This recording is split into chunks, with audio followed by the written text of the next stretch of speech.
So Right. we're back at Junker headquarters. Yep. John Jack Gibson was very violently murdered, Yes. and we are thumbing through the contents of his desk. Yes. On the night of December 19th, 2044, two goofs broke a man's neck in an abandoned storage facility on the outskirts of Neo Kobe. So tonight, on Let's Play Snatcher Part 2, we're gonna shake the crime stick at them. We're gonna shake the Sorry. crime. We're gonna shake the crime stick at them. Oh, hey, Rex. Rex's dinner got postponed, so he's here for a little bit. The fact that all the voice actors are from Chicago, I couldn't resist.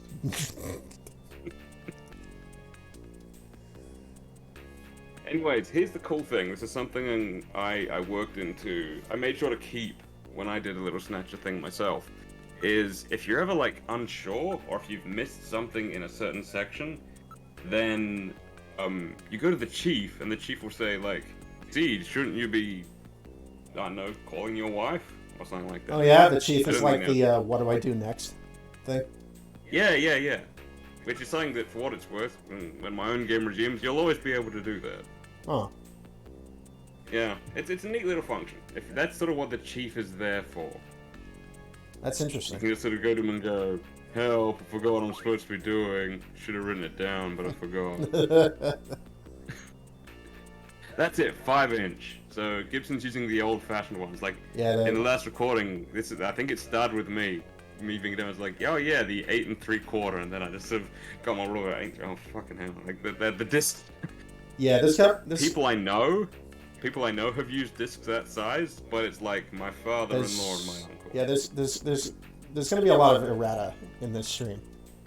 Yeah. Like how I was talking to test the audio. I was talking about I don't know if it came through or not. A little while ago, I was talking about how the Raven battle mech in BattleTech most resembles the Metal Gear D specifically. Like it looks a bit like this Metal Gear, but closer to the one from Metal Gear 2. Yes. I love the amount of mech overlap there is. Yes. I mean, if you think about it, there's basically like two schools of mech design, and of the two of them, the Japanese one is obviously a lot more established. Because it's kind of like how at one point there was basically just Japanese game design and American game design. A little bit, yeah. And it kind of just splayed off from there. Like when I was little, there were not European video games that I remember. Like that was not a thing yet. At least not that were reaching my hands. Oh right, I see what you're saying. Yes. Yeah, no, I agree. But like there's Japanese mechs and there's American mechs, and there's only so many American mechs, and a lot of them are directly influenced by the Japanese ones anyway. Because like you think about it. Well, my first thought, rightly or wrongly, was robot jocks. Yeah, I was from Japan, anyways. I was literally about to bring that up because I was going to say like, how many?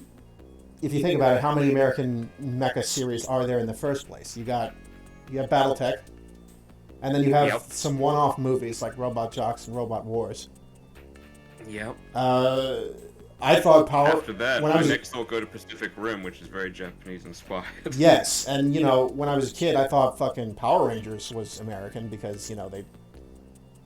As I learned later, they went through the trouble of filming American segments with American actors and then just inserting it into the footage of them fighting from Super Sentai. You see, this is where me being a skeeve actually sort of worked out in a weird way, because I would always wonder where the Yellow Ranger's breasts went. And I was like... oh, right, it's redone footage. Oh, it's from Japan. Oh, that makes sense. Whoops. Man, I didn't even think of that. No, like there's one of these things. If you're like, oh, like kids aren't ready to learn about this stuff, and like I don't know, man. I was like, nobody uses 5-inch discs anymore. What the hell? Yeah, I'm sorry, people shouldn't use discs anymore. My current PC does not have a disk drive. Yeah, what do we have here? I'll perform an analysis. Acid inhibitors, membrane protecting agents, H2 blockers, This is medication for an ulcer. Jeez. It looks like Jean's stomach was really in terrible shape. And what was he doing eating buffalo? It seems a little unusual. Perhaps there was some reason that he had to eat buffalo. Huh. That's odd. I didn't think of buffalo as being hard on the stomach. You know, speaking of errata, like I said, I'd had buffalo last stream. I believe what I had was bison. Oh, actually. Yeah, well, you know, there's overlap with terminology anyways. Yeah. And hey, they're both tasty. Yes, bison burger was very good. Yeah, I want to say that with the amount of American influence this game has, which I'll get into for one very specific point, I want to say they probably mean the bison buffalo, not the shiny black giant horns buffalo, which is in Australia that's what they mean. They don't mean bison. We don't have a bison problem here. We mean like the water buffalo sort. Okay. Seems odd to have them as a pest, but they're a menace here, especially up north. While we're doing errata and amendments, there's at least one thing I need to correct real quick. Oh, what's that? Because I was saying of the voice actors that to me it sounded like, at least in some cases, it sounded like they never spoke to each other. A point, I don't know where this information came from, but like another way bigger like Snatcher guy, like the guy who did the original Snatcher Let's Play, there's like an interview between Jeff Lippett and Lucy Childs, where they're talking about how, and a lot of voice acting, you do separate into different booths and stuff like that, but for this game, for a lot of it, not all, I don't believe, people were all gathered together so they could actually bounce off each other. Now, in the case of sounds helpful. Gillian and Metal, I really do believe that. I think that makes sense. Yeah, I guess if any two actors they were going to do that with. When we get to Lynn Fusana's scenes, boy, I'm still convinced she's spare coat. Gotta have the coat. Another thing. All right. Oh, he's got his pepper grinder in there. Chess piece. Rex says, hello, Max. Max just said hello. Hey, nice. Hey, Max. Rex says they've had buffalo and it wasn't any harder on them than regular beef. Well, again, in the original Japanese version, he's eating whale. Yeah, that's... So, I mean... I can't say I've had whale. Well, here's the awkward thing. I have... Yeah. When I was first showing up there for a job, my boss took me out and was like doing the whining and dining welcome to the company thing, and you know, credits to him, he was not holding back. Partway through the dinner, he pushes this like this little black bowl towards me, and it looks like shredded, like seared beef. Like that's what it looks like. I'm like, oh yeah, Japanese beef. I have heard about this. It's like it's singed. It's like it's medium rare. It's thinly sliced. This looks amazing. I eat it, and it is. It tastes fucking incredible. I'm like, that is so good. What is that? And he's like, Kujira. I'm like, I see. Because I mean, like, I'm not like, I eat quite a lot of meat. I didn't want to eat whale. It was on my list of animals not to eat. But I can't actually deny that it tasted pretty good. Do we remember? I would never eat it again, but it was what it was. Do we remember what slot I saved in last? You got all the way up to 4, so you're back up to 1. Alright, let's save it 1 then. Pretty sure. I don't know. I did not eat enough of it to determine whether it's hard on the stomach or not. I mean, it's in both cases, I think they were just going for a serious sort of red meat. So, I mean, if he was eating it as, like, sashimi, or if he was eating a big steak. I've never had an ulcer, but I guess that's probably not ideal. Yeah, we called Napoleon and didn't get, we didn't have the password correct. I believe I messed things up a little bit, and I think I skipped a few steps. That time we spent on the computer, I think we were meant to be doing that, like, now instead of later. Oh, yeah, alright. This is where we do the investigation thing, like, who was Jean-Jacques Gibson? And then you can sort of go from there, I think. But yeah, many paths lead to the same conclusion. Especially in Snatcher. Yeah. I don't know if it came up during the last stream or not. I don't think it did. But it occurs to me, you mentioned the phenomenon of like actors not seeing each other when they record their voice lines. Yes. And I happened to be reading about. I was discussing the show Knight Rider with someone, Right. and it also occurred to me that the sense that we use the term mecha is not exactly the same as the Japanese use it. Like it doesn't just refer to giant robots. Yes. It could also refer to just anything, any kind of vehicle, really. Tanks, aircraft. It can be, yes. And that would include a talking Pontiac Firebird. But that hadn't occurred to me. Yeah. But the voice of Kit in that show, William Daniels, Yes. never met the other actors in that show. Never even met the producer. Oh. Yeah. I guess He that recorded sort of makes he sense. recorded Kit's lines in isolation. Which is interesting when you consider like the dynamic that Kit and Michael have. Yeah. Yeah, that's true. But I guess like he doesn't need to put any. He doesn't. Most of the time he doesn't have to put that much emotion into it, does he? Well, yes and no. Like, yeah, he's an AI, but Yeah. on the other hand, he's a fairly emotive AI. That's true. That's true. With an overarching directive to preserve his driver's life and other people's lives. It's not exactly the Douglas Glass as HAL 9000 experience, where it's sort of an advantage to sound sort of detached. New, very different. Winnipeg's own Douglas Glass. we got Douglas Glass, we got Chris Jericho, we got Bachman Turner Overdrive. Chris Jericho, the wrestler? Yeah. Okay. Let's see here. Investigate. Right, no. Possessions. Investigate. Evidence. Chess piece. Oh. Yeah. A wooden chess piece. Good Yeah, thing. I feel like Man. that's different, right? Yeah, Jean-Jacques really is just like driving home the I like old things thing. Yeah. Who does he think he is? Harry Dresden?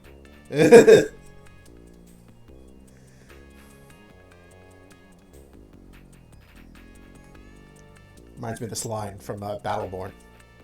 Yeah? Yeah. One of the groups of player characters are these basically immortal space vampires. They're called Degenerate. Except not all of them. Alright. It's like a thing. If you're valuable to their society, then you become sustained and become immortal. But not everybody No. gets to be sustained. You have to have made like incredible contributions to their society. But one of the player characters is this, several century-year-old sun priestess named Amra. And one of her lines is that the old ways are still the best ways. She also has a line about, like, she won't rest until, quote, every shirt on this planet is tucked the fuck in. End quote. That's been one of my weird little features at every job I've worked.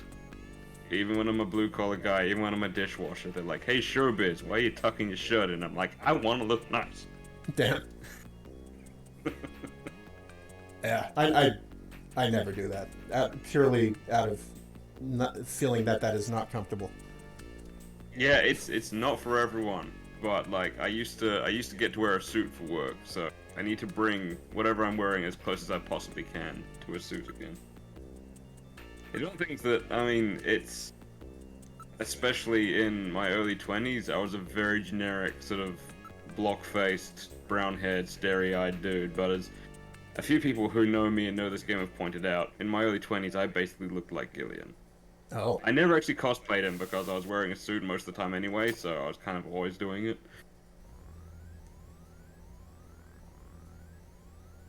Now there's a handy little programming trick. If you leave the room, you'll basically automatically close the locker door, so they don't have to remember that data and reset. And the room will be reset next time you go into it, instead of having to remember that the drawer was open and the locker was open. Oh, that's smart. Yeah, it's not bad. Now, let's see what we can learn about Jean-Jacques. Maybe we can find out what he was after. Yeah, Now, here's the maybe thing. now if I put... I can't remember whether you enter Gibson or... I'd like to think you don't just enter John. Or is it I forget, is it Jean? Like Jean? I Like Jean-Luc? I think Metal Gear put a slight like twinge on it that way, like Jean. Yeah. We saw it written down somewhere, but we can probably enter Gibson. Hope. Yeah, maybe that'll actually turn something up now. I was directing you very badly with Jordan last time, and I apologize. I mean, I read everything there was to read in the thing. I'm glad you're a fast reader. I now whether I retained 100% of it is another matter. I remember broad beats. Yes. Like I remembered that the Snow 9 thing was significant, Yes. So I'm just gonna see how quietly I can open this. and I remember I that don't want to do the Australian ASMR thing today. I remember that That wasn't so bad. we were reading about the city itself, and I noted that it had a markedly small population, Yeah. Yeah. It's like what? 5.5 million. Hey, here we go. Yeah. 55. Okay. Yeah, everything's in. 185. Okay. I don't know metric. Like, what does that translate to? He's a pretty tall dude, honestly. He's Mm. about what, 6'2", 6'3", I think. Damn. All right, he's taller than me. Yeah, no. All right, Skinny so too. would have been. I mean, this is me extrapolating, but like 78 at 185, like Is it? he's not skinny like my brother, but he's not. Am I incorrect He's not a in? beefy dude. Am I incorrect in thinking that that's part of what an ulcer does to you? I have no idea. I. Also, it's interesting that he has an ulcer in 2040. What is it? 2047? Maybe. I think it's 2044 at the moment, but Okay. I'm not sure. Maybe their medical science hasn't advanced that much. Well, there's the thing. In the scene that we missed because your shooting was sufficiently good, there's nanomachines in this world. Oh. Like, if you get injured by the insectors, then Metal Gear will inject nanomachines into you. But that's a surface level wound because you've got hit with like a needle gun. Right. So it gets rid of the surface level wound and the. I forget which toxin the insectors use. Oh, they got toxins. Shit. They got. I keep on forgetting which is stuff that I've looked up through obscure lore. Oh. His wife Alice is dead. Katrina, age 18. Yeah, either you told me or I read it that Katrina was younger Yeah. in the Japanese version. Oh, just a bit. Yeah. And yeah, he's a science cop. The more we learn about Jean-Jacques, and I'll go into this in certain places. Yeah. Pyroid Panic of 2046. Okay, so maybe we are in 2047. My bad. Huh. I can't believe I got the dates wrong. Oh, wait. Yes? No? Right. Yeah. Anyways, Nanomachine Son. this is somebody was gonna make that reference. It is worse. So yeah, he's been a cop since 2015. So presently, Jean-Jacques is a science cop. Like it's happening right now. Yeah. Wow. Okay, they updated Jordan fast. Fuck. Well, I mean, if it's collating data from like the city's networks, it's probably in. And it'll be using Metal Gear as well. Yeah, That's it's what Metal Gear does probably and updated in real time. Yeah. But here's the tragic thing. It says that his wife was killed in the Snatcher Panic of 2046. Yeah. It's not really relevant to this game, so I may as well tell you. It's worse than that. She separated from Jean-Jacques because he was putting himself into his work as a cop too much. Like Yeah. he was focusing on his work the entire time. As it And goes. just one day, he came home and she wasn't around. Oh. She got sick of him overworking, and like he tried calling her and whatnot, but she had gone overseas looking for answers and whatnot. Even though she still loved him, but she couldn't let that happen. Next time he saw her, she was still her because she was one, but she was also a snatcher. He didn't actually see her. He gets a phone call from her, letting him know that she'll be waiting for him at their special place. Oh. And that she still loves him, but she's basically they're meeting so that one or the other of them can die. So a snatcher kills his wife, yes, but his wife in appearance and in personality, but also a snatcher, has a showdown with him and he has to kill her. Fuck. You don't see that, but you don't hear that bit, but it's absolutely what happens. Fuck. So yeah. Uh, Yeah, no. Jean-Jacques Gibson's life sucks in a lot of ways. yeah, no Or at least shit. he used to. Um, Max and Rex are telling me that there is some reverb to my voice in the stream. If I had to guess, that's because you're Just a second, I'm gonna take my headphones out and see if I can still hear you. Keep talking. if I had to guess, that's because the stream is picking up both my Discord call with Lex Okay, you're not coming through my speakers, I don't think, so that's good. and the audio capture itself from OBS. Hmm. So the stream is probably hearing me double. Oh, could be. So Um, it won't be on the actual recording, I don't think. I can hope. At the least, Yeah. I sound clearer than I did last time. If you've got a little bit of reverb, that just makes it sound sciencey, right? Maybe. I didn't think of that. It's one of these things where I don't know why, but for Audio tech like is three such a... streams in a row, I could not shake a robot voice, and I don't know what was causing The that. vagaries of audio tech are just an absolute enigma to me. There's a reason they get professionals to do it. Yeah. And then one time they got me to do it, and it was weird.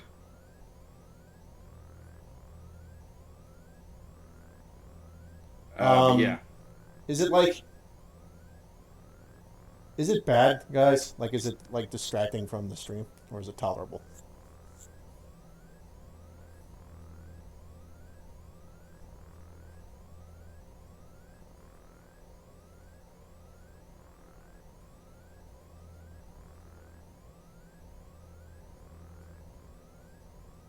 Okay.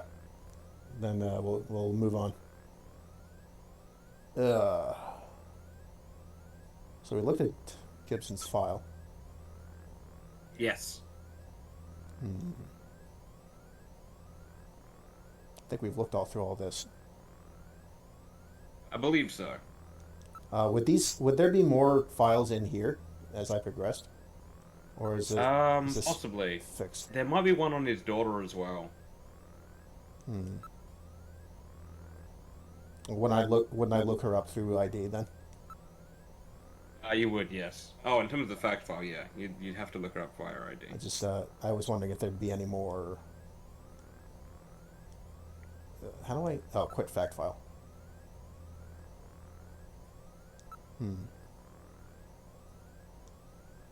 So if I wanted to look up his daughter, would I have to type her full name and not just Gibson? I think I think the weird thing is you just type in Katrina. Oh, I'm pretty sure. okay. Let's try that. I had it wrong. It wasn't me, I don't think, but someone said that, like, in subsequent versions, her age is increased. This is not true. It's literally only in this version. In the previous versions, but also the PlayStation and Sega Saturn versions that come out afterwards, she's 14. Yeah. That's not even borderline. That is a child.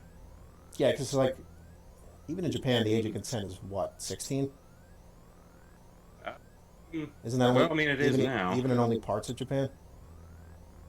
Look, I have no idea. Oh, well, I mean, I'll tell you what I know, which is that it's 18 where I am, and that's what I go by. Yeah, that's certainly my policy. Okay. Oh, negative. Huh. Wow. Valuable. That's actually my blood type. Huh. Well, that's valuable for what it's worth. Yeah. I believe I am an organ donor, among other things. Do you want a Miss 17 contest in 2046? Oh, the same year her mother died. How nice. Popular holograph model. Yeah, I bet. Okay. Dislikes. Her She birthmark. dislikes identifiable by heart-shaped birthmark on this. Like, that's her dislike. Okay.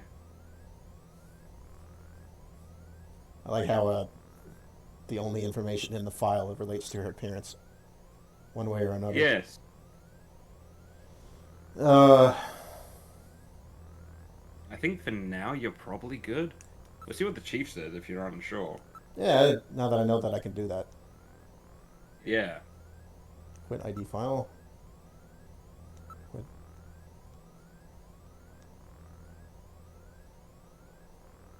This is a cool fucking background. Honestly, yeah. I would feel a lot better about tech jobs if, like, looking up stuff on a search engine looked like this. It's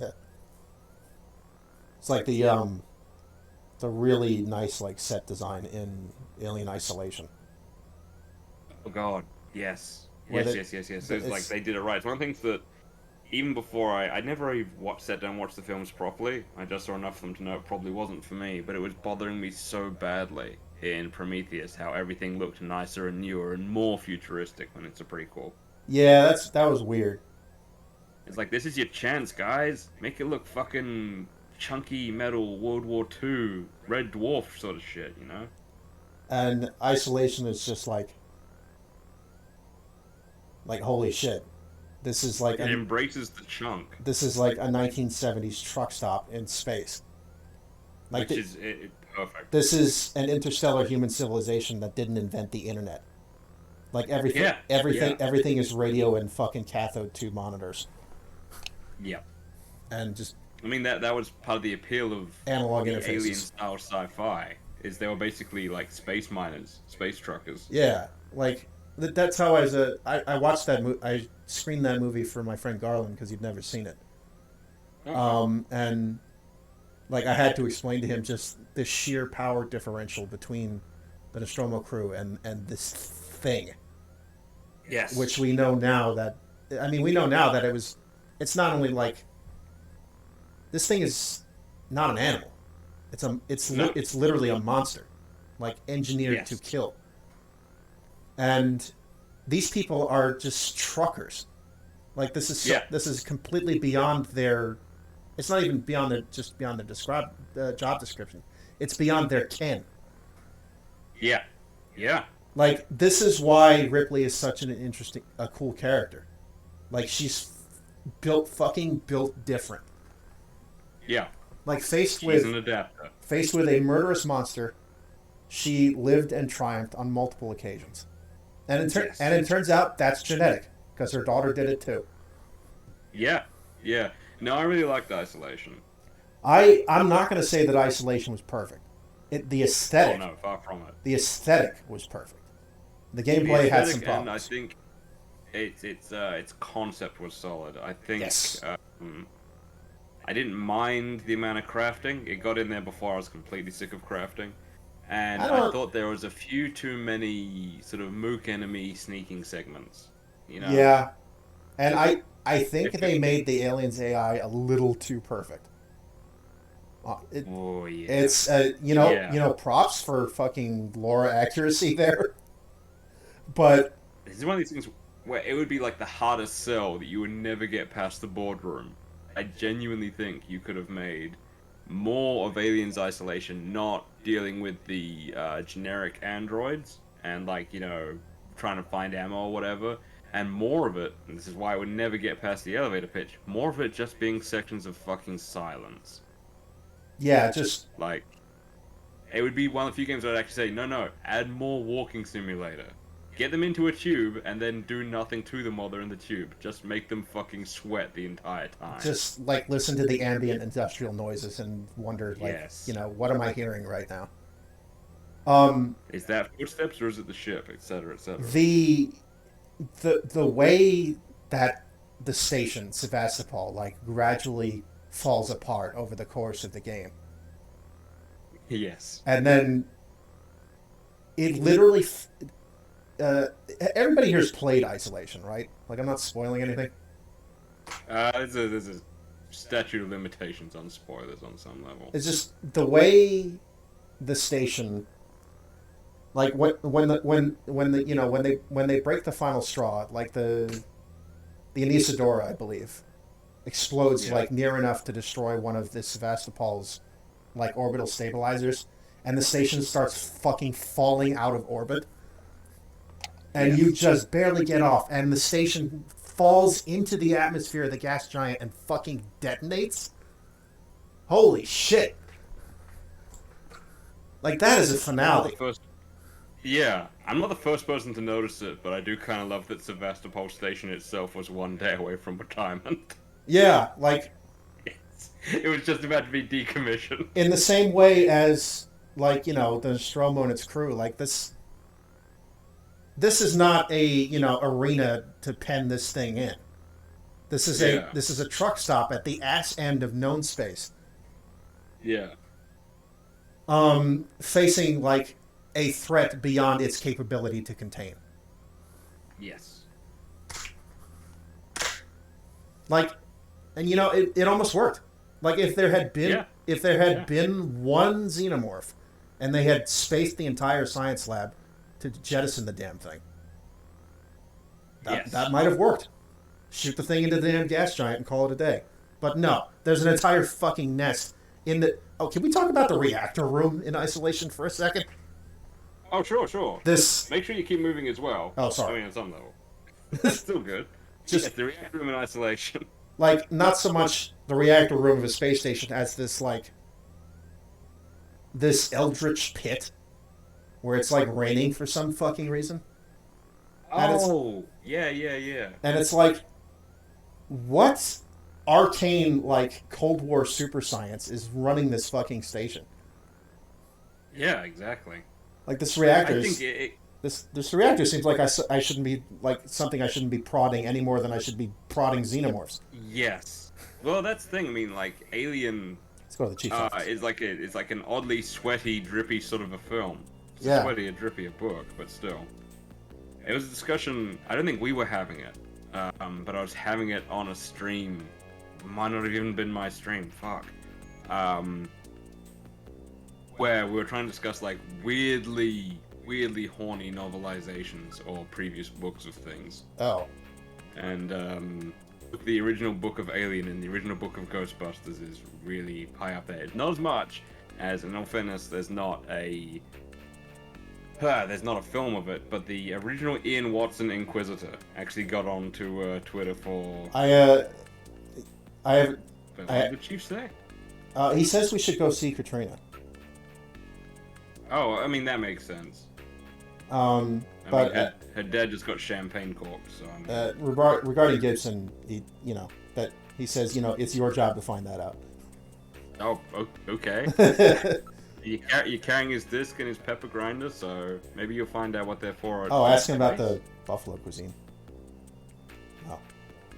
Okay. Fucking Okay. Chief stonewalling you. Well, this might be important. It's within a 3-hour travel radius. Wherever he ate that buffalo. Yeah. About the Napoleon. Only Gibson knew I knew. Oh, okay.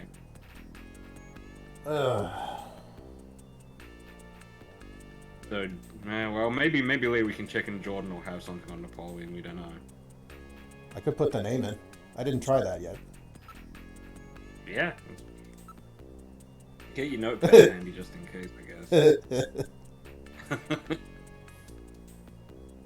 Here's the thing, I can't prove this, and I found no data on this. I'm extrapolating purely from what I know about Kojima and when this game was made. I'm convinced, at least with his close-ups and his original character design art, I think Benson Cunningham is based a little bit on Beckett from Commando. You mean Bennett? Bennett! Fucking, yes, I mean Bennett. The guy that Arnold impales on a steam pipe? That's the one. Yeah, okay. The Australian fella, he's also in Mad Max. Is he? Yeah, he's in Mad Max 2 at least. He's yeah. the Mohawk, Wes. Mad Max 2. Same dude, Vernon Wells, I want to say his name is. Wes! Yeah. Yeah, the screaming biker. Yeah. I got a friend who cosplays as Wes really well. Oh. Like, freakily well. Like, when he does the thing that they actually do in the Mojave Desert. And his cosplay has been approved by Vernon Wells. Oh, there you go. Vernon Wells like, yeah, you're Wes now. That's pretty good. Yeah, it's funny. You probably know the basic thing about Mad Max 2, right? Like they call it Yeah, I bet. It's the one I've watched the least, I think, for weird reasons. That is weird. Yeah. Yes, but no, I'm sorry. It's not a preference. It's just ended up that way. I was just remarking on that. Yes. And so you probably know that like they called it Mad Max 2 everywhere except here in the States. And, yeah, they called it like Road Warrior. Right? Yeah, it's called the Road Warrior. Yeah. I guess because they thought, probably, maybe not incorrectly, that nobody here would have seen the first one at the time. Oh fuck. Yeah, that's actually really possible. Yeah, because like, I mean, we're talking about a cult foreign exploitation film. Yeah. Yeah. Before Yes. you know, Yes. before the internet, and like, Yeah. and you know, Mad Max is interesting, but it is a very different movie from Road Warrior or Thunderdome or Fury Road. Yes, I would agree with that. Let's. I got a lot of time for the first one. Yes. But yeah, I agree. It's got that student film feel to it in a very major way. Yeah, I learned later that there's like an entire genre of like violent Australian exploitation films. Yeah. Yes. I think Tarantino. Wolf Creeks and whatnot. Yeah, Tarantino calls them Ozploitation. I can see that. Yeah, look, it's like any other place where films are made. Occasionally, you get absolute gold. Yeah. There's a certain grace to Australia that I think works in horror and exploitation films. And you guys, I mean, you guys happen to have an ideal environment for automotive combat. We do. It's one of these things where in a lot of places in Australia, you can get into like a massive exploding fireball burnout and not hit anything living. Well, there you go. Although, rather unfortunately, we figured this would make us the perfect place to actually have our own cannonball run. Yet, you know, and yes. We had exactly one cannonball run, and it ended so badly, we never ever did it again, and there's still a memorial for it. I've been there. Oh, God. I never even knew there It was. went that badly, so Holy yeah. Jesus. I never even knew there was an Australian cannonball run. Yeah, I didn't really know about it. And I guess I guess that's why. If it went so badly that they didn't tell anybody about it. It's exactly that. Yeah. No, I took a trip out to Alice Springs, which is Alice Springs is near where that secret CIA base is. They don't like you taking pictures of it. I can neither confirm or deny this information. But yeah, no, they took me to the place, the monument where the cannibal run had happened. I was like, yeah, no, fucking hell. Like, we did this once, we thought it would be a cool idea.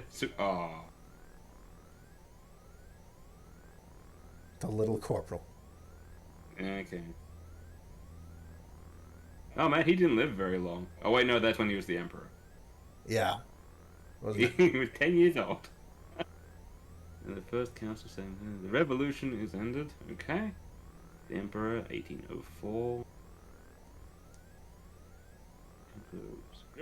Jesus, they got a lot of information on him. Yeah. Had a bad Yeah, campaign in Russia. Yeah, no, I think a lot of people have that. Yeah, don't start a land war in Asia. That's the one. Coalition of French You got any- forces. And then they All right. exiled into Elba. I thought he was exiled to Corsica. They sent him to Idris Elba. Yeah. Idris Elba just beat the shit out of him. But yeah, Rex, there's a lot of title weirdness. I believe we were. And he I was was exiled for life in the island of Street. Saint Helena. Saint Helena. 100-day reign. Okay. 100-day reign. Oh, okay. Oh, right. Yes. Yeah. Oh, fuck, that happened last time. Yeah. Well, if he asked the same question, Yeah. thank you, Metal Gear, just in case. Well, let's try calling again. Sure. There was something else I got wrong last time, but I can't remember off the top of my head. Hopefully it'll occur to me. The way this game is structured, and with me emulating it, it will be relevant when we need it. Yeah.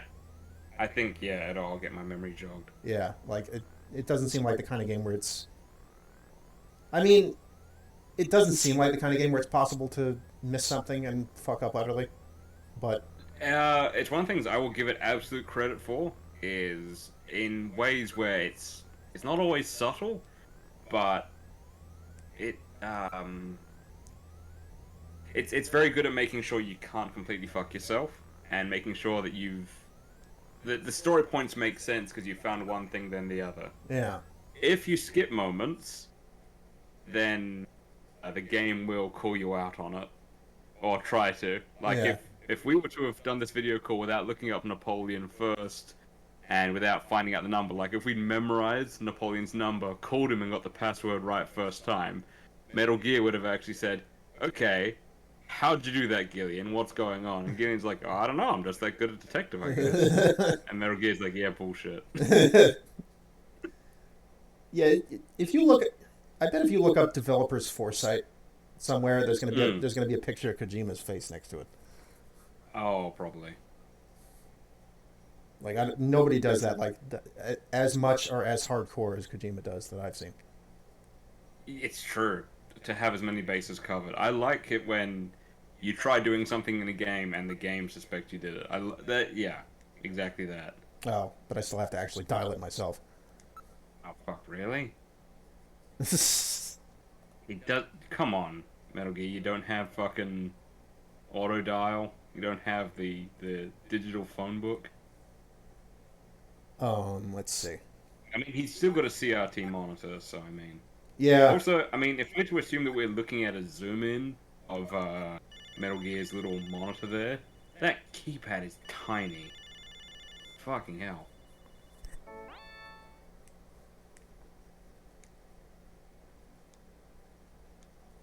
Yeah, it's Hey, the same it's question. the same one. Okay. Rain.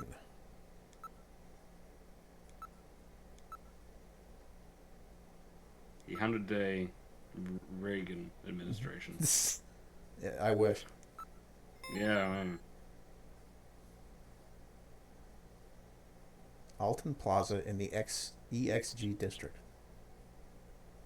The number district is something I wanted to keep. Yeah, the exchange district, I guess it means. Oh, that makes sense. So, you can go to Napoleon or you can go to Katrine, I guess. If it were me, I would see Katrina first. I'm Yeah, kind of the a right thing to kind do. of a softie. Yeah.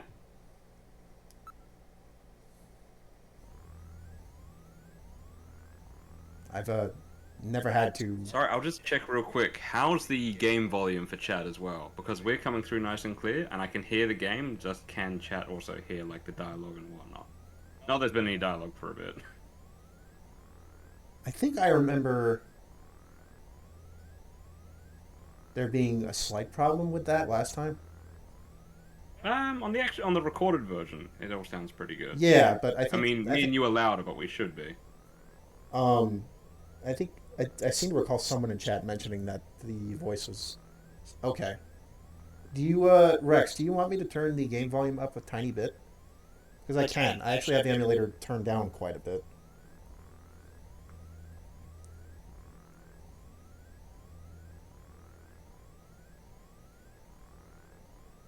Playthrough standard. Yeah. I guess in most Let's Plays the teeny bit. Yeah. Yeah, I think it's fair. I think it makes sense. Let's see. It's at 20. Let's try 25. All right. Okay. Move to. I'm gonna tell you right now, Kojima doesn't do any suddenly really loud explosions again in the game, so Oh, okay. safe in that regard. Yeah, he's just got the one up his sleeve. I guess Harry's pretty done talking to us, so I guess let's go to the front. Yeah, I think Harry might still be sleeping it off. I'm not sure. Mika doesn't want to Oh. talk either. Oh. What? Is it something you missed of his personal belongings? Maybe. All right. Finish the house. Yeah, but which house?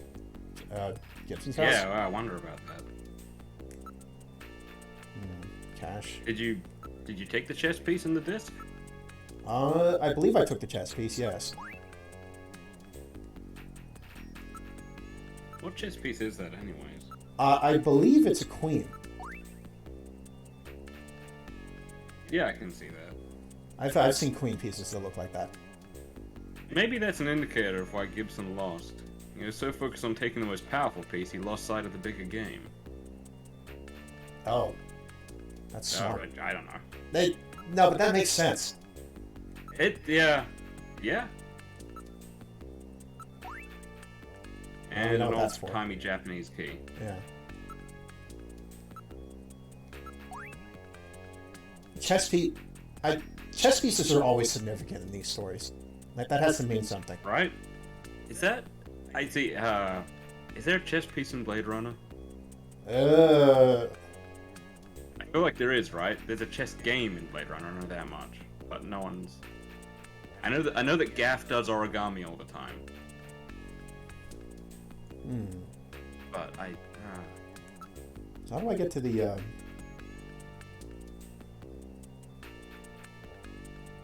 What am I not able to lead yet?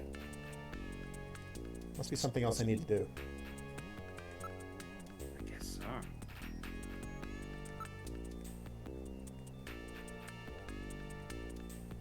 Alright, so there's something in his desk still? Alright, detective's room. Alright. Look. Oh, God. Makes you do this every fucking time, I swear to God. Does it? Yeah. It's locked. You should open it with that key you found. Just give me the chip. Maybe I was supposed to actually take the disc. I guess. There we go. Sorry, sometimes, just occasionally fuck this game. Just occasionally. Right. Oh, maybe we can take the disc if my over memory to serves me correctly. Jordan. If this disc even works What's in up? Jordan. I don't know. I don't know. I'm damn sure Jordan does not have a 5 1/4 disc drive. I had to go to a cache converters, basically our version of a pawn shop. That's PAWA. Okay. Pawn shop. To get a old laptop, just so one still had a DVD-ROM drive. Yeah. There's a bunch of music I got to adapt because, you know, it's not on Spotify, and I still want to listen to it digitally.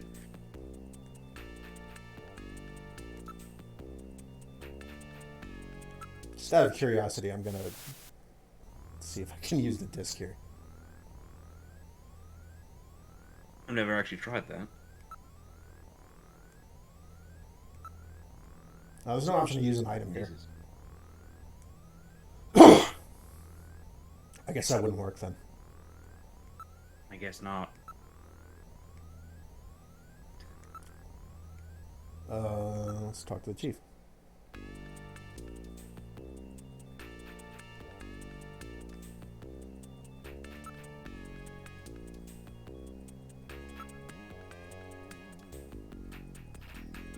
I guess investigative Okay. procedure is a clue about what to do next. Yeah, okay, so search the house. I guess search Gibson's house?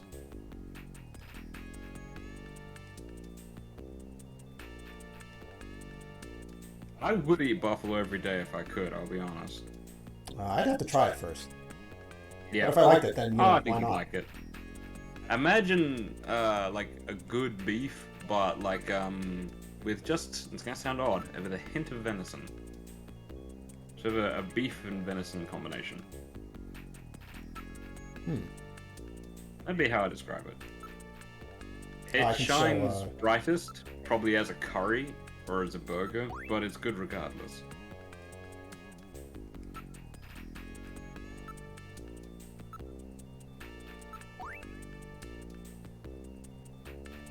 Oh. Sorry, what's up? What happened? Well, Cunningham says he hasn't played chess, but that Harry might know something about the queen piece we found. Really? Yeah. It makes sense. Another thing we find out about Jean-Jacques is that since becoming a cop in 2015, I mean, he was married and had a kid, but he had like 2 friends. He had like 2 friends. One was a friend he had on the force called Chris Gainsborough. Huh. Who went deep undercover in this incredibly shady, possibly government, possibly not, agency. It's just, people have heard its name, No. but it's incredibly fucking shady. So we don't know whether it's good or not. It's a bit sort of Yakuza triad-ish, but maybe a bit more legit. It's named by Kojima, so for some reason it's called Rug Hunt. Not Bug Hunt, but Rug Hunt with an R. And, his cop buddy Chris had to go undercover there, and has been doing so for years, like deep cover. So Jean didn't really see him, except for the last time he saw him.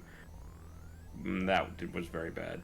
And Jean-Jacques' only other friend is Harry there. Who is currently passed out and unable to speak with us. Yeah. So there's a dead end.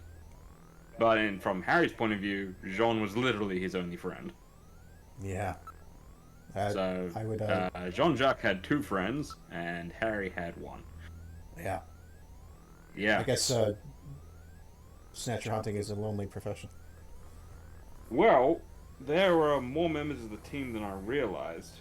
Yeah. Two or three dead and one in a coma. Yeah. You got Louis Gilmore, Sergio Glasser, David Johnson, and Schultz Deckard. Deckard. Yeah, I'm assuming that all of these names are references. Gilmore. It must be. It's like because it's Kojima. I assume it's David Gilmore. It's like I didn't realize it the first time I played it, but the names of all of the wrecked ships in Dead Space 3 are references to various failed polar expeditions. Oh, so there's one called like the Terra, and there's one called like the Franklin or something. Yeah, there's the Terra Nova and the Greeley. Yeah. And the Brusilov. Yeah. Australia actually has their own disastrous expedition. Does it? Yes. Yeah. They I mean, don't get me wrong. Like it's unchecked territory. But they made a rather crucial mistake. It was a 3-person team, all with sleds and dogs and whatnot. Mm. And one guy's sled had 100% of the food on it. Uh-oh. And just one time, all 3 of them were walking in a line through this massive blizzard. And then the guy in the middle just very casually checks over his shoulder and realizes there's nobody behind him. And they're like, what happened to Avery? I forget his name. And they're like, he must have lost us. We'll walk back. They retrace their steps exactly. Because, I mean, there's a blizzard, but they can still find their footprints. And they retrace their steps exactly, and they find a 2-meter wide crevasse that wasn't there earlier. Oh, God. And they can't see the bottom. And they're like, Then things got worse from there, because very quickly they decided they had to eat the dogs, or at least some of the dogs, and there was the leader of the expedition, ate the flesh, whereas the other guy was like, no, the good stuff's in the organs. Now, in a survival situation, you'll notice that an animal will often go for the organs first. That's instinct. Because from a pure calorie standpoint, the organs are a very good way to survive. They're full of calories and full of nutrients. However, dog liver is full of poisonous levels of vitamin A that sends you absolutely insane, makes you explode from both ends, and then die. So that happened to team member number 2. The actual guy got back safely, and he had a heck of a story to tell. Damn. He was on our $100 bill for a while. Oh, the third guy made it back? The third guy made it back. Douglas Molson made it back. Son of a bitch. Oh, hello, Mr. Bad Guy. There's an expedition. There's an exhibition on it all in the museum in my hometown. It's fucking eerie because they make the entire exhibition shaped like an ice cavern filled with like abandoned snow gear, and there's like a distant wind howling sound. Oh, it's like, God. But it's like the right sort of creepy. I kind of love it. Anyways, I feel like I'm getting off topic. Snatches. Yes. And no, there's no ship named the Terror, Max, but I believe it's mostly failed Antarctic expeditions specifically. Ah. And I think the Terror was lost in the north. Yeah.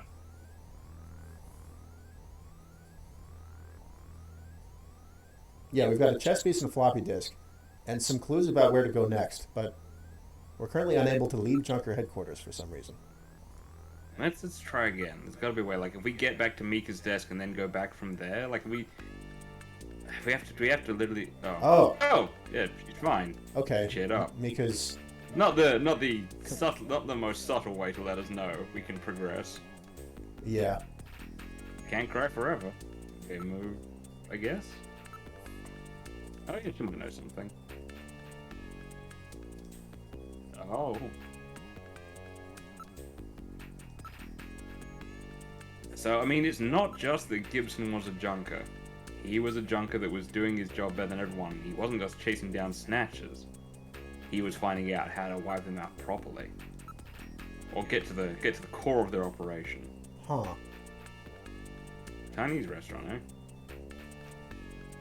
Oh, and Foreman. Yeah. Not restaurant. Fuck. I can't read.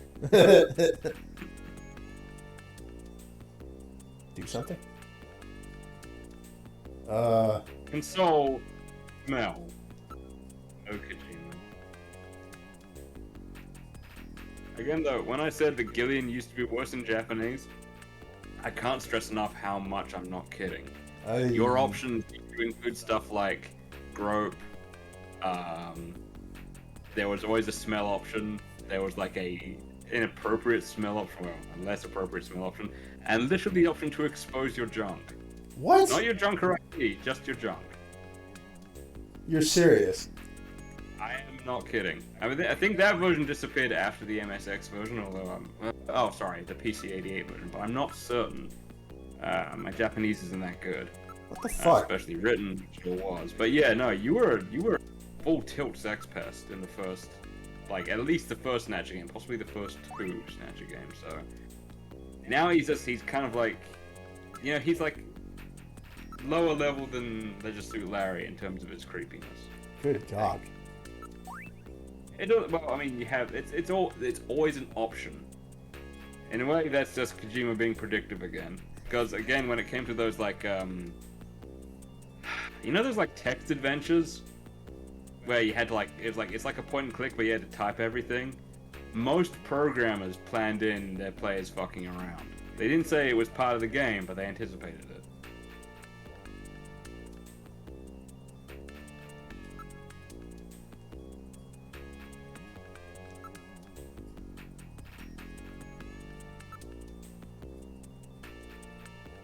I don't know where it stands. Because, I mean, like, Kojima always puts, well, not always, but often puts these options in, but he almost never rewards it. He always tells people off, hey! Enter Turbo Cycle. Second Stonewall crossed. Okay. Actually, I think we're probably, well, this counts. Well, I'm sure there'll be another one in a screen or two. Well, yeah. Let's save, now that we can leave headquarters. Yay!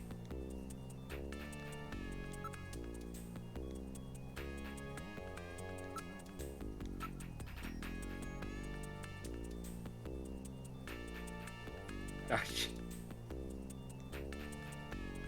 So Mika's wearing a suit, but she's not wearing like a shirt, I guess. Yeah, that's some very noticeable cleavage there. It is. In the Japanese manuals and the Japanese websites, they mentioned that, like, unofficially, that Mika is the most attractive person in the game. Like, she's meant to be the prettiest. Yeah, she's cute. Yeah. Suspiciously the only one with Japanese heritage. Yeah. Yeah. Yeah, Rex, I know what you mean, but it's like... I got to a point where it's just like I know the developer left the option open, but it's like, I don't want to fucking do that. That's weird. You're gonna have a better playthrough than most people. Like, I'm not gonna go. I think it's one of the things that bug me about police and all. I do not go around sniffing every pretty lady I meet. Let me tell you.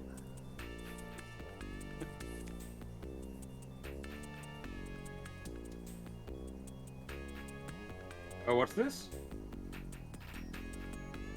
Oh, is this about your wife or something?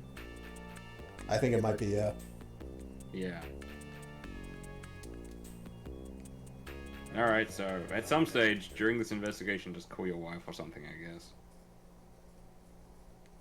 A previous, like the famous Let's Play pointed out that your turbo cycle joysticks looks like two hot dogs, and now I can't fucking unsee it. Yeah, I can see that.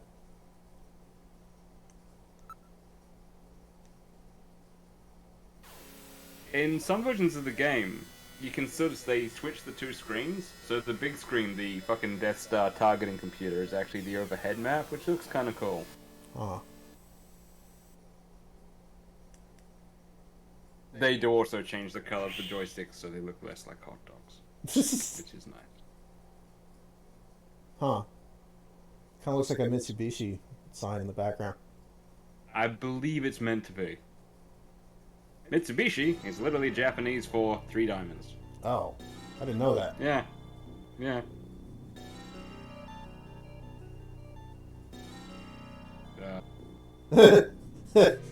I swear, no one can put you on an immersion roller coaster like Kojima. I don't think. I know other people. I might be forgetting someone, but like the absolute sort of immersive sim. Look, the ice is melting. Oh man, my ears are really ringing. Oh, by the way, nerd, you're playing a video game. Roller coaster that Kojima puts people on. Yeah. Thanks, Hideo. Yeah. Appreciate it. It's a nice touch. I think it's in most Metal Gear games. I don't know if it's all. Where there's always a character who says to you, "Don't think you got this far by your own, by yourself. Don't think you got this far on your own." And that's actually a deliberate sort of kids don't try this at home style message. Like, yeah, this is all a cool action game and stuff, but you would die if you did this. Hmm.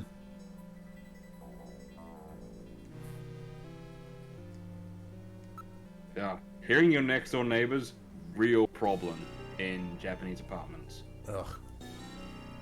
I had a very amorous couple Oh. that I had to share a wall with. Oh my. Yeah, it sounded like he was fucking a squeaky toy, man. I had a, until recently I had a, admittedly, they seemed like good enough people, but Yeah. I had a neighbor who would loudly argue with her young son.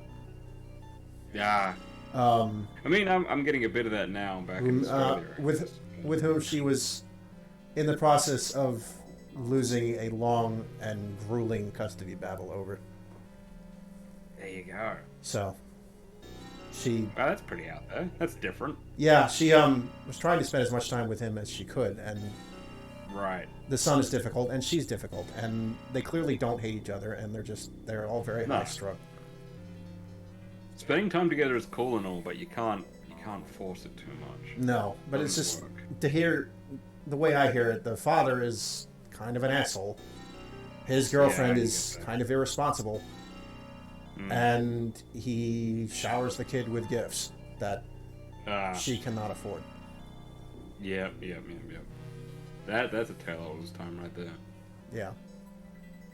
Probably shouldn't be talking about this on stream, but I won't name any names. Hey, people can skip what they like. It's fine. I will say, Japanese apartments, the Japanese apartment system, fucking great. I wish it was in other countries. I mean, it's fine now, but you got these heavy metal doors. Like no one, like I don't think you're supposed to break into a Japanese apartment. It's like living inside a safe, and they are small. Like they're still affordable, and like you have everything you need. It's kind of cool. Why are they playing the spooky music inside your apartment? Is that what that is? A little bit. I'm just taking stock of Gillian's belongings. I believe that's meant to be your couch bed. In other versions of If the it- game, it looks a bit more depressing. This is kind of nice. If it were me, the headrest would not be propped up quite that far. No, I need to have my head flat. If that's a bed, I don't Maybe. know. Yeah. I know that it's probably meant to be just like the cushion patterns. I see them as like slots. I feel like if you like roll on your side, you'd whoops. like get squished. Oop. I didn't mean to do that.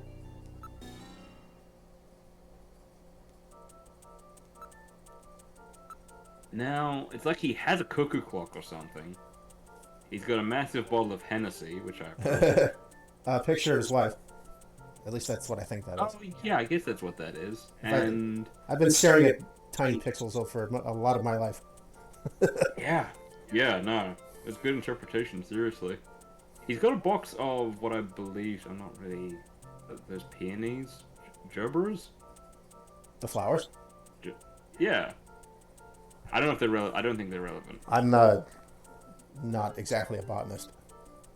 No, it's nice that he's got a box gun. I think we've got some sort of entertainment system. That's what that looks like, yeah. That's definitely a speaker there. Which, I'm not sure... Like, it's to, like, the left of the couch bed, so either the bed moves, or he's constantly tilting his head. Yeah, that's not fun after a while. Yeah.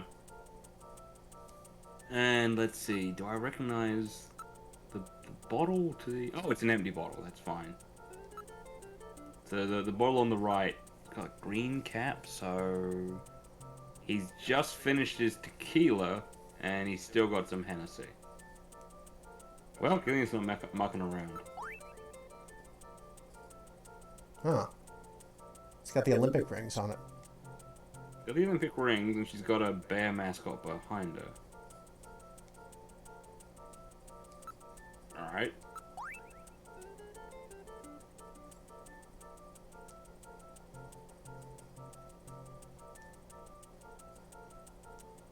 Alright. I guess you and Jamie knew each other a while? Here we go. Got a number. I'll go ahead and write that down for convenience sake. Yeah, that's probably wise.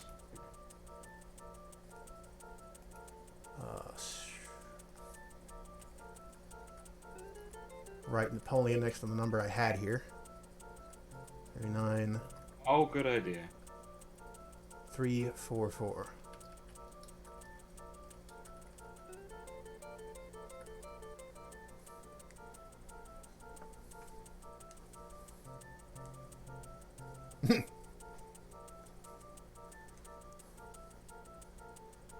I am actually going to do that, though. Yeah, sure, why not? Call. 39. These are kind of short phone numbers. 3, 4. Well, 80% of the population died. So I guess when they came up with a new phone system, they figured it didn't have to be as long. Yeah. Oh. Oh, is that you, Gillian? I was just getting to sleep. With my nail polish on.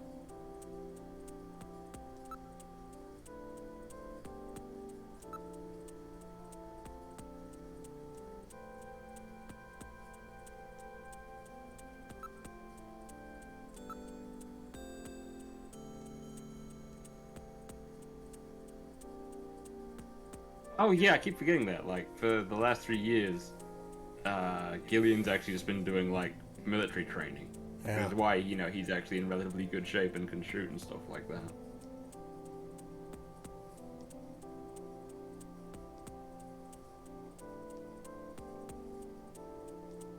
This dialogue's a little more relevant in most versions of the game because we don't get that opening cutscene where you actually see Gillian and Jamie talking. Right. Like, that's literally only in the English language versions. That's interesting. I wonder what there's a comic that is. with a very similar friends, right? Say what? A comic, you said. Yeah, the Snatcher games in Japan came with like a kind of a cool manga you can probably find online, with a very similar framing to that cutscene, where all the stuff that happens in that instead. It's kind of neat. So they made that and a shorter one. They kind of had spoilers in it, so don't look up Snatcher comics just yet. Oh, gotcha. Yeah. Once it's all over, we can look up what's fucking negligee.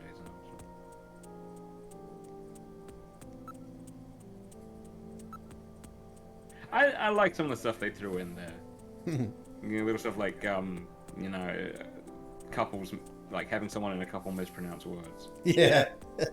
Yeah, it's a nice little touch, especially again, this is like 1988 or 1988 or 1994 video game writing. So the little couple stuff is kind of great.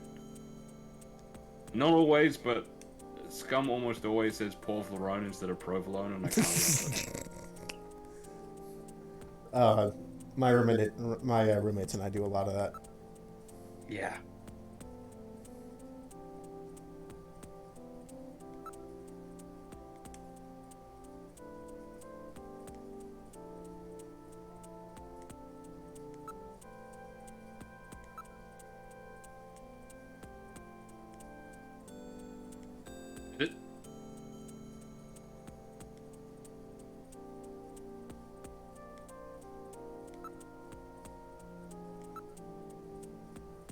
But yeah, we'll get more into this another time. It's not really relevant for this game, but there's sort of different types of Snatcher out there. Not for the purposes of this, but it is sort of a problem. Where sometimes they just learn enough about a person to like take their role and then go, haha, now it's time to kill. And then there's other times when they take on a person's personality so much as to be identical to them. Like their friends would, like they can hang out with their friends and everything's like normal and they still feel what the person feels. Like if the person was in love with someone, then the Snatcher will also be in love with them, but they still ultimately have the Snatcher's goal in mind. And that's what happened with Jean-Jacques' wife. That's the trouble of it. Or something like a ham sandwich. What the fuck do you mean?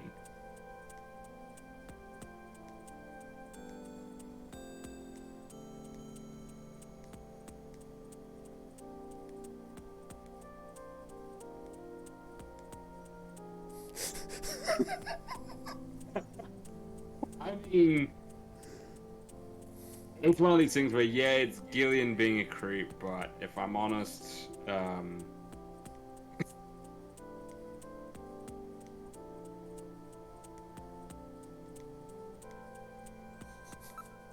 I didn't know what the fucking negligee was.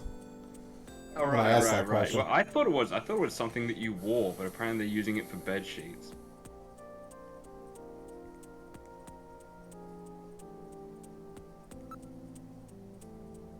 Whoa. I did not realize there were so many options.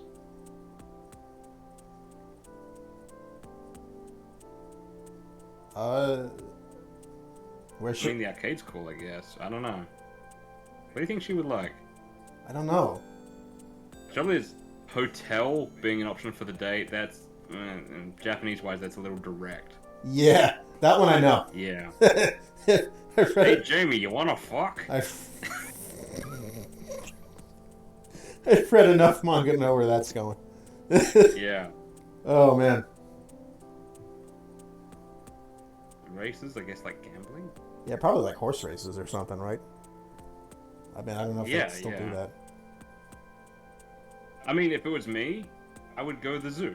The zoo's a great place for a date. That's cool. I'd probably go to an amusement park or food. Just Ooh, go get good food. option.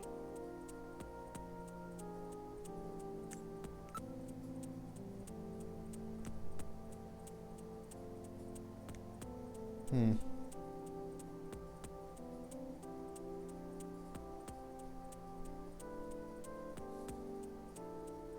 I don't think I've been to an amusement park proper with Scum.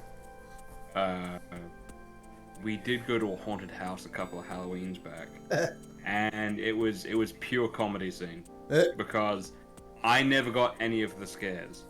Oh.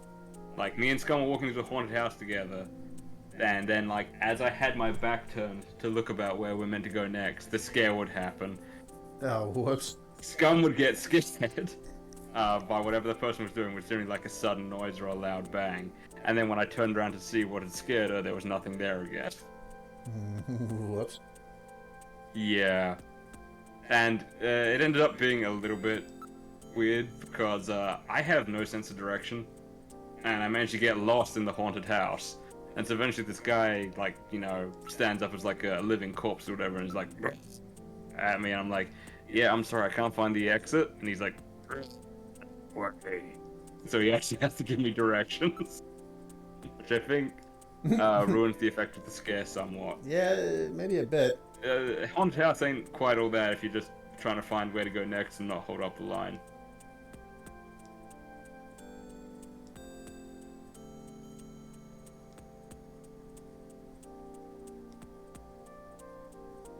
Okay, so it's 2044 and people still get, like, sufficiently large appendectomy scars. Huh. Huh. It's a little inconsistent. You got nanomachines, but apparently it's before we were doing keyhole surgery for the appendix.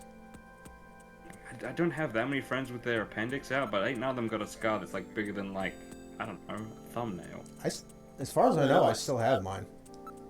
I'm pretty sure. I got my adenoids out. I guess I would remember if I had my appendix taken out. Yeah.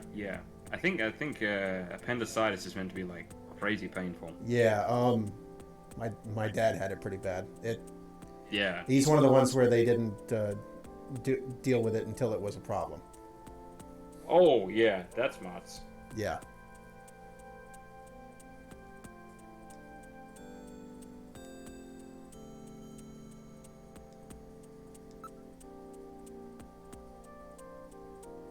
I'm not gonna ask for the hotel. You gotta pour one out a little bit for Gillian, because I mean, like, he's still with his wife, but his wife's like, no, time apart's fine. But then if he talks to like anyone else, they're like, oh, but you're married, aren't you? He's like, yeah, but. Definitely a weird situation. I'm not gonna often say that I feel bad for Gillian, but in this instance, he is a little bit fucked. He's got no real ways to move here.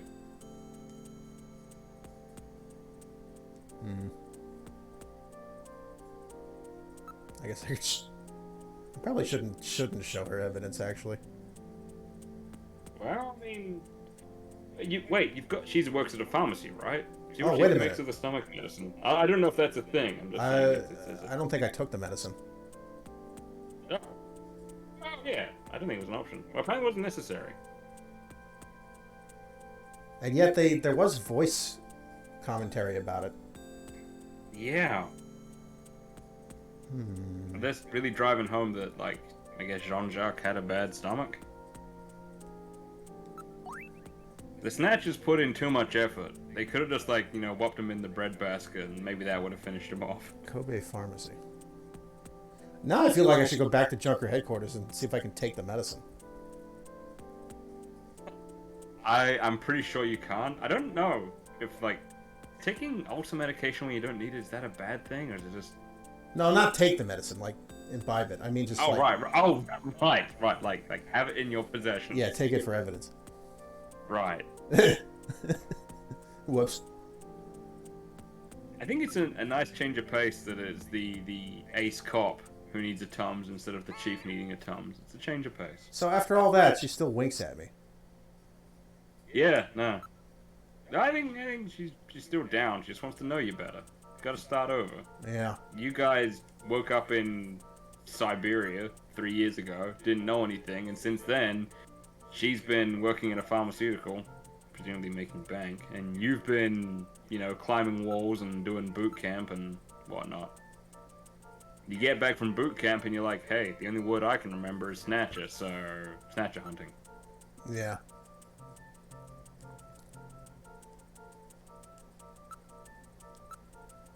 She thinks Snatcher is a bad thing. She might be right. All evidence I have accrued thus far points to yes.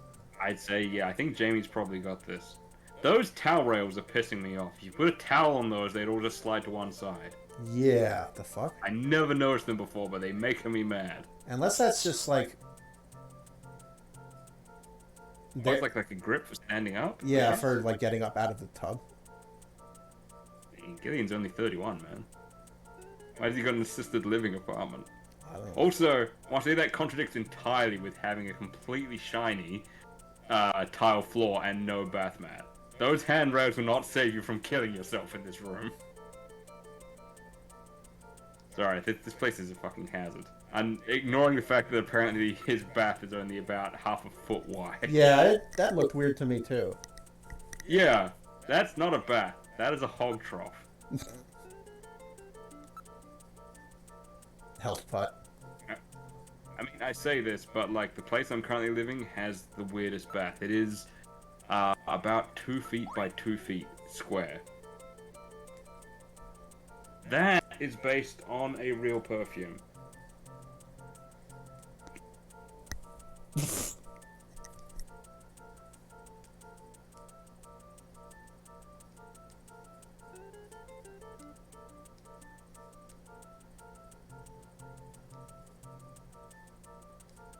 Thanks, Metal Gear. Yeah.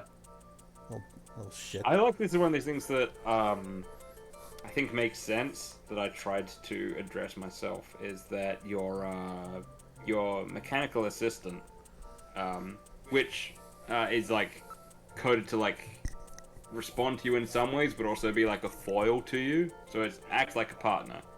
So they do like a psychological assessment of what you're like, and then find someone who will, you know, sort of make up for your shortcomings. So like if you're lazy, you have a mechanical assistant that like keeps on spurring you into action and stuff like that. If you require back talk and sass, it'll be built into your navigator.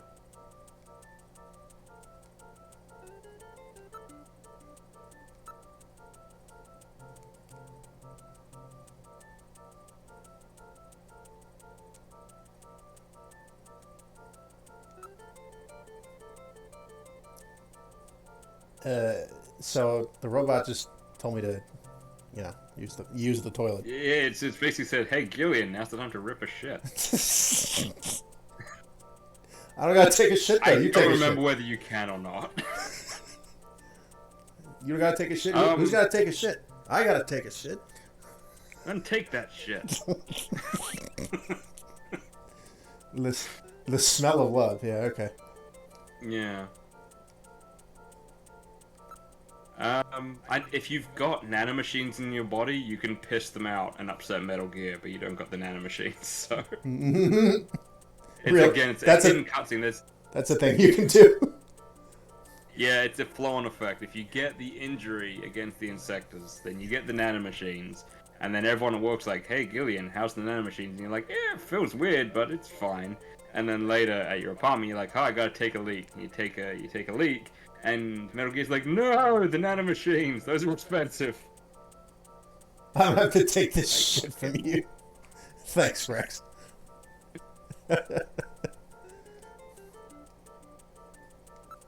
What is it, Gillette or something? Jesus. Do something. I was gonna say, Use the bathroom. it's nice to know that razors in Japan have gotten better. Because, I mean, when I was over there, I was only like, 22 years old or whatever. This is taking forever. Time to stop pissing around and get this big guy back into action.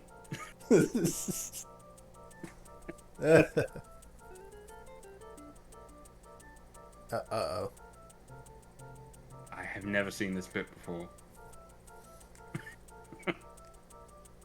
You are a healthy guy. Wow. You could trick someone into buying like a $5,000 toilet that just told them they were healthy every time they used it. People would do that. There was a slight issue they had. It was a very, very, very minor thing. But for a while I was in Japan, they had I never used one myself.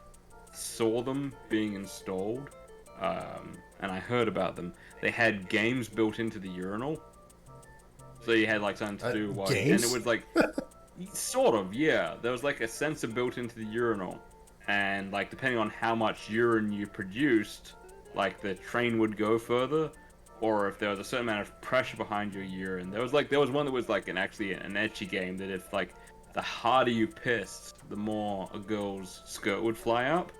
And people were actually fucking injuring themselves pissing too hard. Wow. That seems like a very unique problem. Yes. What? It's like that's like what? This feels like a problem that shouldn't exist on. Yeah, this is one of those like you created an issue. You create a solution for an issue you didn't have yet. Yeah.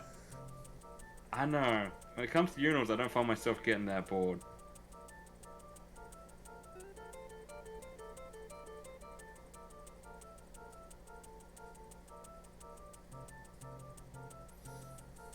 I will say, I want that shower though. I want a shower that is like absolutely opaque and solid and just seals me in like I'm in a fucking phone booth. That looks amazing. Yeah, maybe. I'd rather be able to see the outside, the rest of the bathroom. Yeah, I can see that. Mostly I care about how large it is. Yes. I keep getting small shower Or how much stalls. water coverage there is. Yes, and water pressure. Yes. I want a shower that's a bit like a decontamination chamber. Basically. Yeah, I have an absolute fucking wuss of a shower head at my current place. It's frustrating. It's horrible. It feels very unclean.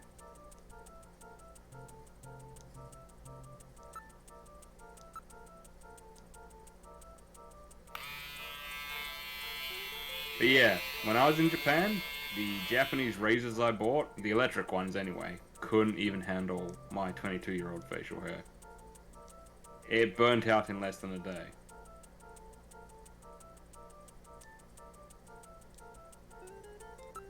Max wishes us to use the toilet again. Okay. I wonder if that can even happen. It can.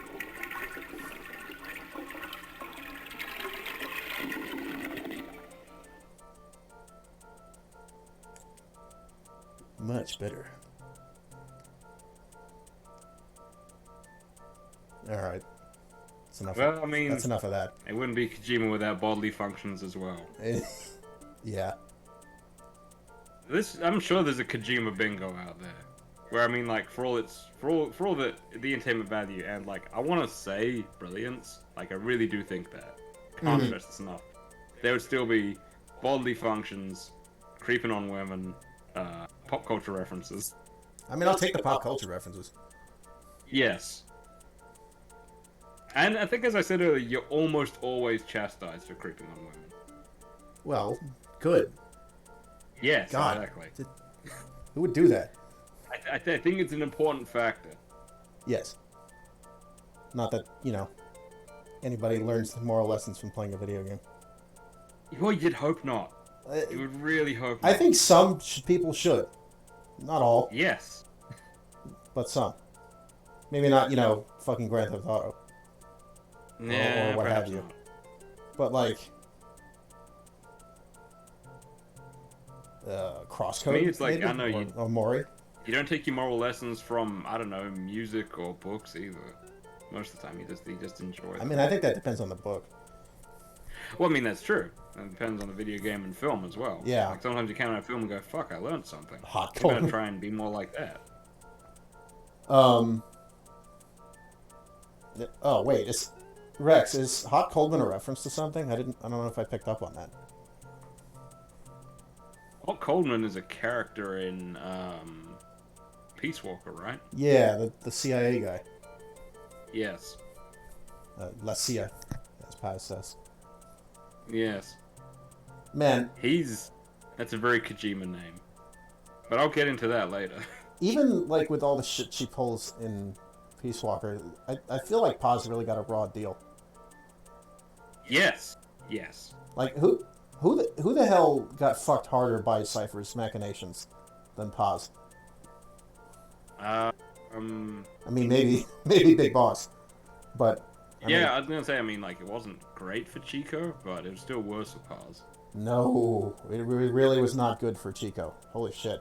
No. Peace Walker's pretty brutal. I got a lot. I know it's like officially not canon now. Well, that's Portable Ops. Peace Walker's. I was a Portable Ops guy. Yeah, I tried to play Portable Ops. It may just be that it doesn't translate well to like keyboard via an emulator. Oh, perhaps not. But I played Peace Walker in the what is it? The PS3 like Metal Gear compilation. Yeah. So it played better that way. I've been told it plays better that way. I was sort of lucky.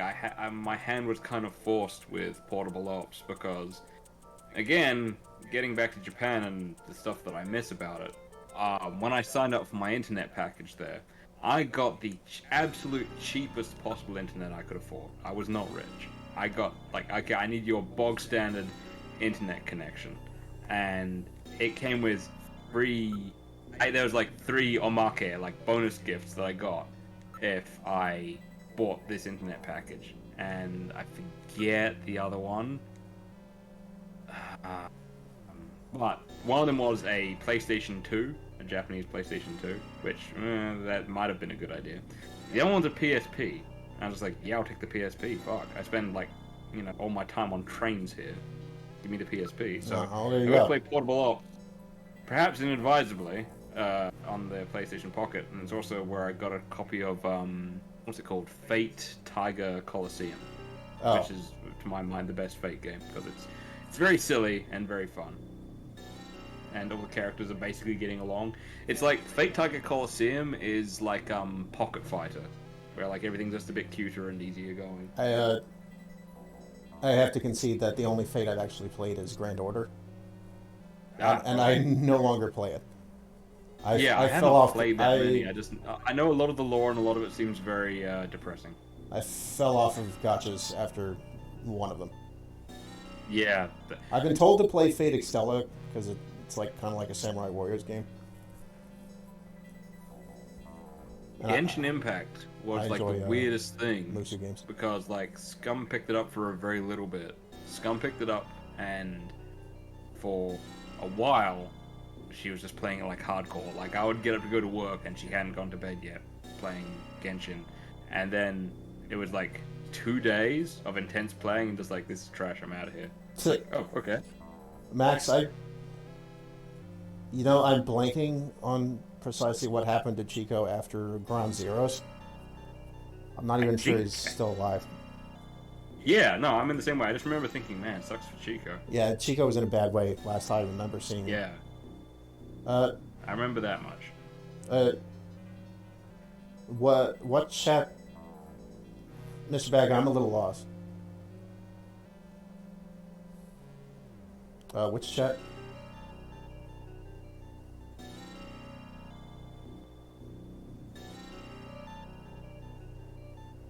Or are we just talking about how Big Boss is actually a little bit of a silly name? Doesn't seem silly in context.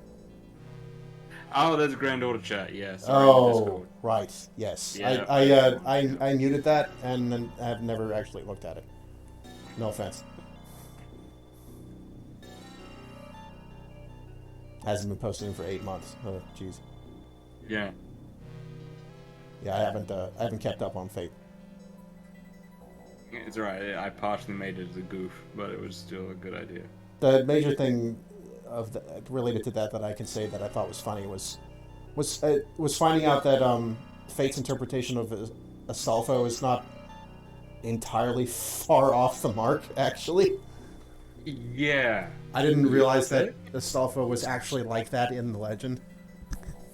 It's one of these interesting things where, like, the Fate characters have often got pretty heavy reinterpretation, but there's still like a grain of research there. I'm sure he was a little older in the legend.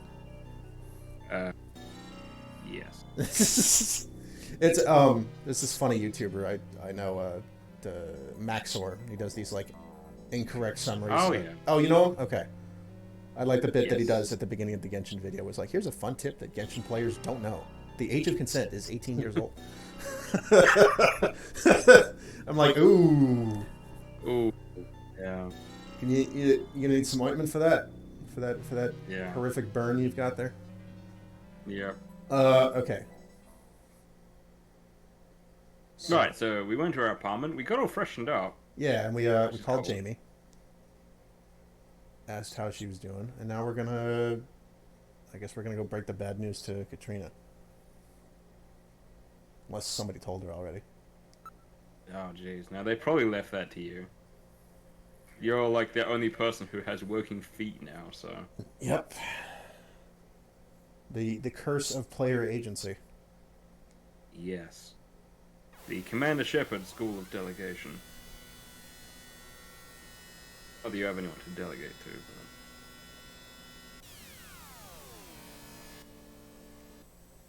See, if we had some, I've been playing some Monster Hunter recently. If we had some Palicos, we could go send them to do it. Yeah, Although I don't. that'd be great, but then I'd be constantly worried about them. Yes. The Snatch universe is not forgiving. No. And I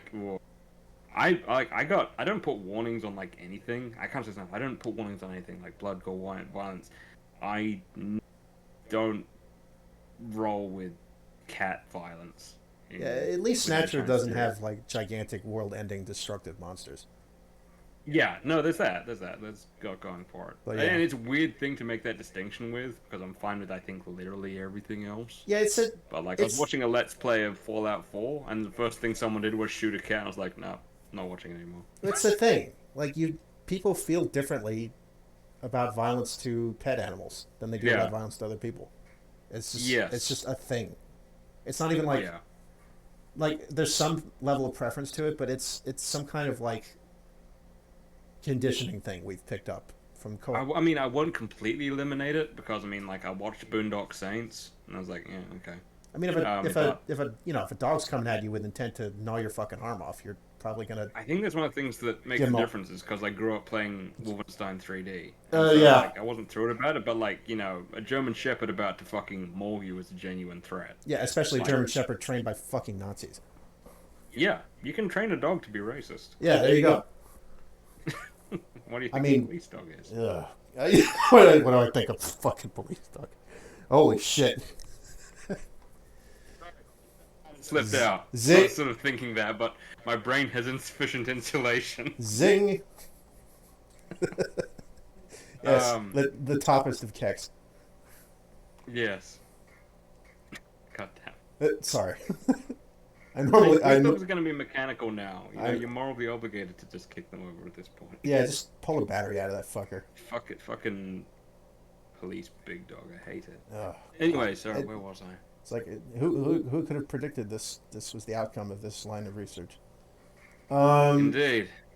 Right. Anyone I think we're who played a Metal Gear game. I think we're at Gibson's house. Well, that's a and nice house. Gibson apparently lives in the Outback Steakhouse. Good for him. It's you know it's hilarious. I've been rewatching old Angry Video Game Nerd episodes recently. This kind of looks like the houses from the LJN Nightmare on Elm Street game. Ooh, haunted house. Yeah, boo, haunted house. Spiders, dude, punch them. I still say that quite a lot. Well, the thing it reminds me of, and this is I don't know why specifically. I don't even know if I'm remembering it correctly. To me, in Fallout New Vegas, this looks like the townhouse in Jacobsville. I have yet to play New Vegas. Everybody tells me I should play New Vegas. Yes, you should. Yeah, no, you'll have a time, man. Like, it's the reason why people keep on getting back to New Vegas is because it's fucking good. Right. Like, I mean, I'm probably going to do a Let's Play of it someday, and it'll be like my 7th actual run through. Oh, damn. There's like, there's some story beats that you do eventually get sick of. You're like, okay, I gotta do this bit again. But you don't have to do any of it. That's the beauty of it. The writing's above average, and I know the atmosphere is good, nuanced.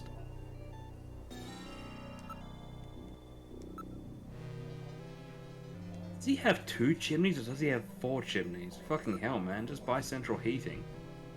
It kind of looks like maybe does pottery. It kind of looks like there's 4 of them. Yeah. So okay.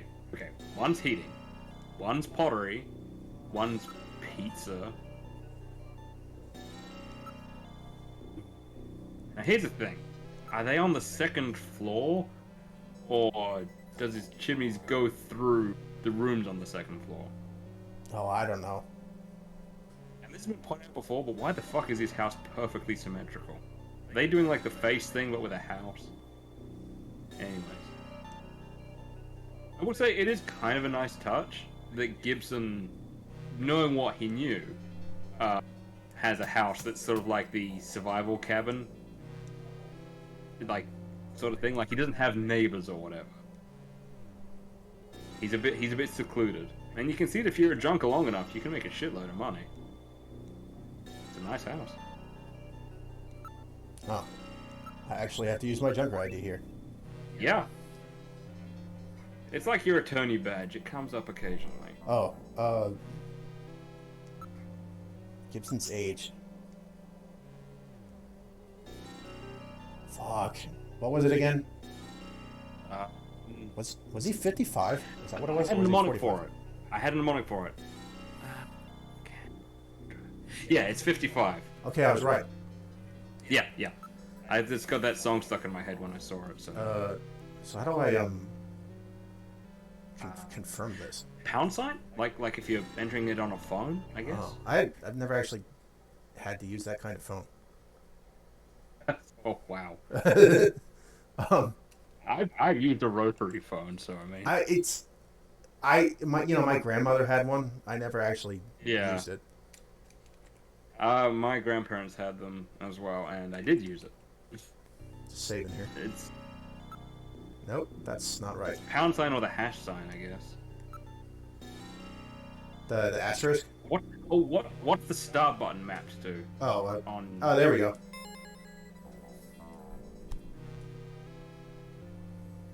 Okay. She wants.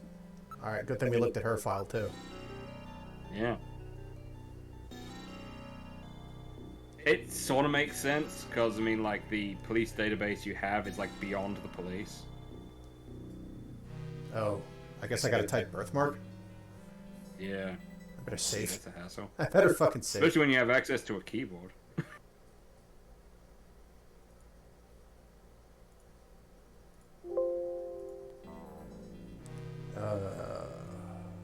Birthmark. I guess it's all one word, right? I believe so. I would write it as one word. But yeah. What the Junkers have access to. Oh, she asked what shape it was? Beyond. Fuck, okay.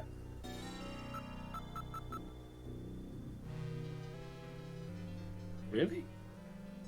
I thought she just asked what sort of mark it was. That's All what right. I thought she That's asked. fine. Let's go with that. If chat can save us some time, they can save us some time. Well, let's see. Whoa. Oh. You have to write heart-shaped? That'd be weird. Would that fit? I'm not sure that will fit. Yes. Oh, well. I think. Like, my counting's not much better than my spelling. Yeah, I'm gonna go with my first instinct and try birthmark. That's right. Birthmark all is one word.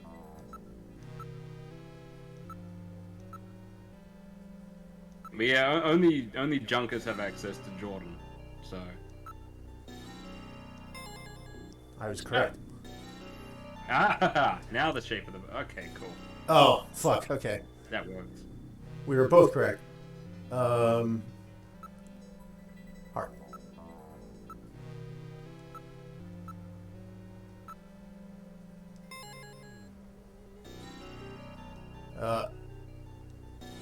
It was like her inner left thigh, I think. Let's try thigh. Maybe just let's just try thigh. Hopefully. See, I'm not sure that's okay. It sort of makes sense because I mean she's meant to be a model, right? So like, wouldn't everyone have seen this mark? But if she hates it, she might be doing the Drea de Matteo thing and like constantly like covering it with makeup. So Did I spell thigh right? I think so. That's Look, one, I am. That's the one of wrong those guy to words I ask. fuck up sometimes. Hey, I got it. Hey, Mayo. That's good. Let's do this.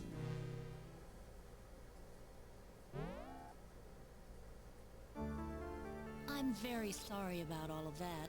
I'm Katrina Gibson, Sean's daughter. I'm so sorry. What's the matter, Mr. Seed? I'm very sorry, Katrina. It's my fault your father's dead. Gillian. No, if I could have gotten there just a little sooner, your father might still be alive. Oh, Mr. Seed, I appreciate your feelings, but I was always ready for the worst with my father. Every day as I watched him leave for work, will it be today, tomorrow? I knew it was a dangerous job. Katrina, that's... Well, I'm a junker's daughter. Do you think you'll be alright by yourself? I'll be fine. Don't worry about me. I can take care of myself. Besides, I don't think I have any tears left. Katrina, are you sure? Okay, Junker, you've got work to do, right? Keep yourself busy. That's the best way to take your mind off of it. Okay, Katrina, you're probably right. I'll appreciate any help you can give me on this investigation. Okay. Yes. Introducing Lynn Fusina. who is not an actor. I see. Yeah. I mean, like, I cannot throw many stones in terms of someone being a little bit stiff as an actor. Been on stage a couple of times and whatnot. But I've done a little this acting was myself, actually. yeah, it's bang. You know, if you're gonna be doing any kind of mic work, some sort of grounding is good. Just my reason for doing it. Yeah. That and one of the roles available was of a bumbling trench-coated detective. So I mean, when I dressed up for that particular play, like I shaved off my beard and slicked my hair back. Had to wear a brown suit and trench coat. It was just a Gillian costume. Literally. Okay. Sure. Okay, Gillian. Gillian. I mean, I'm glad he's keeping it to himself, but like, her dad just died. And he's like, va va boom, the second he sees her. What the fuck? Oh, okay, so either Metal Gear is a mind reader, or he did say it out loud. Good Christ.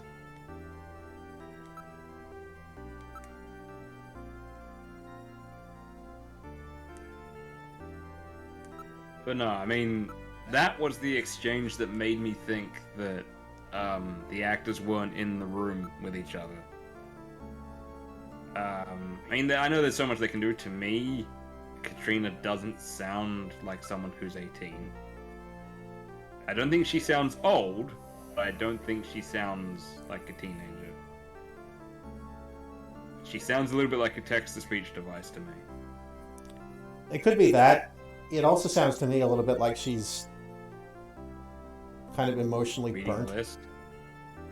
Oh, that hadn't occurred to me. That you know what? That's a fine interpretation. Let's go with that. I'm not gonna go as far as to say like it's better acting than you think it is, but maybe like she spent so long as the only child of a single parent in a dangerous job that it's affected her like emotionally. Well, I mean, in all fairness, it sounds like she's reading a speech that she's rehearsed to herself, which would make sense. It could also be that. Yeah, that's not bad. That's not bad. Yeah. You know what, Captain? You're incredibly charitable. Let's go with your interpretation. I like it. In all fairness, sorry. No, it's just I hope I'm not being naive here. No. Look, I don't think that the actor had any misconceptions about themselves. Like, they didn't pursue acting. They worked at a translation service. I think they were just around. I don't think they're gonna be desperately offended. And honestly, they had a shot, and they're part of pop culture history. So I think absolutely props to them. I think what Max just typed is important. Devastation can be paralytic instead of hysteric. That's true. That's true. It's a good way to put it. The Japanese version, she sounds a little less stilted and a little more just sort of like sad and drained. But admittedly, she's not hysteric in the Japanese version either. Yeah, She's just a bit sort of like spacey. And that's the other thing. Yeah, it probably comes across different in a different dub. That's relevant a few times. Yeah. I think she also has the unenviable task of doing a performance at the same time as Jeff Lipetton and Lucy Childs, doing what to me, especially again, 94 voice acting scenes is one of the really little ones that I like quite a bit. When Gillian says that it's all his fault, and Mel just goes Gillian at him. Like I think that's really pretty good.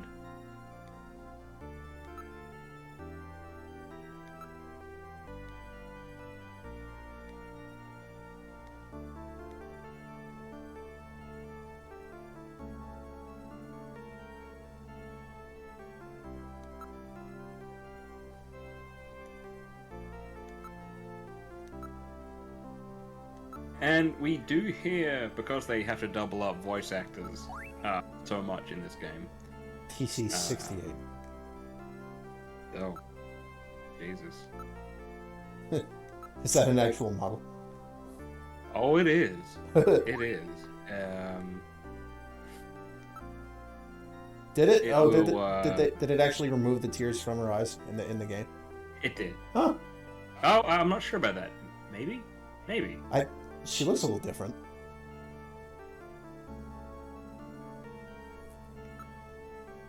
I like that she's constantly adjusting her tie like she's Gus Fring.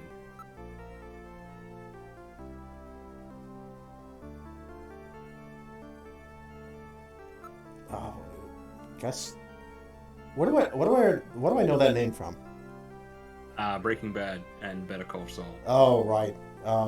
He's Giancarlo Esposito's Yeah, character. Esposito's character. I know him as the dentist in Payday 2. He's one of your That's fair. he's one of your contacts that gives the clowns their contracts. Oh, neat. He's a piece of work, the dentist. But my understanding is that his character in Breaking Bad is as well. Yes, it seems to be his byline, his piece of work. It's an interesting thing because I have a friend who's a massive... I forget the actor's name. But as a consequence, I've seen 2 of the Maze Runner films.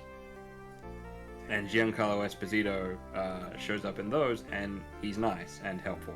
Huh. And not at all dangerous. It's like, oh, okay, change of pace. And then Alan Tudyk shows up, and he's an asshole. They're keeping you guessing. That's very weird. Well, I mean, Alan Tudyk plays villains really well. I mean, Oh, he does. He was. He's a very good Joker and Wreck-It Ralph and whatnot, but generally I associate that with voice roles. Yeah. And Alan Tudyk shows up on like, you know, in person. It's like, oh, it's Alan Tudyk. He looks so nice. He's just kind of unassuming looking, isn't he? Yes.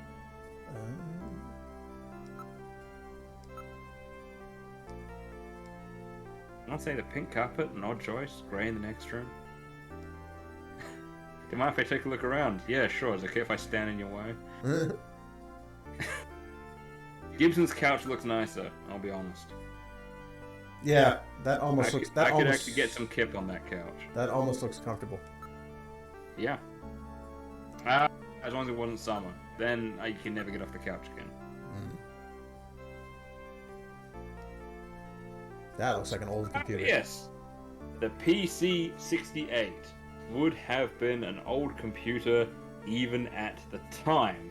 Oh, goodness. It had 2 5.25 floppy drives, a 256 kilobytes of RAM that could be expanded to 640 kilobytes of RAM. Kilobytes? At the time Jesus. it was around, it cost $4,200, which in today's money would be $11,020.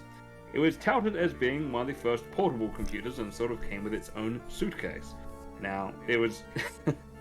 the portable byline was often translated as people who actually used the damn thing to luggable or heftable, because its portability was 30 pounds or 13.6 kilograms in the Queen's measurements. Yeah, portable. My ass is And it portable. used the same Intel 8088 processor as the PC-88 engine.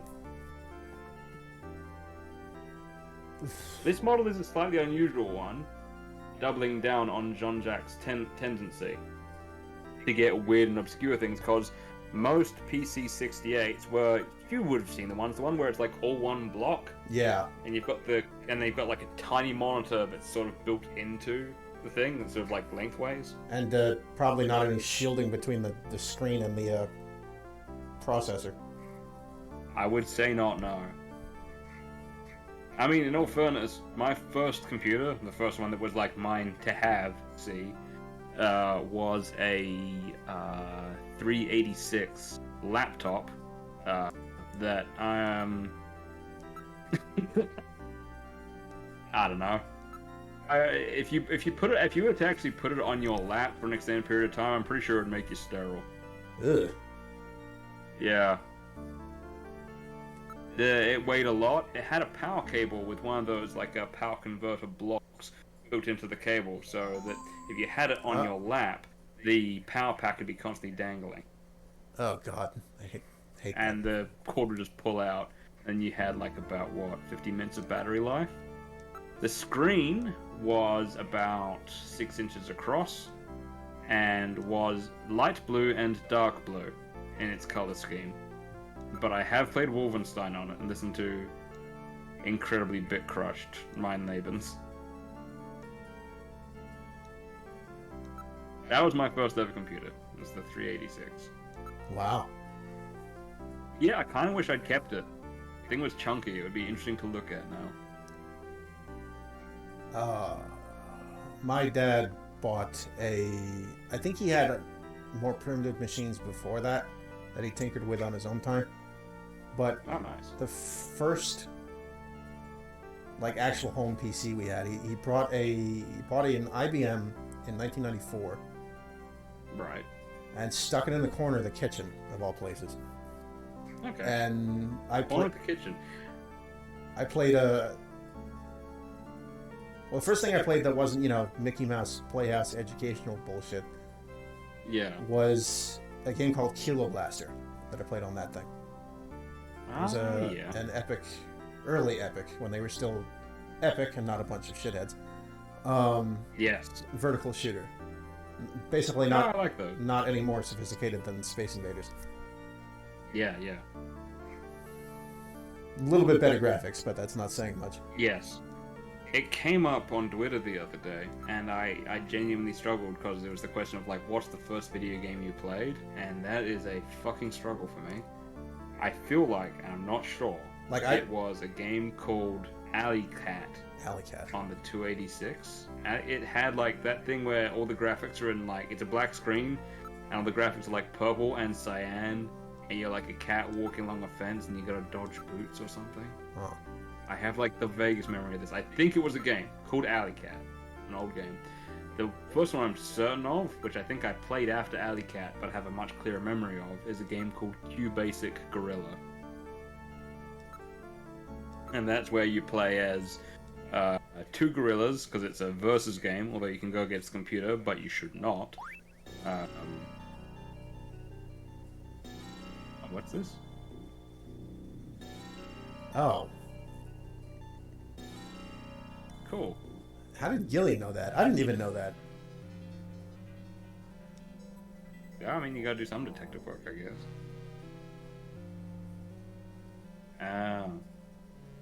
Yeah, I remember that.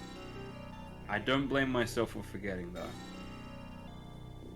But yeah, you had to...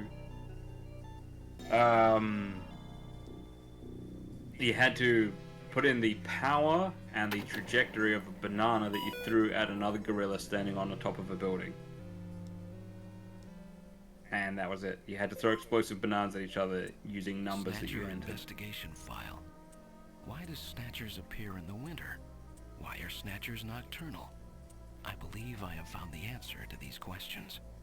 Snatchers' vampire-like behavior is due to their desire to avoid exposure to sunlight.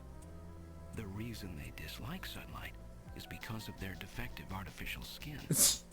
Long-term exposure to ultraviolet rays causes overproduction of melanocytes in the epidermis of their artificial skin, leading to a form of skin cancer with the characteristics of melanoma. In other words, what we call simple sunburn is fatal to them. This relationship between ultraviolet rays and their artificial skin should give us a way to track them down. It should take at least 6 more months before they can develop a form of skin which overcomes this defect. These conclusions suggest several useful methods for locating and identifying Snatchers. 1. Investigate skin condition. Check for any evidence of melanoma. 2. Check for odor. Cancer cells secrete a unique foul odor. 3. The presence of pollen. Snatchers are believed to hide in areas plentiful in Snow 9, a snow-like bioengineered pollen crystal. As such, Snow 9 can always be detected in places they appear. Snow 9 is an allergen, causing throat pain and sneezing. 4. Possession of sunscreen. In order to protect their skin from ultraviolet rays, Snatchers use sunscreen even in the dead of winter. This is due to sunscreen's ability to block ultraviolet rays. Of these techniques, 1 and 4 should prove particularly useful. In addition, besides working to prevent this skin cancer, Snatchers maintain facilities for treating artificial skin which has actually become cancerous.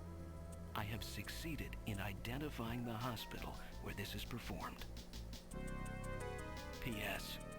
Watch out for a bounty hunter named Random Hajil.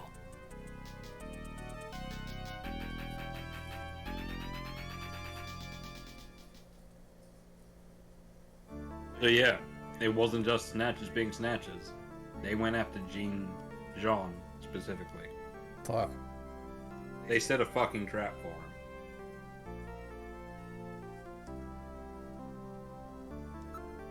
That was no accident. Son of a bitch. Yeah. Now, this is a very, very small note I've got here.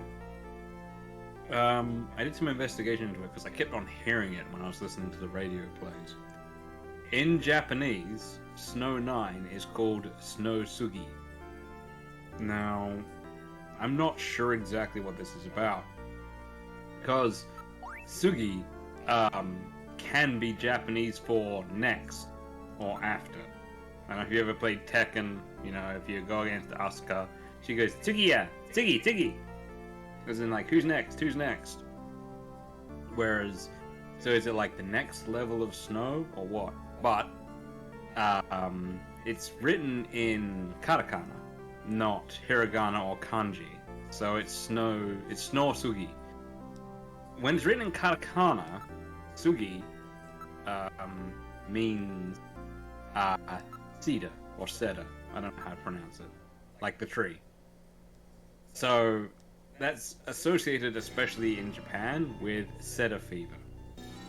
So I think it's basically called snow cedar, which is basically sort of they're trying to say it's like snow pollen, snow irritant. I think.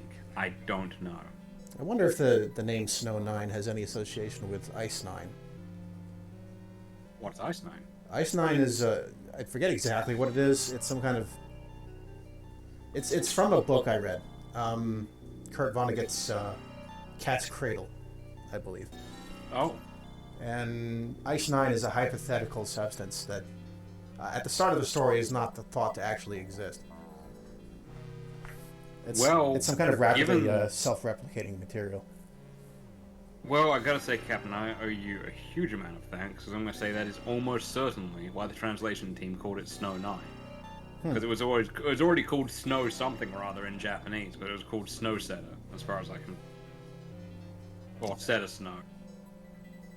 Oh, wait, no, that makes sense, because the white stuff that comes off of cedar trees is what gives people the allergies. So it's sort of cedar snow cedar. But there was nothing... That doesn't sound as good. But it would... The translation team would absolutely make a Vonnegut reference. So if you're going to have Ice 9, why not have Snow 9? Well, there you go. Fuck, you've put the pieces together. Thank you, Captain. That's been bugging me. I just thought they did it because it would sound slightly cool. There's always a possibility, but considering who made this, it stands to reason there's a deeper meaning. Well, that's the thing. I feel like, for reasons that I will go into when it's relevant, I think that Kojima didn't work on the translation directly. Like, the last one he had any direct involvement with was the one on the PC engine. So he didn't work on the PlayStation version, he didn't work on the Saturn version, he didn't actually directly work on this one. Right. But the people who were working on this game, I want to say they were like-minded. They were the right people for the job. I am convinced. If nothing else, the accuracy in the translation and the nuance is really up there. Again, I'll go into that with certain scenes, but you'll sort of see what I mean. It goes beyond using the correct words sometimes. There are some important cultural differences between Japan and the West / America, and they make those adjustments in ways that I'll explain later. Rex and MPG filled in the gaps in my memory as to what Ice 9 is and does. I remember that a little more clearly now. That something bad happens at the end, and I believe it has to do with Ice 9 coming into contact with ocean water. And the results, I believe, are catastrophic. Well, yeah, they would be. I'm not sure I would name my dog after my wife that I killed. Well, I mean, I didn't kill. Well, Gibson didn't kill Alice. Snatcher's killed Alice, but he had to kill Snatcher Alice.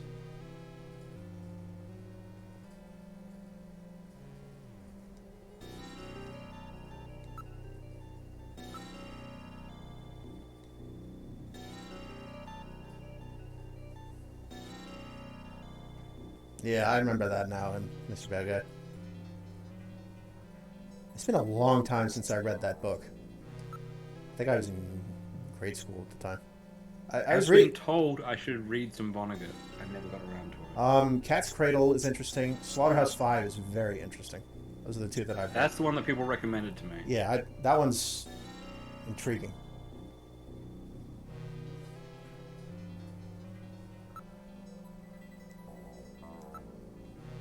Yeah, that's the thing. There's thorns in here. Yeah.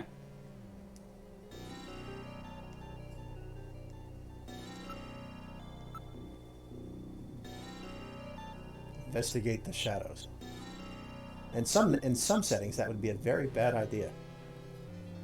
This is a thing that I have very slightly carried across to my own version. Is I noticed that with a lot of times, if people are playing a game, they'll try and blaze through it by just checking absolutely everything. Like, it's one of these things where I deliberately made it because I noticed that when I would do a forum game, people would just say, look at everything, or touch everything, pick up everything, which I thought was kind of lazy.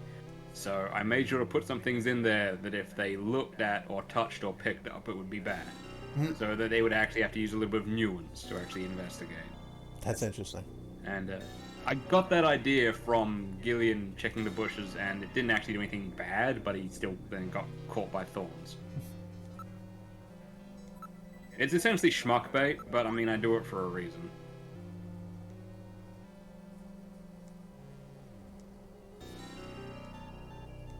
We're not done with that chess piece yet. Apparently. I'm not sure Gibson was amazing at chess.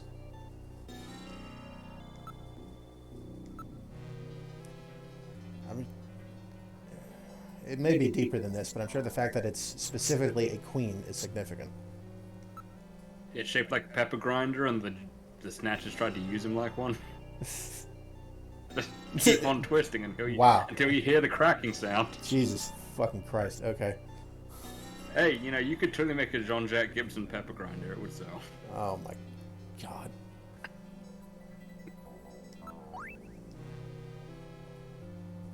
Look, though, I wish that Snatcher was big enough for there to be a bunch of Snatcher merchandise. I don't know what it would be, but...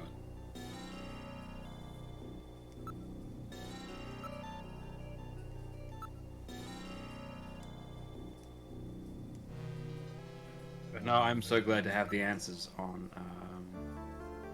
Snow 9. That's another gag I put in. If that's the answer. Yeah. I don't know for certain. Yeah. Like, just like I don't know if Harry chugging Napoleon brandy is a Dirty Pair reference. Japan, they just really love Napoleon brandy, so it'll all be interconnected. You want to tell me that no one who was working on Snatcher in any aspect wasn't also a Dirty Pair fan? Because I don't buy it. I don't know enough to argue the point. I'm just saying they were standard nerds in the 80s. Yeah, sure.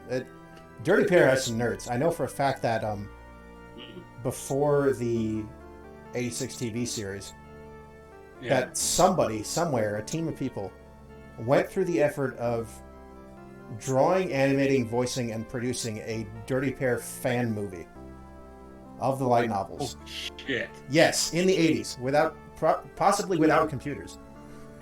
Wow. There's a fan OVA of Dirty Pair that predates the TV series. Fans can get a lot done, I'll be honest. Yes. Did you ever see that Predator vs. Zatoichi short film they did about 5 years ago? No. I think I saw a clip of it on Twitter. Yeah, it's possible. I think Scum retweeted it, I'm not sure. A few people did. That sounds right. Prey came out, and everyone's like, this is the best Predator film in forever. And they said, the way you make a Predator film is to make an existing film, be it jungle survival or, you know, gritty police investigation, and then you just make it, then you just throw a Predator in there. And there's a clip on YouTube that's literally just that. It's a Zatoichi samurai assassin revenge film plus a Predator.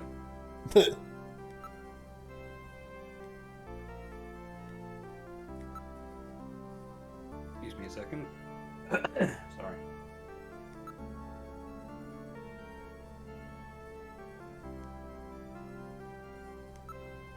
Am I imagining it, or does Gibson have a little model of his own house in his house? That is what that looks like. Yeah. It's either that or he's got a model of a Shakey's Pizza. And a photograph of himself or you, I can't tell. No, it's a Black Queen. Nice work. Yeah.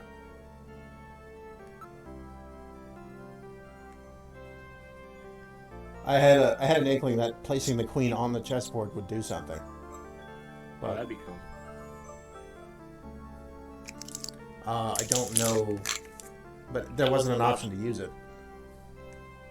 I don't know much. Yeah, I was gonna say I don't know if there's a game I'd say you don't want to say persuade to Katrina at some point. It's probably bad. Right.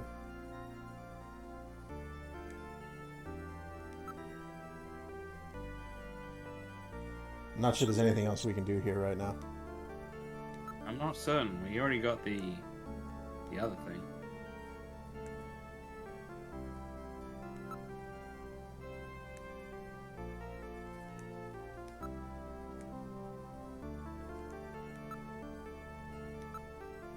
Now let's meet up with our informant. Yeah. Has Let he? me give you my address and video phone number. Give me a call if anything comes up. Thanks again, Mr. Seed. Take care. That's the sign that you did something good. Is if you're not an absolute creep to Katrina, then you know she's actually like, oh, I kind of like it when you're around. You're nice. It's the game rewards you for not being an asshole, which is nice. I appreciate that. Yeah, it's actually a good life lesson. Because I mean, you can be way creepier to her, even in this version of the game, and she just kicks you out, and you literally can't come back into the house for like a few hours or something. Yeah, I'm just. That's good. I'm just not going to do that. Yeah. That's not me. I don't believe that everything programmed into a game has to be explored. You know, that's fair. Yeah.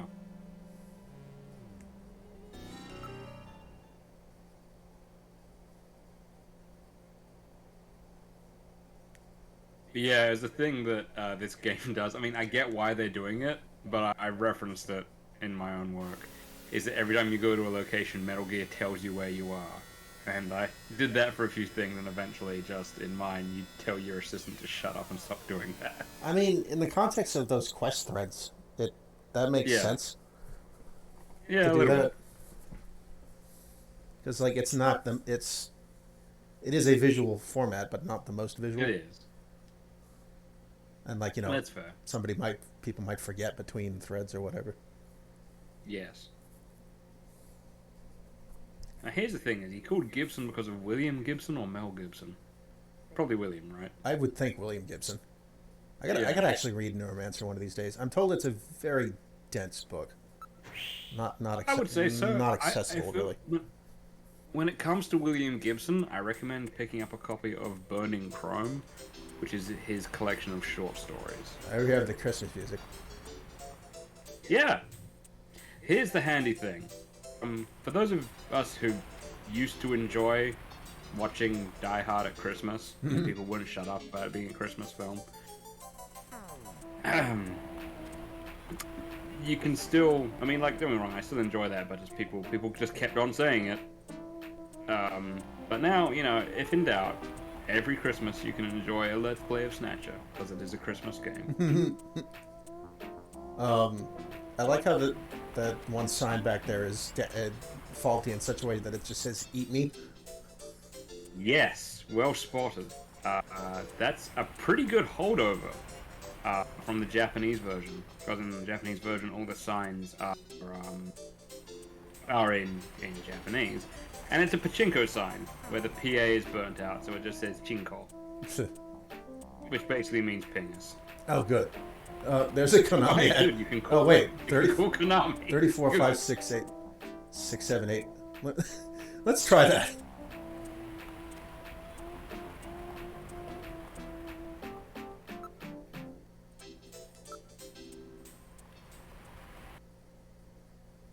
Yeah, I think it was, I almost didn't catch it. I think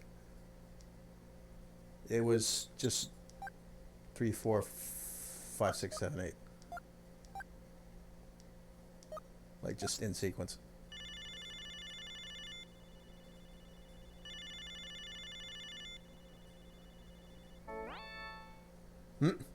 Thanks for your continued support.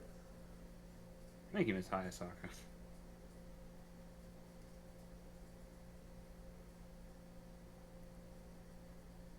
Was this a worldwide release? The Sega CD version? Yeah. It got to Australia and Europe and America, I think. The Romance of all the women around him. It's not what it's called.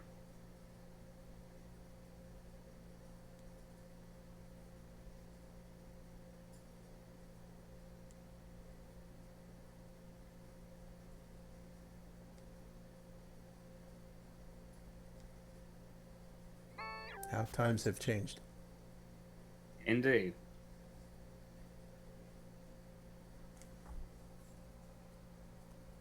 And here's the thing, I thought Napoleon wanted to meet you here. Well, I mean, I didn't exactly click on everything yet. Oh, yeah, it's fair.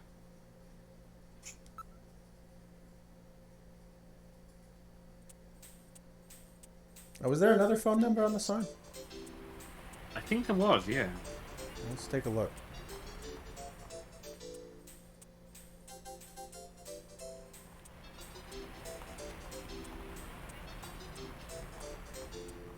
Cult shop.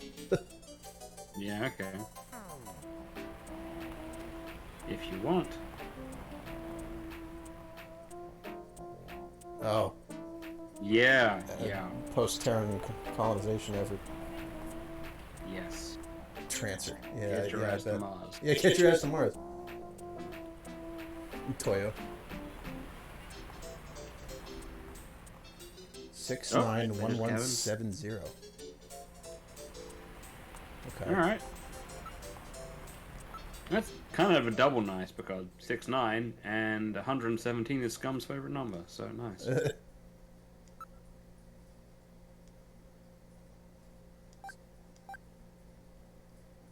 Whoops. Yep.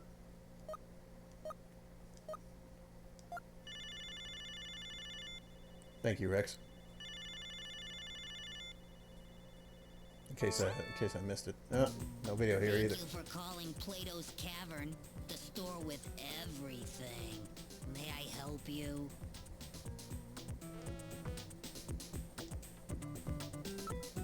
They're involved in the black market. That's why they advertise their number in the Central Plaza.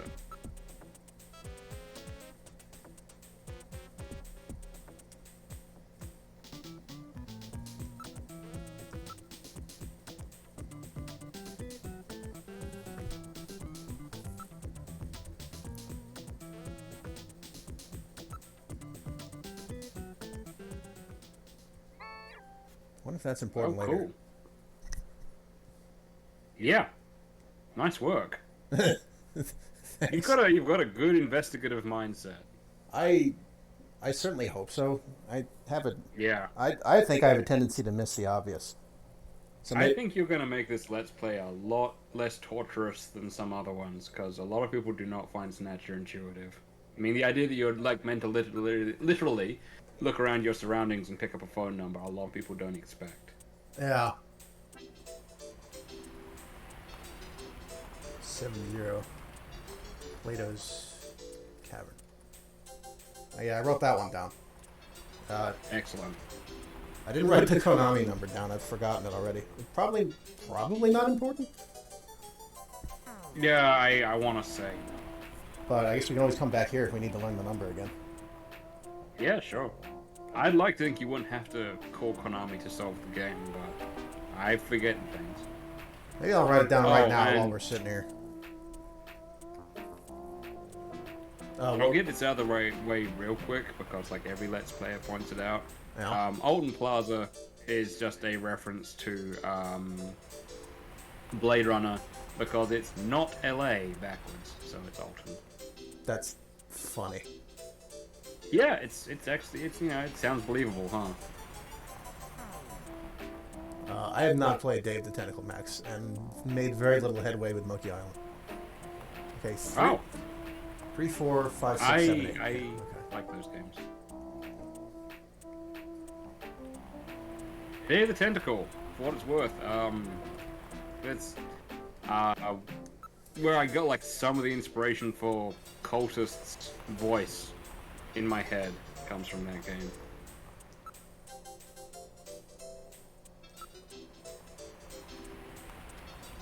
There's a female character in the game who has kind of like a spaced out and occasionally enthusiastic way of talking that just sort of sounds kind of like weird and breathy. I thought, yeah, I could do something like that.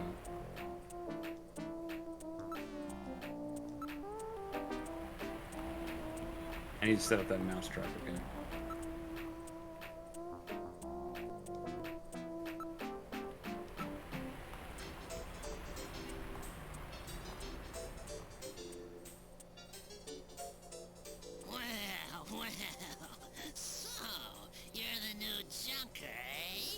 You Napoleon? Well, let's keep this short, okay? The Snatcher sees me here, and I'll be the next one eliminated.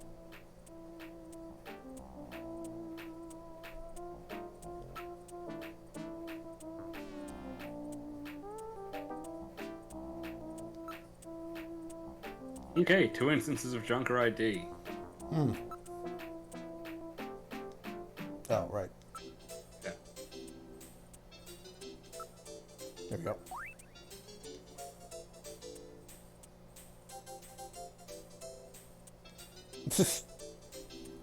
I like how that was I choose in to Reddit. believe it's not as simple as that. I like things that few people rather have robots, so what's the point in being a junker and investigating if everyone can spot you?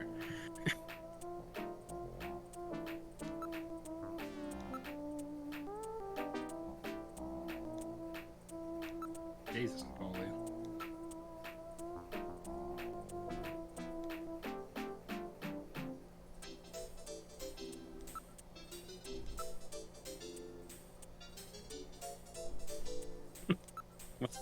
Arrest him for what? Loitering. Loitering.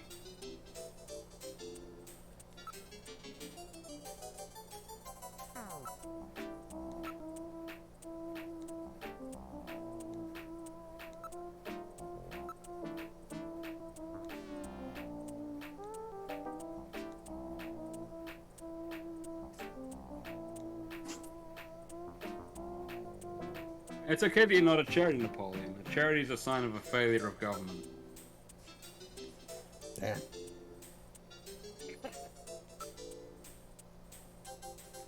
Let's flash some cash at him. Yeah. Yeah, Gillian rather unsensibly, I think, showed him the full amount to produce a single note, so... Now, a lot of people have made fun of Gillian's exchanges with Napoleon, that he just keeps on, like, handing over more and more cash and saying, oh man, he's not a very good investigator, but... to me, it's kind of like just a fond reference to, I mean, it's the thing where you give an informant money in a investigation anyways, but to me, it's most likely a reference possibly to Tante Monogatari, the detective show, because the scene where he's interviewing someone and he's just constantly like handing them more bills so they don't stop talking at any point. Like as he's talking, he's not breaking eye contact, but he's just handing them more and more money.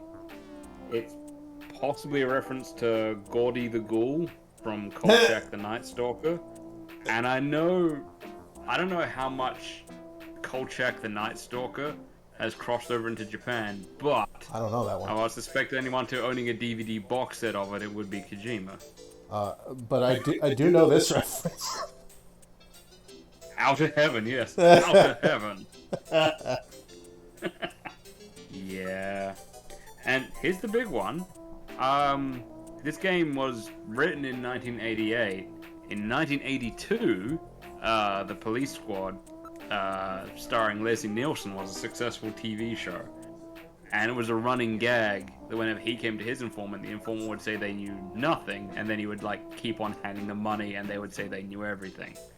And again, I want to suspect Kojima of being a Police Squad / Naked Gun fan, because he literally has a character called Drebin in one of his games.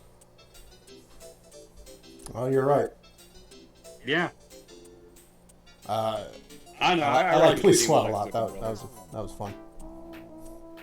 That I have seen. Great, yeah. I don't know that other one you mentioned. Kolchak the Night Stalker? No.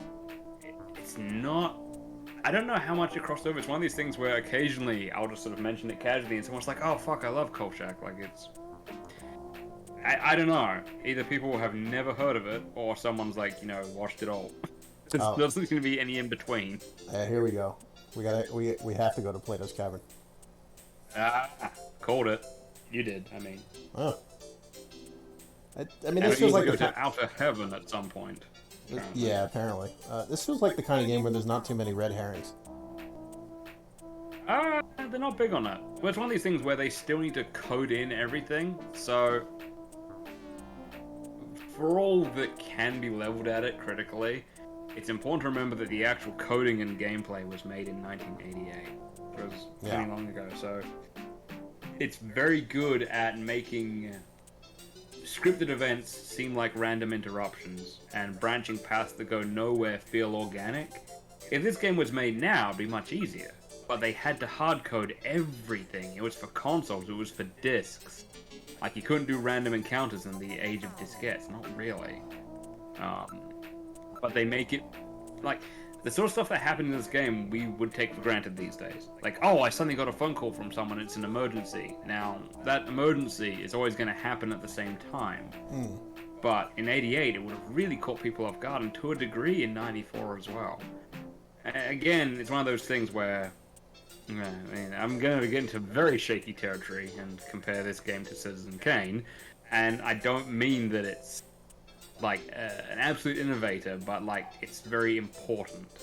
Like in terms of showing what could be done with an incredibly limited at the time format, they really did what they could, and they tried some new things, and those were important. So the games came after it might be better known, but like Snatcher walked to a degree, I think.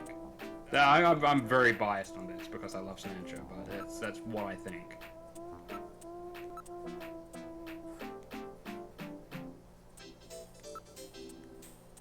Napoleon has kind of a different feel in Japanese. Like, he's just voiced by Goro Naya.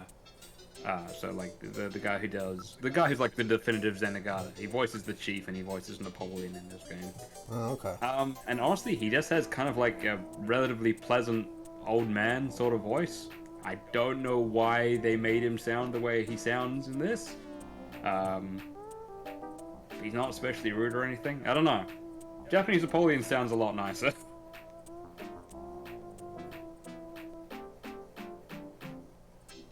Once you know how he's... Sorry. Maybe they're just trying to emphasize that he's an underworld figure and inherently untrustworthy. Yeah, I guess. It brings a different feel to their written conversation.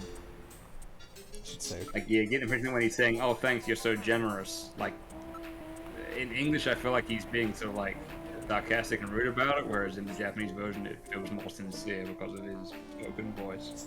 I'm probably reading into it too much. I think Save 1 was next.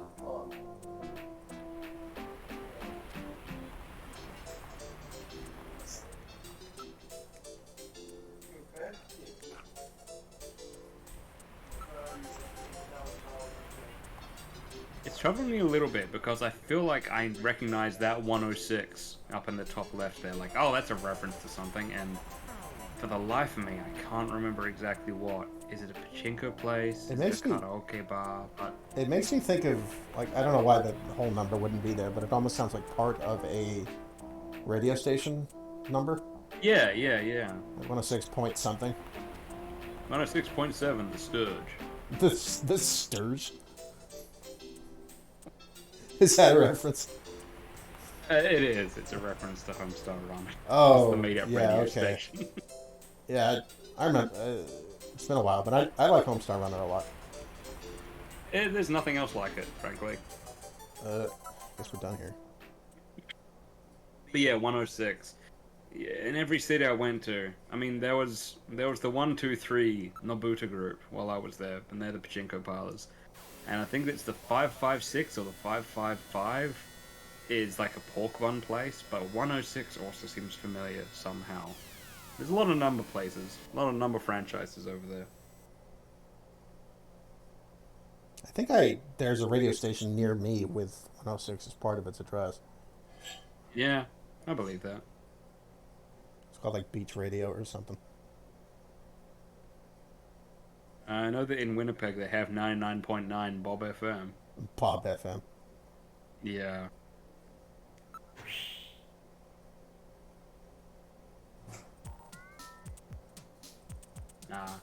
Good tunes.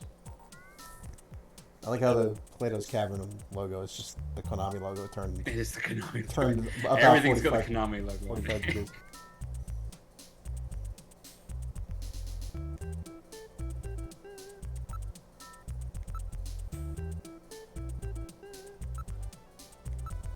And if I'm reading that sign correctly, there's a tavern here called London. It's in katakana, but there's a sign that says Rondon. Oh. Now, Plato's Cavern, in the original Japanese versions, I think all of them, even on Saturn and PlayStation, although I could be wrong, was called Joy Division. Because it was one of Hideo Kojima's favorite bands. Might still be. Obviously, that wasn't gonna cut any ice over here. Could not call it Joy Division. So it's called Plato's Cavern.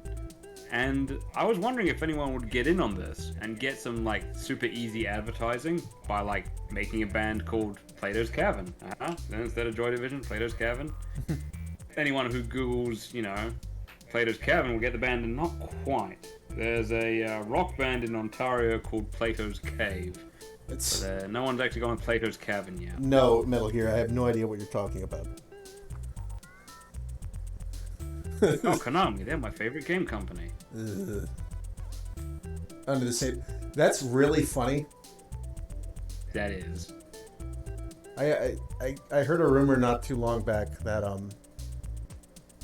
that Yakuza were like trying to deliberately scuttle Konami, and that's why they'd made so many like absolutely boneheaded decisions in the last decade. It's not impossible. It's not impossible. That would make sense in a way because Konami has doubled down on just making pachinko machines, as I think I ranted about last time. You did. And as a general rule, most pachinko parlors have at least one Yakuza stationed in them at all times. So certainly, if they're of a certain size, there's always one there. But I mean, I don't know. I also used to hear that a rumor that Gunpei Yokoi was assassinated by the Yakuza. That his death wasn't an accident. Not impossible. The Yakuza are a genuinely odd bunch. I haven't met that many of them in person, but even within that group, they were very mixed. They have this weird. The thing that caught me off guard the most about them is they speak some of the prettiest and most humble Japanese you will ever hear. Like some of them cannot make themselves low enough, but it's all coming through the filter of like the devil's own voice. Yeah. Oh, look at this dude! Holy shit! Yeah. Well, what are you buying?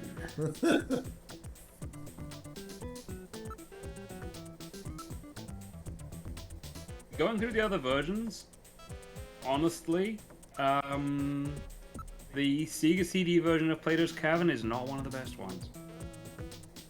they're not making the most of the color palette, and on the legitimately on the PC Engine, Saturn, and PlayStation, it looks kind of more like an interesting store. And this is a bit too primary colorsy looking to me.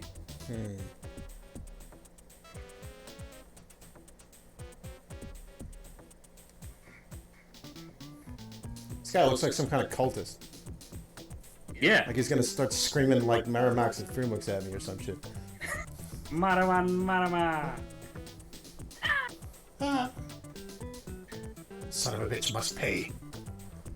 Yoroshiku. Which I'm pretty sure is actually Japanese, which is weird. I remember reading about like the cultist speech in Blood, how it's like some bastard mix of like Sanskrit and like Aramaic or some shit. Well, they seem to be saying Yoroshiku just very slowly. Yeah, I don't Which know. is basically like them saying how you doing. It sounds like they're saying Yoroshiku to me. But I maybe. could be mishearing it. Could be. I think there's a website that actually tells you everything they're saying. Oh yeah. They've got like the full language dictionary written out there.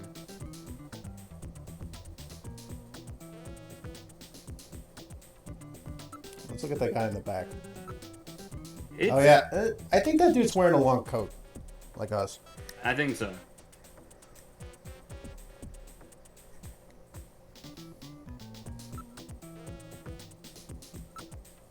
I'm glad that Kojima pointed out, mentioned the Ainu in the list of people who were in Neo Kobe because, and like I'm giving them a hard time, but there's certain branches of Japan media that like pretend they don't exist. Yeah.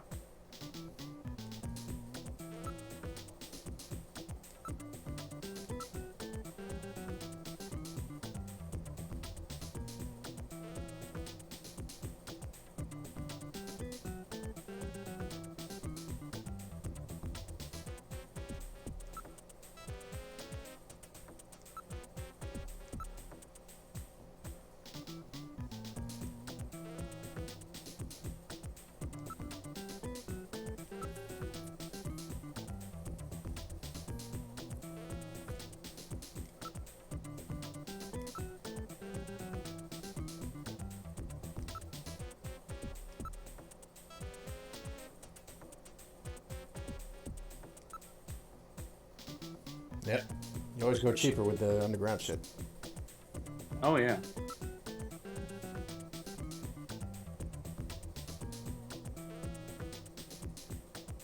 Rick Baker.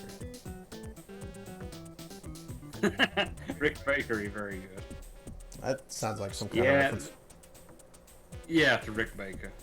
Hey, who's that? Is he like a famous effects artist? He's or a something? makeup guy. Makeup guy, Yeah, alright. special effects sort of dude. Yeah. I could be getting this wrong. I feel like he was one of the ones who was taught by Ray Harryhausen directly, but I'm not sure. Oh, shit. Okay. Harryhausen, I know. Yeah, I could have my wires crossed on this one, but Xerox? now the Moai mask is always there in every version of the game. The Moai is always around, probably because it's a Metal Gear reference. But the mask on the left is, I think, different in every single version of the game. Let's see, in one version it's a Predator mask. Now that obviously wasn't going to be okay. Oh. Or whatever, what are they called? The Yuan T, Yuan G? The Predator, you know. As in Alien vs. Predator, there's a Predator mask there. There's one version of it that is Alien Dada from Ultraman. Although they just call it Da Da Da in the game. Most interestingly, and I'm glad that MBG is listening, on the Sega Saturn version, it's a Moai mask and a mask simply labeled Koitsu. Now, Koitsu is Japanese just for this guy or that guy or this guy over here sort of thing. But it's actually the Fairy and Union sort of creature type from the Yu-Gi-Oh series, because Konami also had the rights to that. So yeah, there's like it, and basically the mask itself, it's just like a perfectly shiny blue mask, because that's sort of what Koitsu looks like. He's sort of watery looking, shiny Pepsi Man looking dude. So yeah, that's kind of neat. I thought Mr. Bad Guy might like that. I mean, that's not going to mean anything to the YouTube audiences, but for what it's worth, there's a guy watching this stream who's really into Yu-Gi-Oh! And there's a Yu-Gi-Oh! Reference in the Sega Saturn version of Snatcher. Oh. So now you know. Oh. Huh.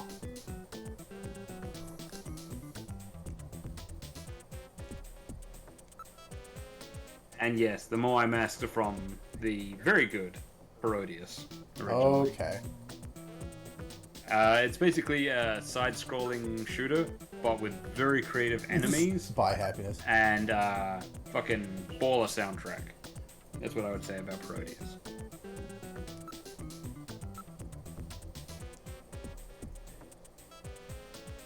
Rick Bakery. That won't be the last reference to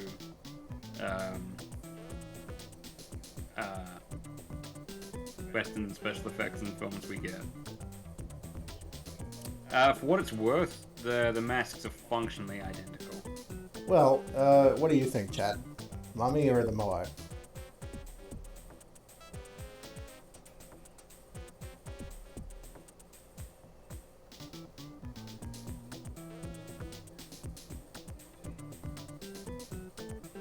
Mr. Bad Guy still going on about Yu-Gi-Oh! A little bit. Mr. Bad Guy says the Mummy. I like the Mummy. The Mummy mask will make us look more like Joshua Graham, which I can see going down quite well. Oh yeah, guy says we can't expect God to do all the work. We can't expect God to do all the work. We can't expect God to do all the work. The time for talk has passed. I personally love Keith Sarabashka. Yes, yes. He's in Dead Space a lot. I think he's in all three of them. Yeah, it wouldn't surprise me. That's another vote for the Mummy. Let's go with the Mummy. Yep. 2,000 credits.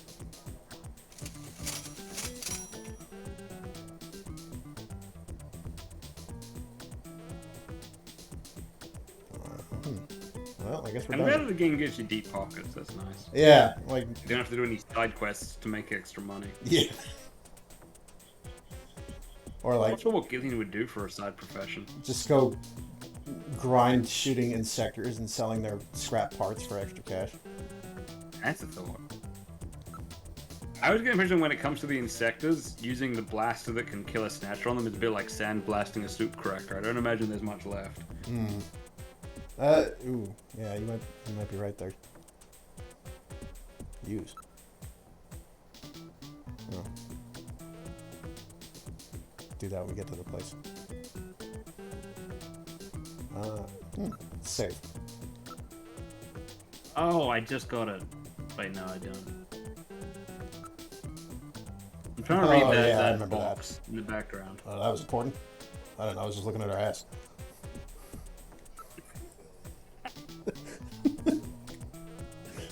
I don't imagine it's important. I can't tell what they're selling in some places. Are they selling a bunch of like squash rackets up there? I thought they were like... Oh, I don't... You know, the blue one looks for all the world like one of those bags that you keep a bowling ball in. Yeah. If I was storing a bowling ball in my store, I would not suspend it from the ceiling. Well, I don't know there's a bowling ball in it, but it looks like one of those bags. Oh, right. Yeah, no. I think there's more masks in the back.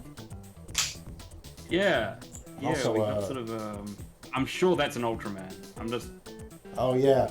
I can kind of... They The kept one in the it middle, low right? res enough for it to not get sued, but that's Ultraman, I think. The one in the middle, right? Yeah. The one they call the Superhuman Samurai Cyber Squad here in the States. Is that what that was? I believe Right. so. I forget off the top of my head. I was a VR Troopers guy. I never watched VR Troopers. I didn't. No, I mean, I was a Power Rangers guy like most people. But I was actually had some VR Troopers. I was actually pretty sheltered as a kid. My mom tried for a long time not to let me watch or play anything where characters solved conflicts with violence. Oh, right. And no merch either. She hated merch. Oh, no, I can dig that. I didn't dig it. Interesting psychological study. Because my parents had this thing, like, I mean, we weren't like super rich or whatever anyways, but one of my parents' like early-ish rules was that, like, some Transformers were fine, but there was no out-and-out toy guns. Like, if a Transformer came with like a toy gun that you put in their hand, that's fine, but we would never get like a Super Soaker or like a replica gun. Nah, we had Duplo. And we just built guns. Like, oh, okay, there's no getting around this. my parents did that too, and we also did that. Yeah. We made guns out of Duplo and connects and shit. Yep. That might just be a universal kid thing. Yeah. Life finds a way. Yeah. Must go faster. Oh man, I love Jeff Goldblum. Yes. Let's get out of here. Come back soon. I like how polite they are. Yeah, it's a very nice black market. Pretty nice for a black market. Black market with a phone number and a neon sign. Oh man. A long time ago when I was a kid, I played this game, Death Rally. Oh, I've heard of that one. Yeah, that was an early Remedy game before Max Payne, before Alan Wake, before any of that stuff. Oh wow. Yeah. And it was a top-down, sprite-based, like arcade car combat racing game. Right. And that had a black market. Like, first you would go to the normal upgrade shop, and that's where you would buy. Right. Like, you would get money from the races, and you would use those Yep. to buy parts for your car at the upgrade shop. But when you were done at the upgrade shop, you would then go to the black market, and that's where you could buy, like rocket fuel for your turbo, so you'd have better turbo. You could buy. Oh fuck yeah. You could get what else was there? I think you could buy spiked wheel hubs. I think you could mines. Just drop some landmines behind you. And, Underrated. Yeah, and everything in Death Rally had no like voice acting or any real story actually, but it had flavor text for everything you could buy from the shops. And there was the guy, every so often you get these messages from this guy, True Tom Reimer, who I think was dead. I think he was dead, and he was talking to you from the grave, because he was killed by the. Sure, why not? He was killed by the Lord of the Race. Like, they just call him the adversary, but they alternate between describing him as just a really nasty driver, and anywhere from that up to like he's an actual demon lord, and you're actually in hell. Right. And so nasty driver's in aggressive, not as in stays in the fast lane doing. No, nasty driver as in murderous. Right. Gotcha. And like I don't know if, by extension, I don't know if the goal of Death Rally is simply to win the Death Rally championship or to escape, the road to hell purgatory. I want to say both. Yeah. I think one probably affords you the other. I think that'd be my guess. To wit, if you take out every other car in the race and therefore win the race by default, the Death himself awards you a cash bonus for your efforts. Hey. But I mean, dude's got to have deep pockets at this point. But like the shop guy was, I mean, there wasn't a shop guy, but they were always appreciative when you bought an upgrade. I remember. Yeah, exactly. I remember when you bought like a tire upgrade. The text went something like, "Warp 9, Captain. No problems with speed now. The finish line. She's closing fast." Right. You could actually play as Duke Nukem in that game. Oh, nice. Yeah, and like you would pick a portrait and enter a name when you started a run, a profile. And if you picked Duke Nukem's portrait and typed his name in, you would then get, for one thing, this takes Duke out of the pool of AI drivers, and he's the most difficult opponent apart from the adversary. Like he has arbitrarily more armor than everyone else, and if you play as Duke, you get that bonus. And you hear Dukeisms lifted from Duke 3D during the gameplay. Oh, that's cute. Yeah, which is the only context in which you'd hear voice in Death Rally. It's just that little Easter egg. which I think would catch a lot of people off guard. Yeah. Also, I want to address, like, I just noticed in the chat, what Mr. Bad Guy was saying is that the Koitsu in Snatcher on the Sega Saturn is not a reference to Yu-Gi-Oh, but a reference to Parodius? Parodius that then, yeah. And the Koitsu was... Yu-Gi-Oh was then referencing. And the Koitsu is the Moai head mask? No, it's the shiny blue one that's only in the Sega Saturn version. Oh, okay. And wait, now what's a Jerox? Mr. Bad Guy. That I'm not sure. Yeah, I'm a little lost. Maybe that's they call the Moai version? Yes, Max. What Dante witnessed was a twisted form of Mario Kart. That is the takeaway from Death Rally.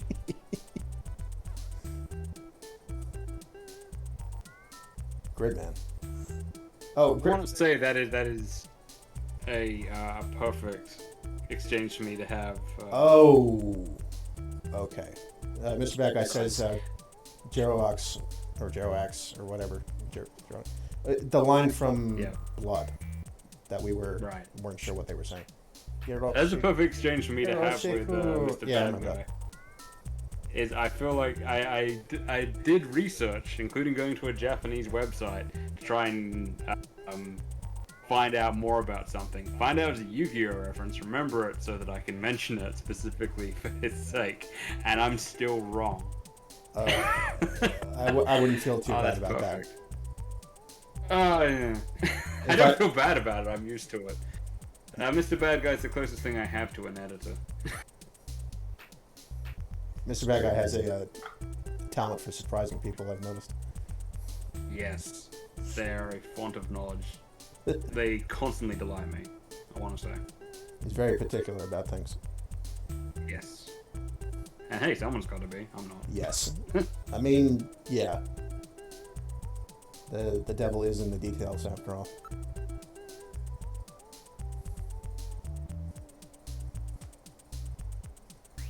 That's very fair, Mr. Bad Guy. It's trash. Well, it's tracks that a lot of people I care about seem to really enjoy, and that apparently I'm super good at. I played like 3 games of Yu-Gi-Oh against an experienced player and won all of them. Yeah, I have friends who are both. I have a friend who is both a Yu-Gi-Oh fan and concedes that it's an absolute mess.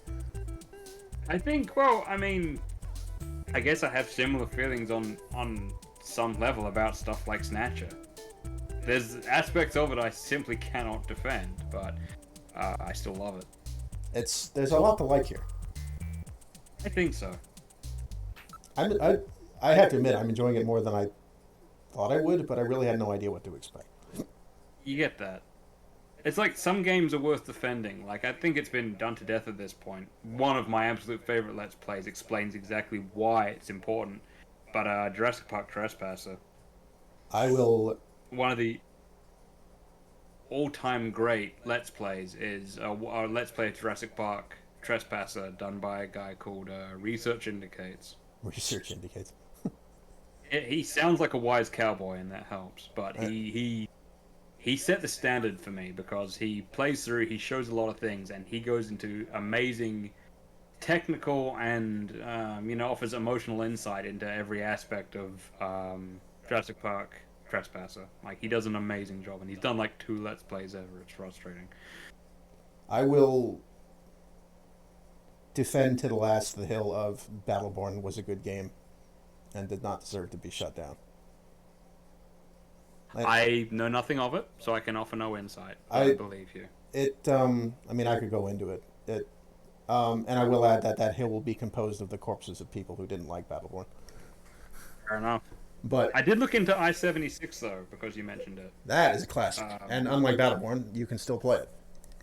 Yes, because it got me thinking about voice actors. Now, besides the ones that you mentioned, John Delancey and Greg Eagles, the one that really leapt out at me was Tom Kane. That's Skeeter, right? Tom Kane. Yes. Yeah. So, like, he's been doing, like, the Yoda, Qui-Gon Jinn, and Admiral Akbar voices pretty much since forever. Oh, for like if you've heard Yoda on TV, it's been him. Damn. Akbar in the films has been him, and that sort of thing. Oh shit. Okay. He also does as far as I can tell, perfect Donald Pleasant's voice. Because in every Halloween film that they need like archive sound of like Dr. Loomis, they use this guy. Huh. And he's also Professor Utonium from Powerpuff Girls. Son of a And bitch. Mr. Harriman from Foster's Home for Imaginary Friends. So That's dude's Skeeter? pretty good. Holy shit. Yeah. He had to retire this year because he had like a massive stroke. He's fine, son of but a he's bitch. not voice acting anymore. All right. But yeah, I'm it was glad very he's- frustrating. I'm glad he got through I'm it. glad he's okay. It was like Yeah. it was a devastating blow to voice acting, and we're poorer for it. Yeah. But yeah, I totally forgot about that. Yeah. Um. Wait. So what do we do now? Oh well, I went to Outer We Heaven. have more time than I thought. Oh yeah, I was gonna ask. We've been at this for a minute. Yeah. No. We're good. Okay. I do need to get more to drink though because I have been talking up a storm. So I'll be right back. I think I'll take this time to get some water myself. A little bit of a break here.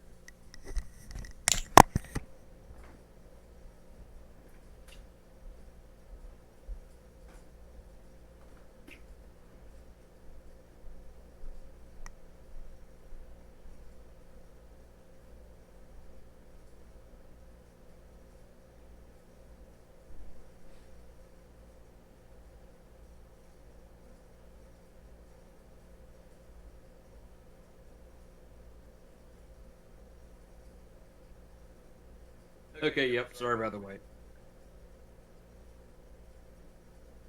I had to pick up some important supplies.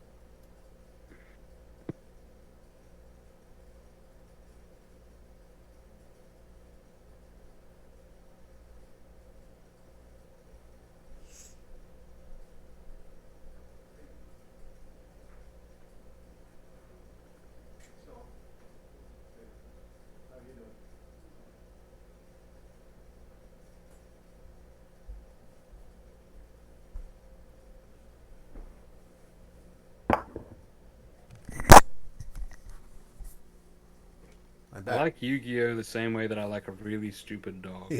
Sure, he draws on the floor, he barks at nothing, he gnaws on things that should not be gnawed, but you love him. Yeah, no, that makes sense. Ah. Max must get some sleep. Yep, no worries, Max. Thank you for joining us.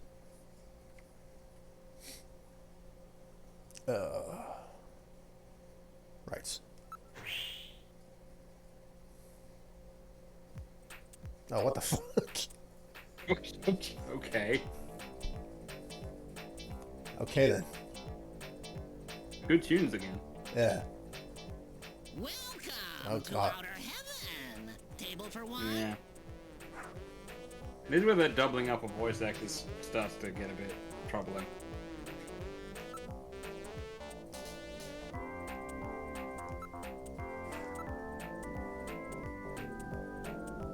That's quite a stage name. That's a classy name. Yeah.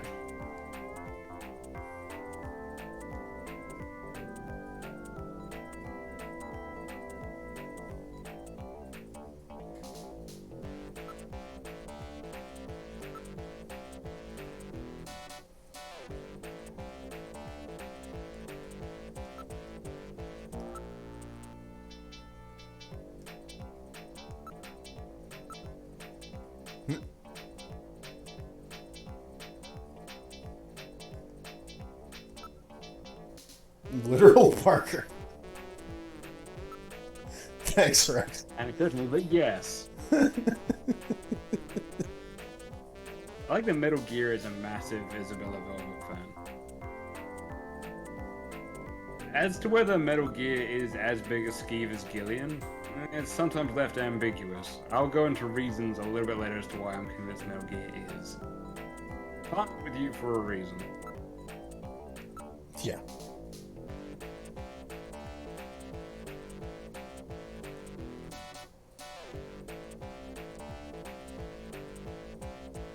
Outside of One Night Near Kobe City, this might be up there with one of my favorite tunes.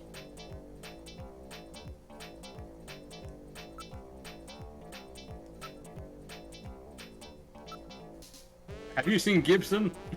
Just ask random people. What's best in the world? Am I right?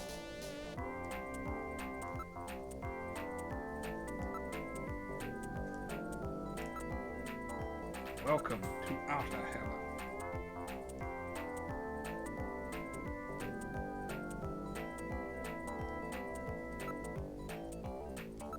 I love the idea of a dress code where you have to cosplay to get in. They're not messing around. Can I say it's really... Uh-oh.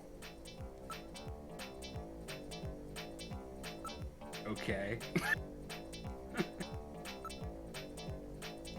Guy just has a sneezing fit all of a sudden. Is that significant? I gotta tell you, I would hate to have You a know fucking what? You know, sneezing fit probably- inside a fucking rubber mask. Oh, God, yeah. I have worn those. Like- It's terrible. Yeah. I think one of the trickier costumes I had, I mean, it was good in some ways. I had a Jawa costume going when I was younger. And it had like the light up eyes and everything, so it was pretty cool. But the way the light up eyes worked, it was a very basic circuit built by my brother. But it was powered by a 9-volt battery. And where the 9-volt battery sat, it was sort of resting against my nose and mouth while I was wearing the mask, and it got really warm. Still a cool Jawa costume though.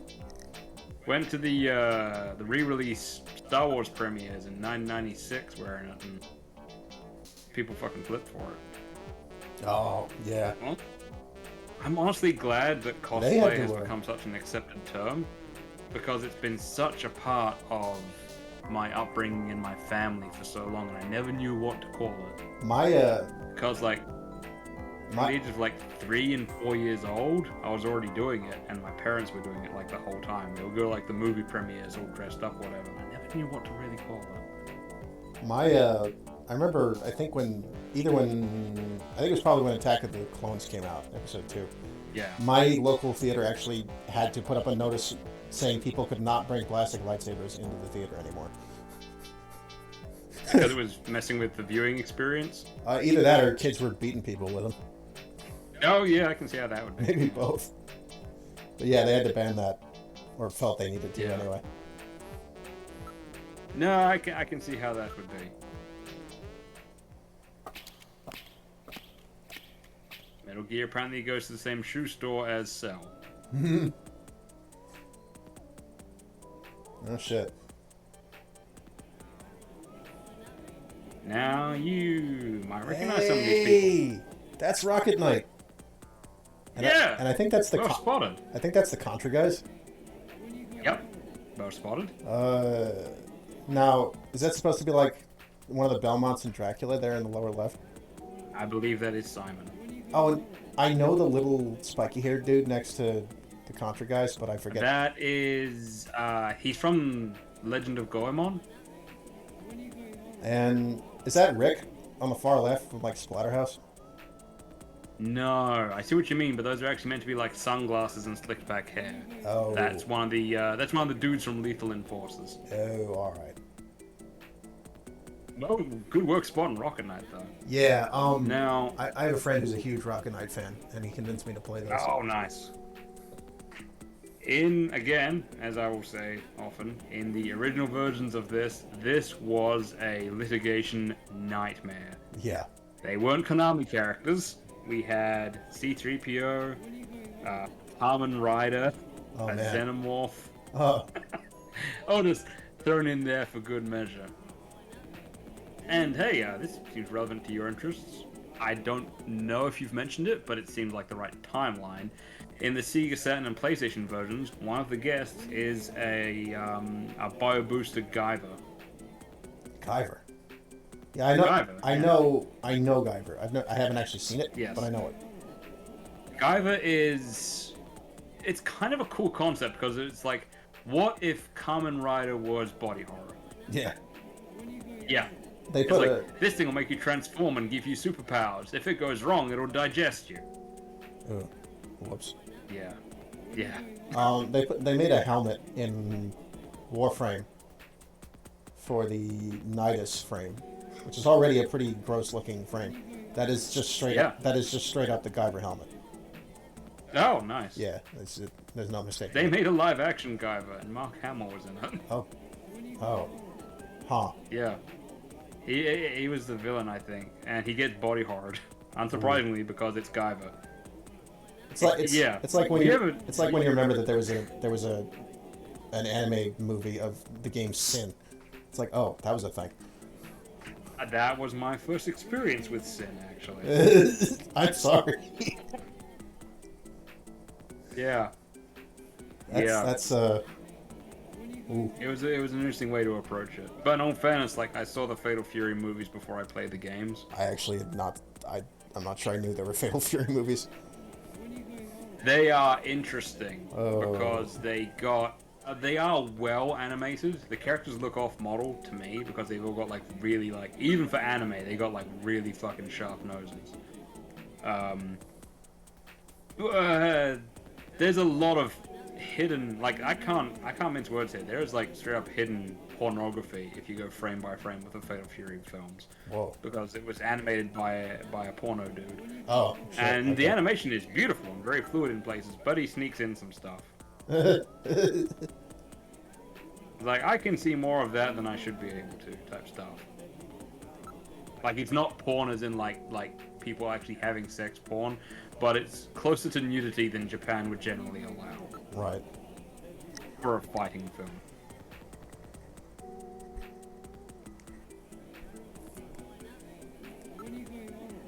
You can look at all the patrons, I think. Huh.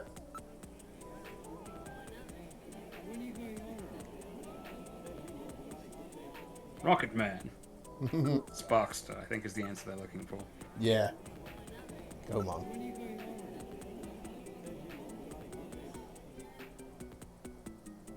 A lot of Oh yeah, I'm sure.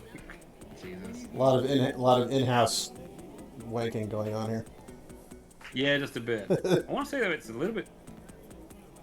It's one of these things where it takes me out of it a little bit because Gillian's talking about how great these games were when the game seems to have forgotten that Gillian was unfrozen 3 years ago. So unless he's also a retro gamer and they let him play a bunch of retro games while he was in the military, which I doubt, and it's just getting in the Konami service for the sake of Konami service. Yeah. Ah yes, from controversial game Lethal Enforcers.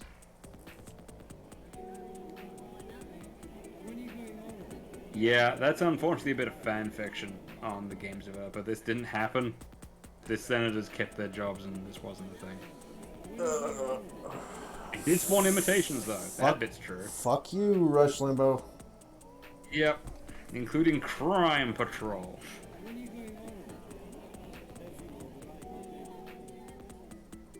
Fuck Jack Thompson while I'm at it.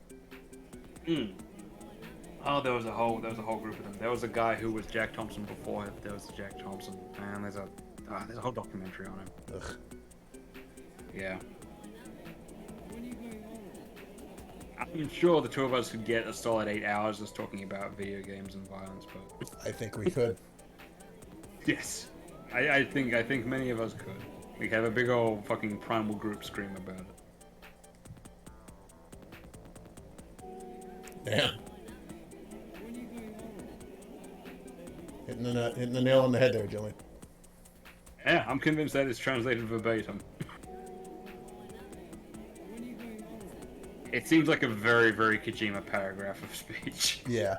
Somehow. You know, they have names, Mr. Metal Gear.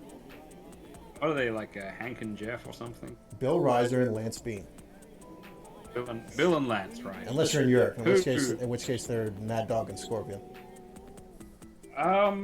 They're called Bill and Lance. Are they named after? Are they named after characters from Aliens? Probably. Yeah. There's a lot of like very alien imagery in Contra. Because I was gonna say, it's one of the little things about Aliens is that all of the Colonial Marines just have the same first name as their actor, except for Hicks. Hicks is the only one who's got a completely original first name. Yeah. Dwayne Hicks. And I remember he was the one. He's the one who came in late and didn't do the military training for the role with the others. Yeah. So her name's like Jeanette Vasquez. He's Bill Hudson. He's Al Apone, and that means that technically his name is Lance Bishop, which is an incredibly dynamic name. It is. That's kind of a. Lance Bishop does not use the door. That man enters through the window and exits through a separate window. Yeah, that's a Dirk Largepeck kind of name. Yes. Yes. Brick hard cheese. Slab bulkhead. Big McLarge huge. Dirk Largecock. No, I don't think that was one of them. I admit I haven't seen as much Mystery Science Theater as I could, but I know that bit. Yes. To a degree, it's an advantage, because as I said last time, Gillian Thick sounds Nick run almost fast. identical to one of the hosts, and it's really distracting. Ah. But if you do watch any more MST3K, What the it's on YouTube. Yeah. Look up the episode called Devilfish. It's fucking great. Devilfish. Didn't they talk about the movie Megaforce once on that show? They might have. I'd never seen it, but I used to have toys from it. It was one of them. God damn. It was a silly, like, vehicular, like, action movie. Oh, okay. They had Hot Wheels of it. And in particular, I did not know that. yeah, in particular, there's this one buggy. There's this one like gun-equipped buggy that Hot Wheels proceeded to re-release for ever, like as one of their models, like far outliving the Megaforce license. Oh, okay. Yeah, they just keep making this car in like new paint jobs and stuff. All right. And it looks out of place now among more like modern Hot Wheels designs, because I can see how that would be. it's just like an off-road buggy with guns sticking out of it. Still cool though. I mean, in a way, it's timeless. Yeah, that movie I remember is notable for the main character using an odd like biting thumb gesture as a gesture of camaraderie as opposed to an insult. Okay, that's interesting. But I mean, it could be a cultural thing. Like we've got like the thumbs up or the okay signal. You do that in Greece, you're gonna have a bad time. Oh yeah. Yeah.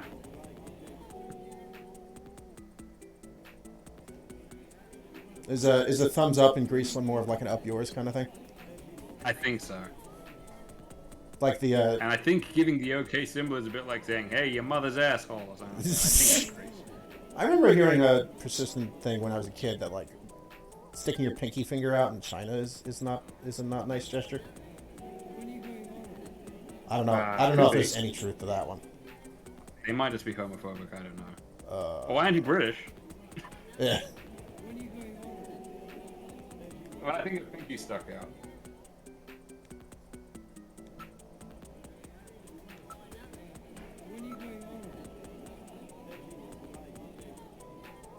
Wow, they even highlighted Castlevania.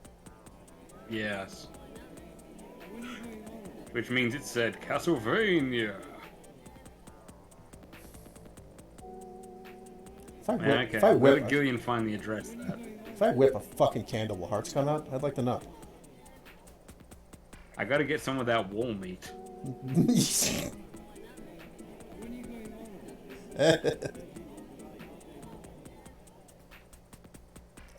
Wow. Jesus. Okay. Okay, that got dark. Let's look at the dancer again. Got distracted. I I like want to it. say her dance moves are actually pretty good. It's a heck of a kick. Yeah. She's doing these drop slides, it's different.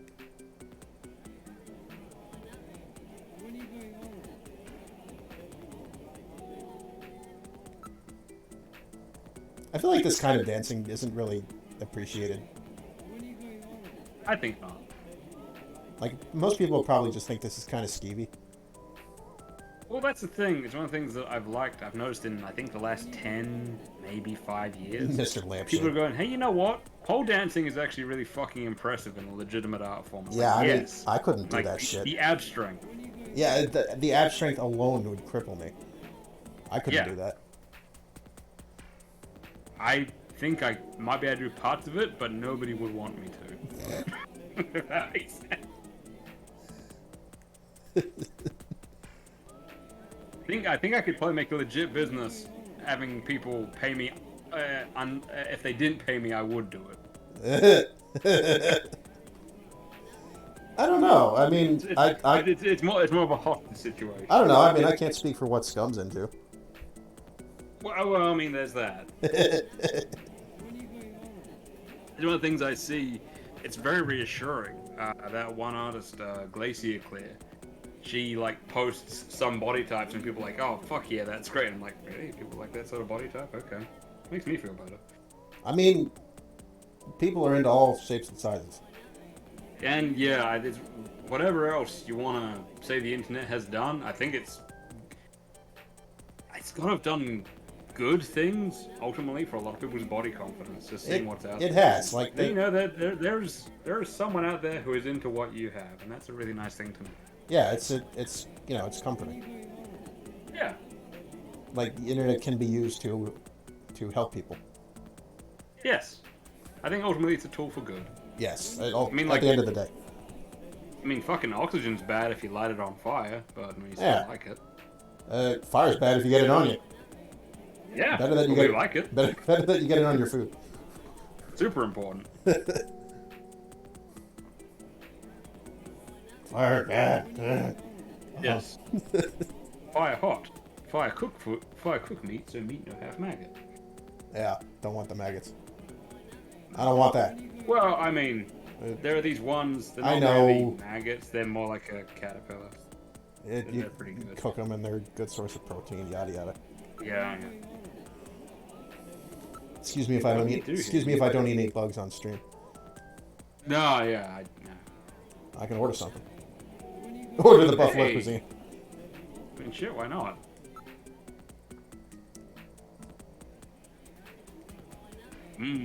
Buffalo. Buffalo. Let's get a drink with that. Moon salt. She moved to Buffalo where it's snowy, but that's another story. I don't know that one. I think it's from the Brack Show, but I'm not The sure. Brack Show. Nice. So what's a moon salt? Is that an actual thing? I think it's a wrestling move. Oh. Well, let's see here. Call the dancer. I mean, yeah. What do you want? Hey, he looked over. Don't know. I didn't know you could just talk to individual customers. That's crazy. Should probably call the manager. Oh, what the fuck? Nah. Sorry, I've never done this before. I didn't realize the manager had an appearance. It's Uncle Scrotal. Cosmic debris.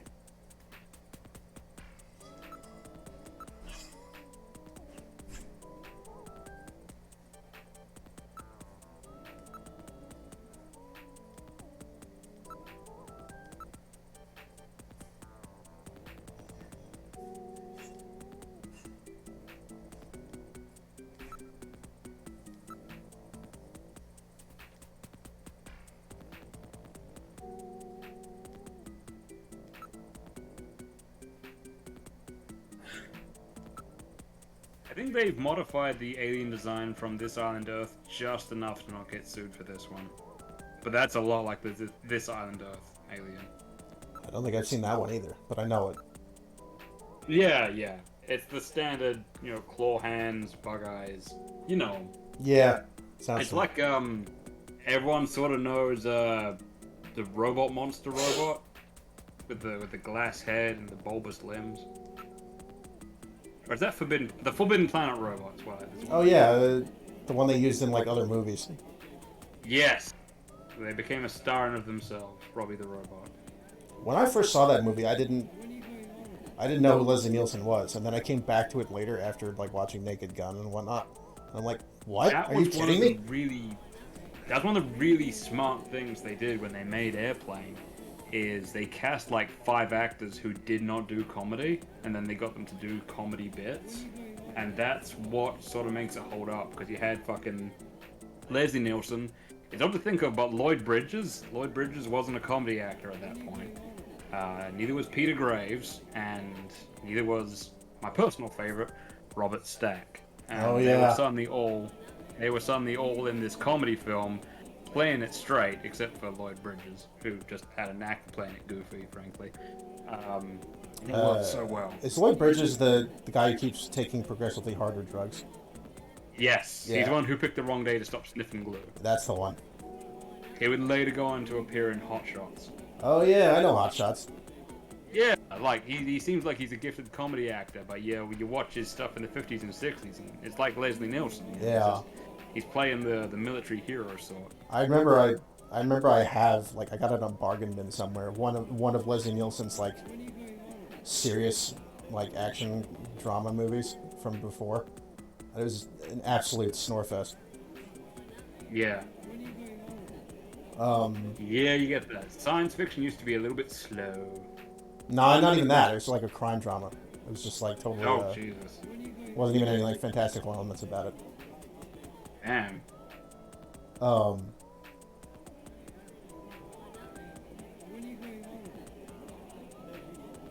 Something else I was going to mention, and now I've seem to have lost the thought.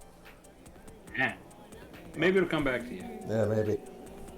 I think it might have had to do with Airplane. Alright. Robert Stack, Leslie Nielsen, Peter Graves, Lloyd Bridges, serious actors. It'll come back to you. Yeah, maybe. Yeah, you get that. Oh. Uh-oh. Oh, ooh. I didn't think that would actually work. Safe. This is safe for Twitch, right? I think. It's fine. She's covered. No, seriously. The pools, hot tubs, whatever, people. If they can do that, this is fine. I like how everybody looked at me when I called Isabella over here. Yeah, it looks creepy in some versions. Well, let's look at the eye candy. Let's Gillian this.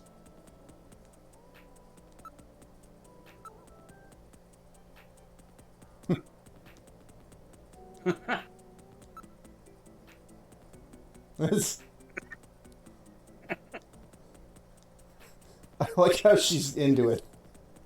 That's great. Yes. And the fact that Metal Gear volunteers adds to my Metal Gear being suited to being your partner argument.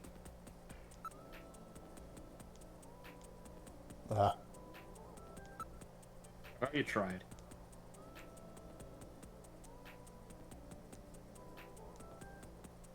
Ah. Oh, son of a bitch.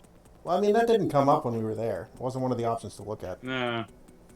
Well, I mean, it gives us a chance to stop by for more Buffalo sometime.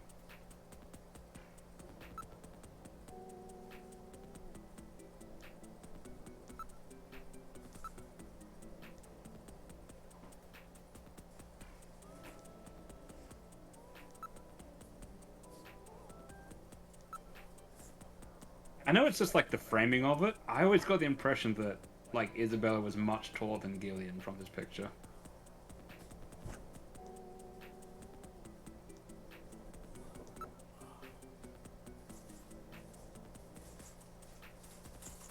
Here's the thing. I don't know why in the Japanese version of this scene, it's playing wacky comedy silent film sort of music. And I'm not sure why.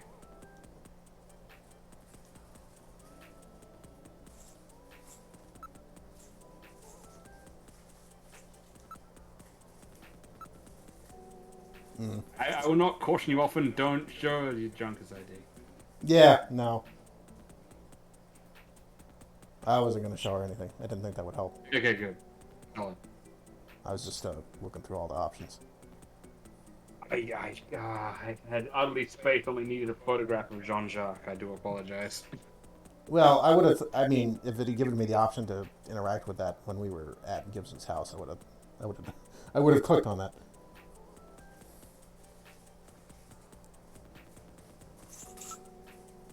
May as well save.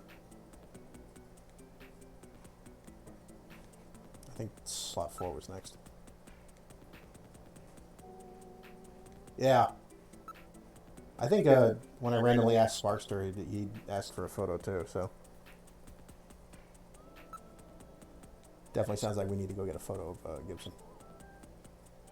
Yeah, that's a good question, Rex. Why can't we just show it on Metal Gear screen?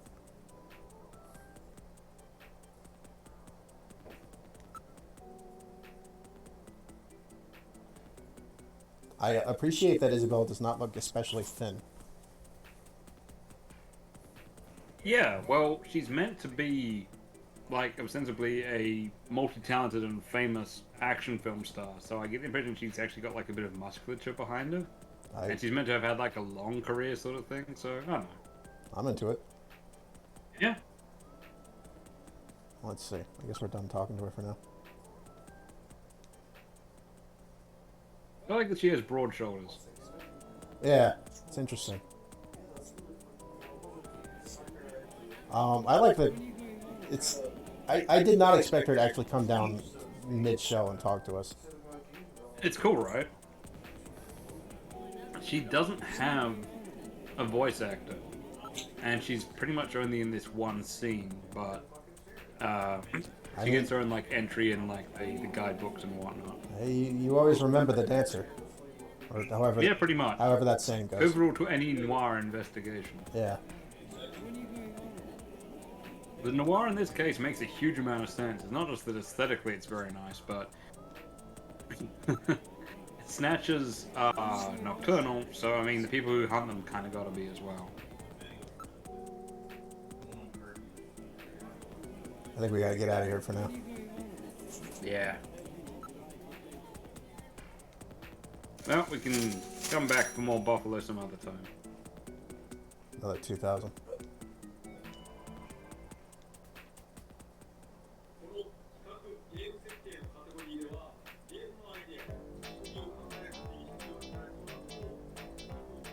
They're Japanese.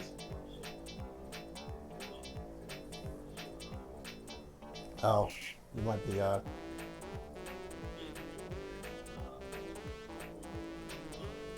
me, do a little thing here. Now you're all good.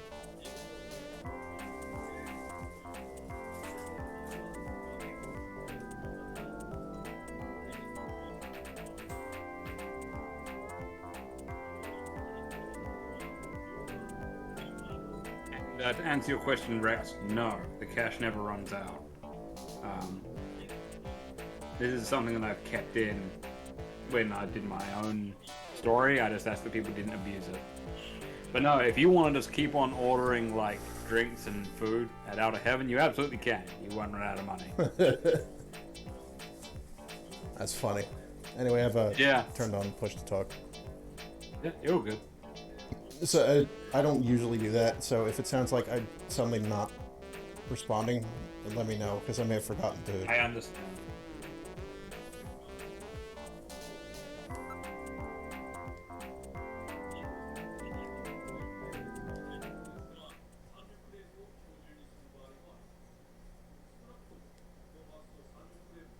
Yeah, I guess we might as well go back to Katrine's house, right? Yeah, that's where I'm headed. Well, I mean, it says Gibson's house, but it says Jean Jacques' house, but I'm gonna say it's Katrine's house now. I mean, either way, Gibson house is accurate. I mean, yeah, that's fair.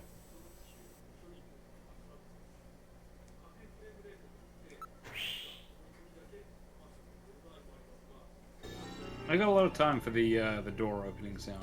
I like that they've got gull wings. I know the gull wings are impractical, but they are awesome. I love gull wing doors. Yeah.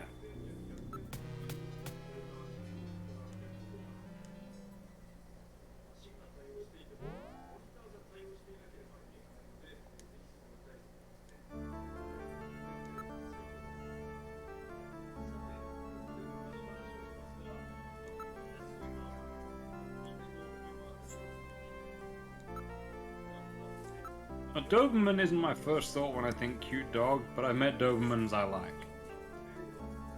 I know, I don't believe I have. Well, you get that.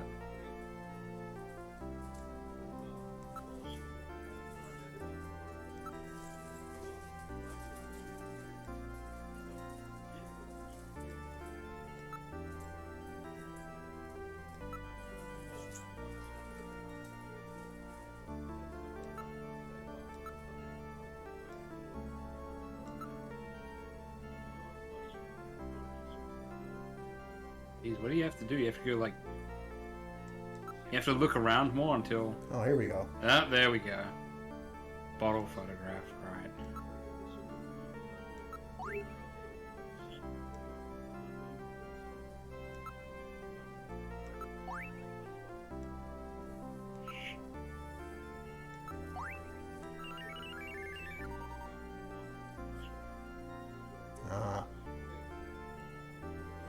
Gibson was a snatcher. I.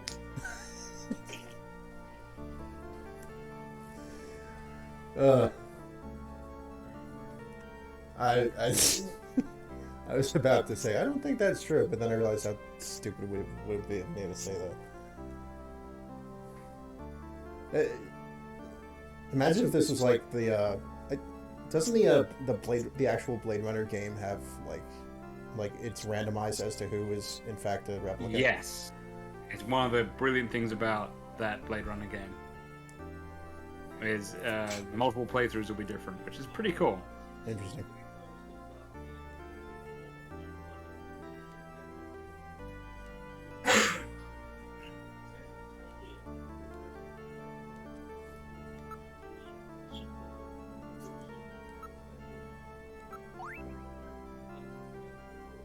Now, I've seen other Let's Players say that they think Jean-Jacques Gibson looks like Jack Nicholson, and I sort of see what they mean, but there's someone he looks more like, and it's bugging me. The face looked immediately familiar, but I'm not placing it. Yeah, like it's a very Kojima thing to do to use in-suit actors. I think it's become very popular these days in general, but I'm thinking, is it like a younger Tommy Lee Jones? Is it like Robert Redford? Who am I looking at here?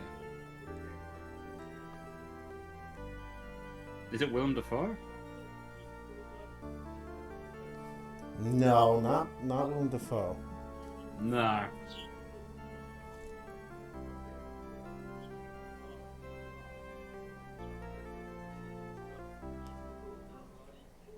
I will say it's kind of nice to see Jean-Jacques Gibson smiling. I get the impression it was not a common event. What's wrong with Alice? Is there something out there? A snatcher, maybe. Uh-oh. Trina, you stay here. Yeah. I'm gonna save. Good idea.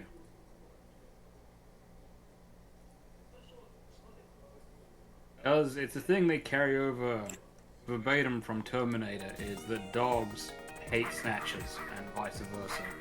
Yeah. It makes a bunch of sense though, because I mean, snatchers, they're either gonna smell metallic and unnatural, or they have like weird, chemically artificial skin, or they have the early stages of melanoma, which we now know dogs can detect.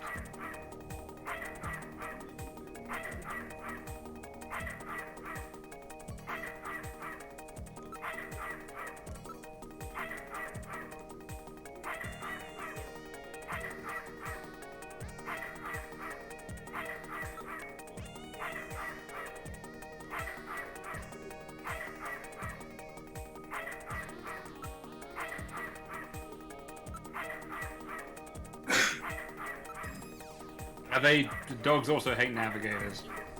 I'm not sure why that is. I think it's just because they're small and robotic. It's like the cats hating cucumbers thing. Oh, like cats and Roombas? Yes. Some cats seem to like them, but... Yeah, not others. No.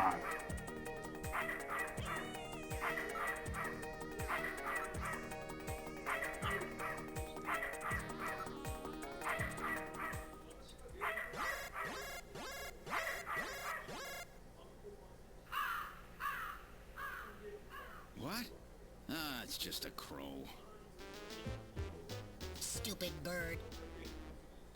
Made me look bad. Played the fucking danger music and everything. Mm-hmm. Again, even back in the day, Kojima was doing what he could to mess with people. Now, there's sort of an extra added gag in here in Japan, because crows are often used as a sign of foolishness or stupidity. Because, not always, but often the onomatopoeia for a crow sound in Japanese is aho, aho. which is just Japanese for moron.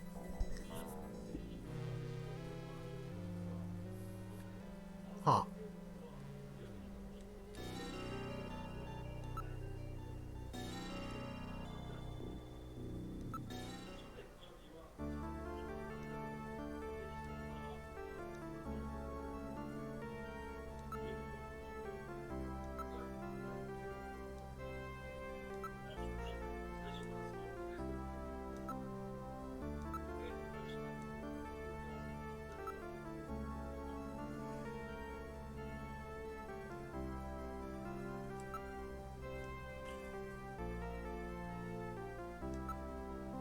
I think this time you're good here. I think. Probably.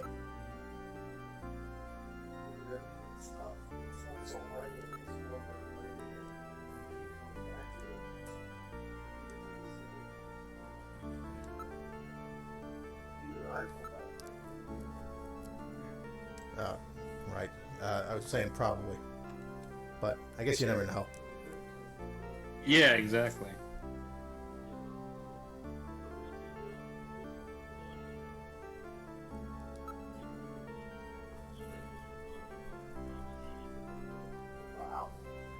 I wonder if, because I have a mic input set up in OBS, if it would still be picking me up if I forget to use push to talk on Discord. I wonder.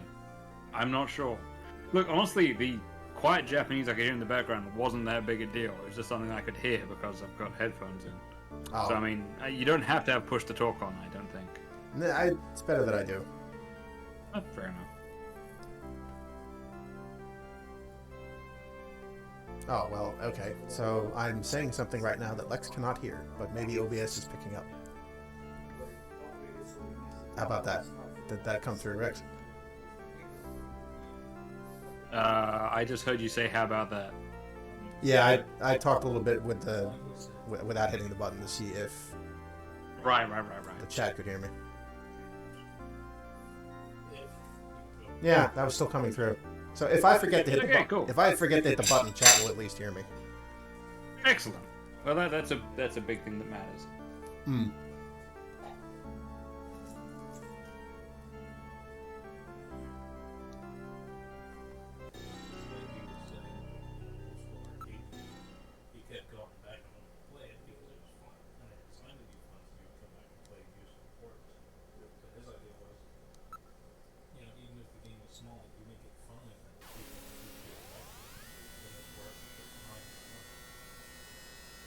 But no, the fact that both the turbo cycle music and the shooting section music doesn't seem to be on the standard Snatcher soundtrack seems like a shame.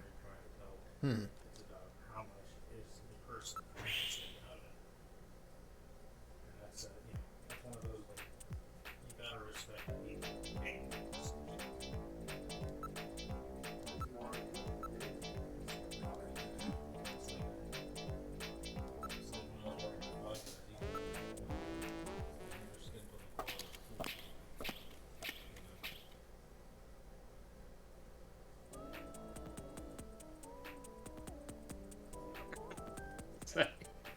If I was someone who'd actually shown up to watch the dancer and a guy showed up not once but twice to call her off stage, I'd be getting pissed at him.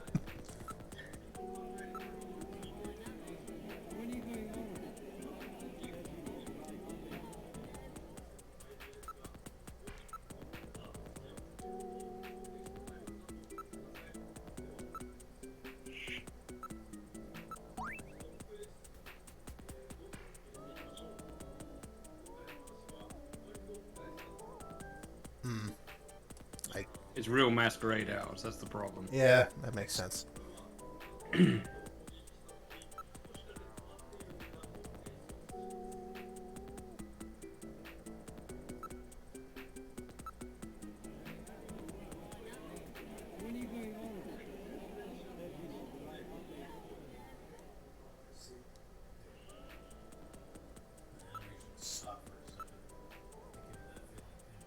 There we go.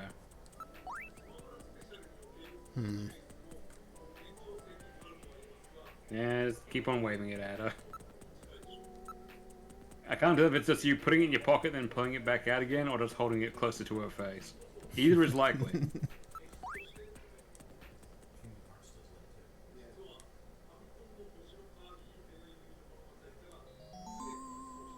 Ta-da. I never Ooh. quite know how to represent that. The music changed. Yeah.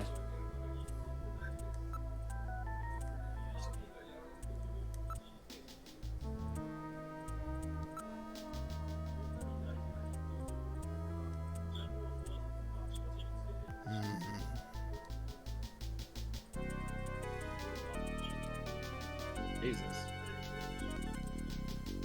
So, I guess the meat hit is also different. I set that off mic. I was saying I was wondering if the meat hit his ulcer in some way. That it was seems possible, yeah. I don't know why he ate buffalo. I guess if you have to, some places you get thrown out unless you order something. So he might have been like having to eat what they had on special, and because he was following somebody apparently. Hailing a regular customer. And trying to blend in by vomiting up blood. He's in here all the time. especially out. Doesn't like doing it for masquerade hour. That's Okay. interesting. I guess, he doesn't want to have anything on his face so he can see the dancer clearer. I mean, I can sort of get that. Ooh, we're taking her down to the station. Oh, we're not doing that. Yeah. It's true. You can ask her about her film career, and she works with Scott Ridley. Scotty Ridley. It's true. She's a big film star, but she's giving back and getting back to her roots by doing a bit of dancing as well. So she's meant to be like an absolute like S-list, A-list like actor, but Right. she's also likes dancing. Good for her. Yeah, that's cool.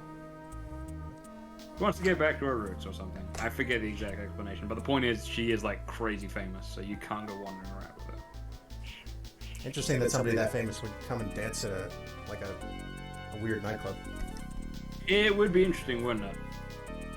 But I mean, like, it's out of heaven when they sell this illegal shit. I mean, she must be able to charge like so much, right?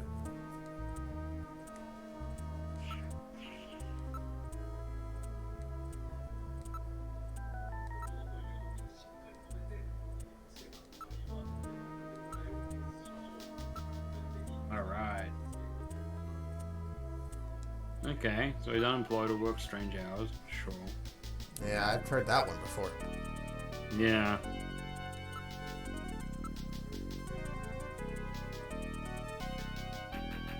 Yep, it's written in blue text, getting serious. Uh-oh. Yeah. I'm sure those playing at home will be able to help us with this, but... Oh, fuck. What happened? Oh god! Oh, no! When's the last time you saved? It was recently, I think. When I thought combat was about to happen at the Gibson residence. Well, okay, it's just... How did I do that? Why is the tab button reset it? That's ridiculous. Oh. Let's rebind that.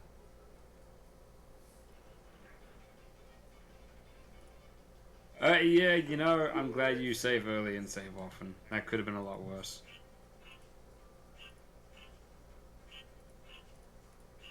I remember the first thing came up. Well, to meet the first Smash Brother right after Superstore.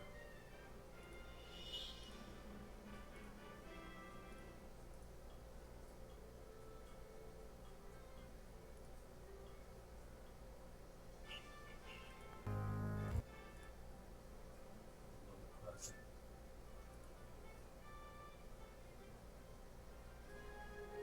So could he mention the other day? Scott Rabbit. Not sure I can unbind that. Oh, damn. I'm just gonna have to save more often, or not Yeah, use not use fucking push to talk. Hello, Red Lotus. Yeah, maybe. Look, push to talk is like, yeah, you don't have to. It'll be fine. I would just rather not have background noise in the stream, you know. Oh, sure. I can dig that. I wanna.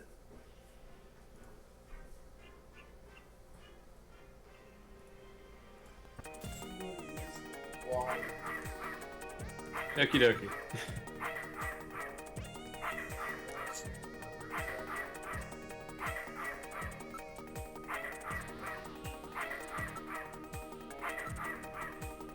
You know what? This is important. People need to see the things that can happen with emulation as well.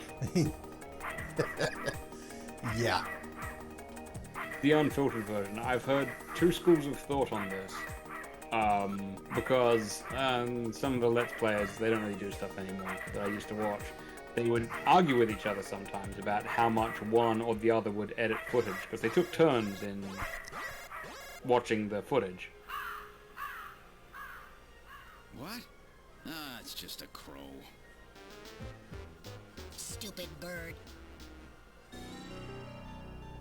And they had two important arguments for the case. One of them would always point out that editing out the grind or the slog or the backtracking in a game would make for a better thing to view. The other one was pointing out that if a game has got bad amounts of grind or bullshit puzzles, leaving it in was a responsibility to the public, so they didn't think the game was better than it was. And I can sort of see both points. Yeah, that's an interesting argument. Yeah.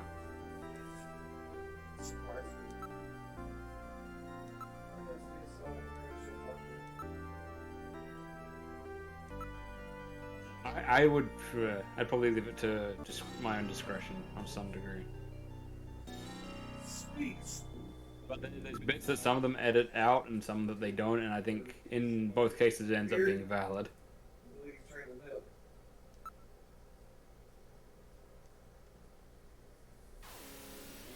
One of the games they do a Let's Play of is Manhunter. And Manhunter's got a huge amount of backtracking and huge amounts of incredibly boring mazes. Mazes that are just having to collect the keys, and you don't even get lost. You just have to sort of get through all of it, and it takes forever. But to take that out of a Let's Play would make Manhunter look better than it was. Yeah, I understand the feeling an obligation to leave it into a Let's Play, but if I'm actually playing it, yeah, fuck that. I'm gonna skip the grind. Yeah, exactly.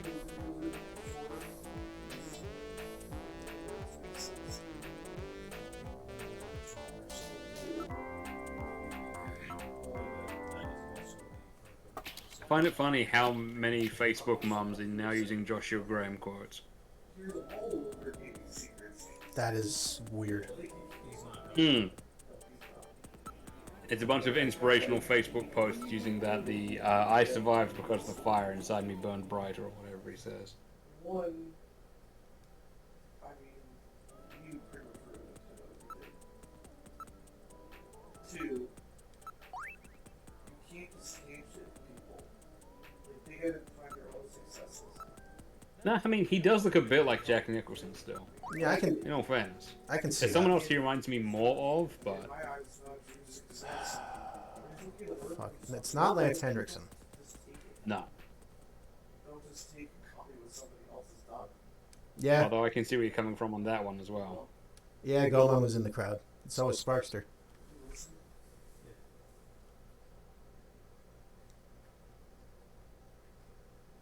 Maybe he'd look more like Jack Nicholson if he had shades on. That'd probably help. Yeah, that's a good idea, Rex.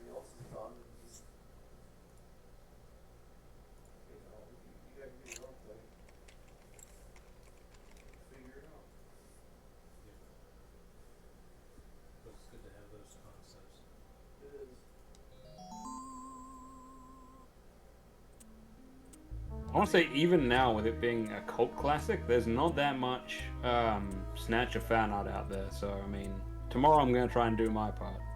Are you going to draw Isabella? I'm determined to get more than one drawing done tomorrow. Fuck me. I need to get the hang of drawing quick again. Are you going to draw Isabella?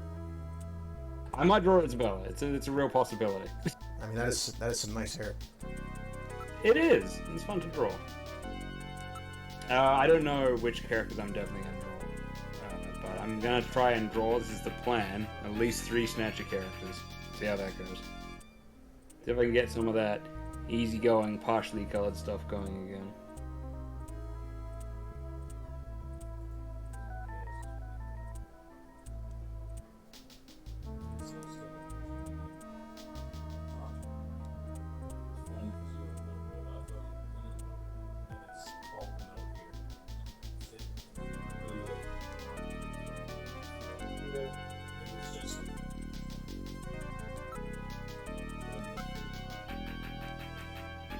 It keeps on throwing me off, like, this character is just a human being, but because her name's Isabella Velvet, it makes me think of 2 separate vampires, so it fucks me. It's like, oh wait, no, she's not a vampire.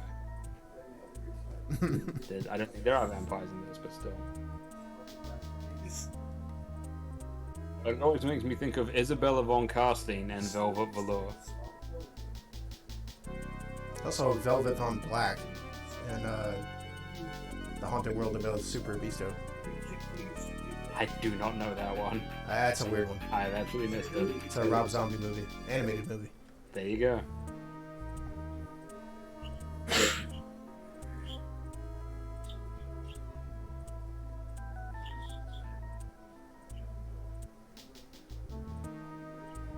Sure.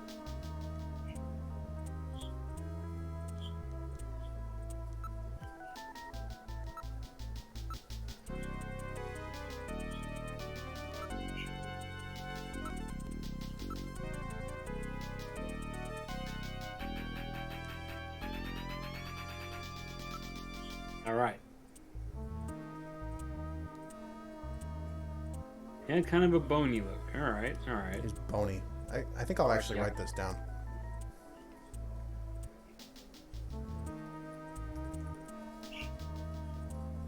First things first. He was bony. Piercing gaze. Threatening look.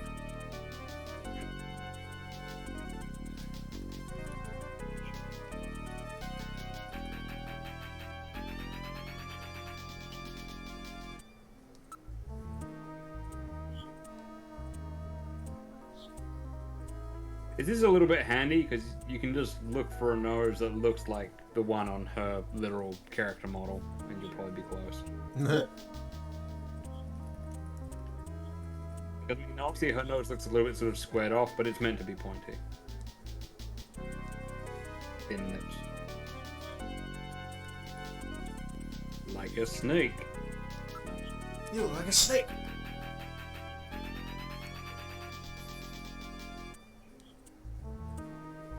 How's he wearing his hair? On his head, usually. Big widow's peak. Blair, he was a vampire. I mean, if the shit fits. Yeah.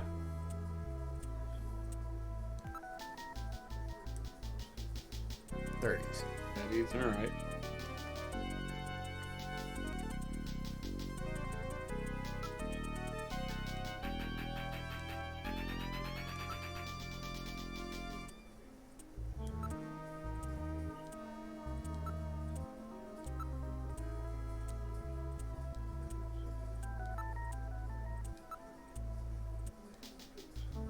Well, thank you for taking all that down, Rex. I also wrote it myself, but redundancy probably helps. It might well be time to hit Jordan. It might be. We've hit an important part in our investigation.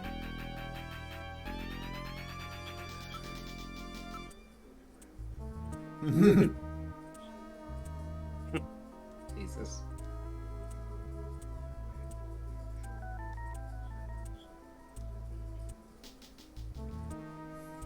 Whoops.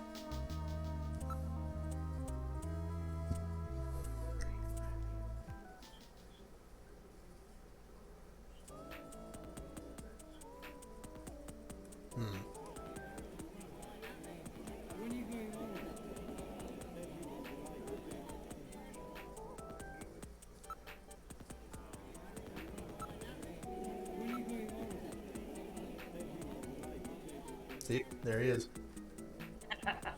The friend I mentioned who got me into Rocket Knight is watching at the moment, so Nice. thought I would show him the Sparkster.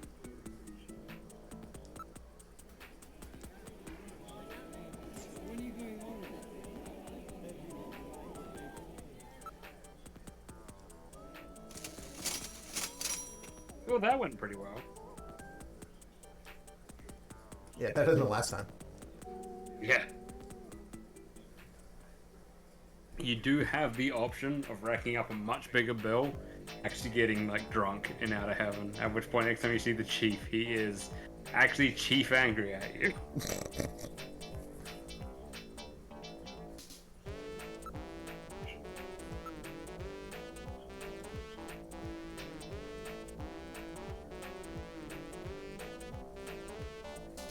Well, I got the buffalo and a drink last time, Rex. Yeah, it's pretty good going.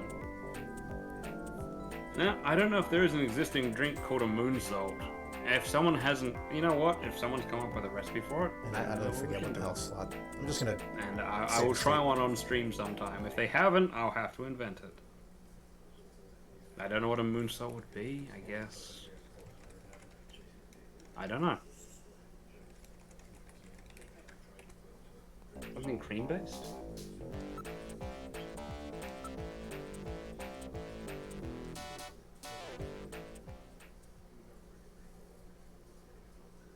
We never see Gillian wearing his mask, which is a shame. But Yeah, it's unfortunate.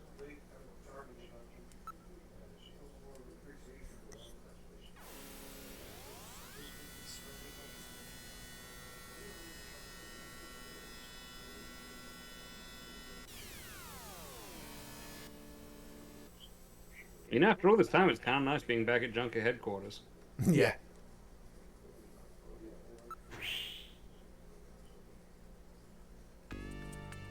I've always liked games where you like go back to a base or some other kind of safe place Yes. between things. It was the thing that I never actually got around to playing it, but when they were doing trailers for True Crime Streets of LA, I kind of liked that you had like a car that was yours that you kept getting back into. That made it feel sort of more film-like. You know, the weird thing is, I think the thing that True Crime Streets of LA is the most famous for is it's where that hand pointing the gun at the viewer comes from.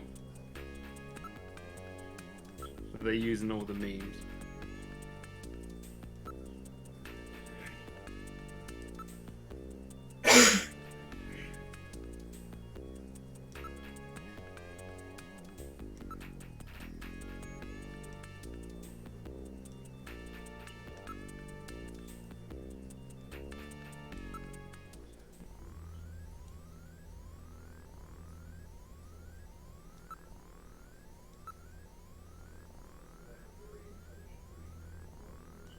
RM 1013 sounds like it would be a reference to something. I couldn't tell you what. Off the top of my head. Those kind of things often are. Those are the ones that go over my Yeah. head. Mm. Unless it's, TK421. Yes, exactly. Or is that one door code that's in every like System Shock game or like one that they worked on? 43893 possibly? Something like that. It's always like a door code, like in Prey and stuff. Yeah.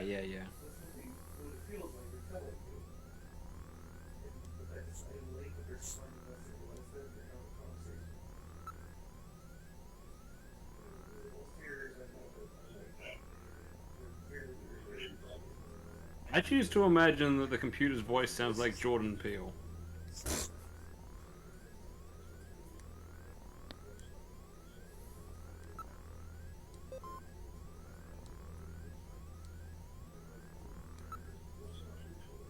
Alright, we're gonna have a montage.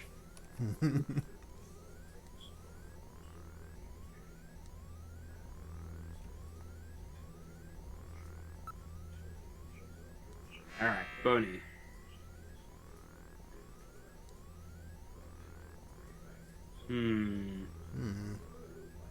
Well, the first one looks like Mr. Boo, so that's out.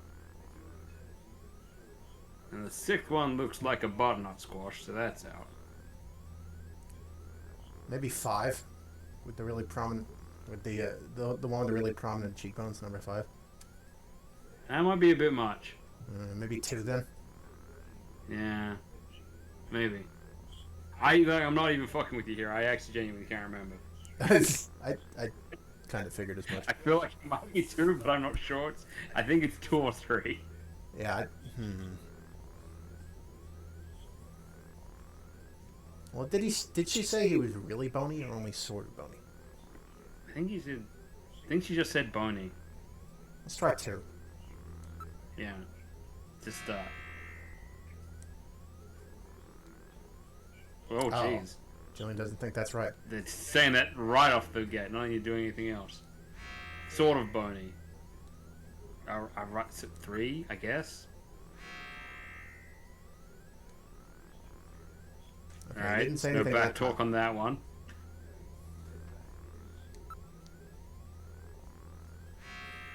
You got a mean look. Okay, one of the options, number 2 are the eyes of a shroomish. Number 3 is fox eyes. Maybe 6. Number 5 is glasses, which aren't, that's not, you don't use... How about the only ones that look like human eyes? Yes, please and thank you. Nose. Well, that's The the nose fault. with a mustache for number 4? I think it is. Anyway, this is the point. Okay, they're spelling out bits of this. Like, oh, he had a pig's nose. No, wait, a dog's nose. We're after a werewolf. Come on. He was an octopus. Yeah, I guess this bit was meant not to be too hard. Again, one of these things where I think if they had more time, they'd have done more with it. Like, more options and whatnot. Oh, was that not right? I think that's right. You picked 2, right? Yeah. Yeah, I think it is 2. Yeah, now you should be able to scroll up or down or something. This sucks. We're after Rutger Hauer. That's gotta be bad for us. Possible match. Oh. Hey.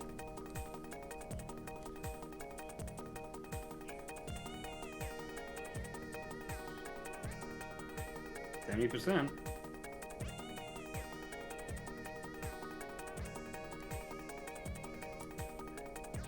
No, he does look pretty mean. He looks a lot like the picture. Oh fuck, it is Rutger Hauer.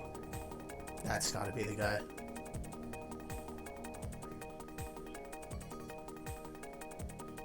He has a wife, you know.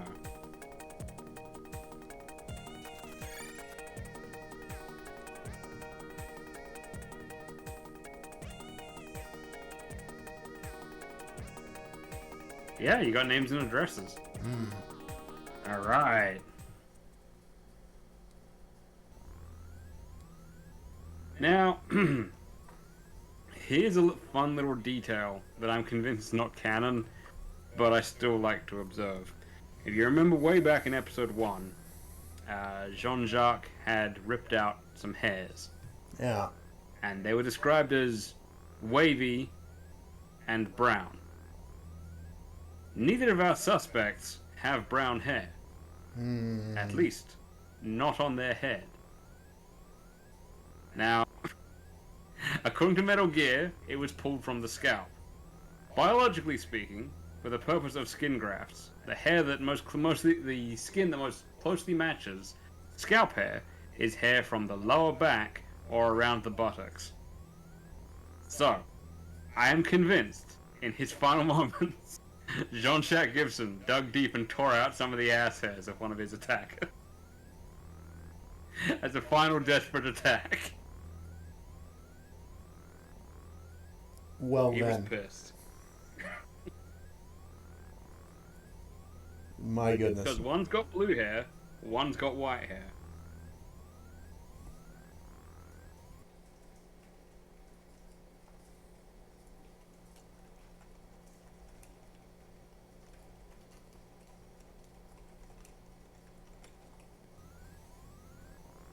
That is true, Malcolm.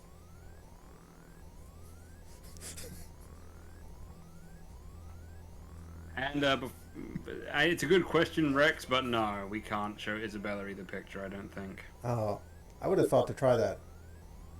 Yeah, that would have made sense. It would have made a bunch of sense. But no. We literally just start pounding on doors. And yeah, using the last name Nielsen makes me think that, definitely that Kojima was a Police Squad fan.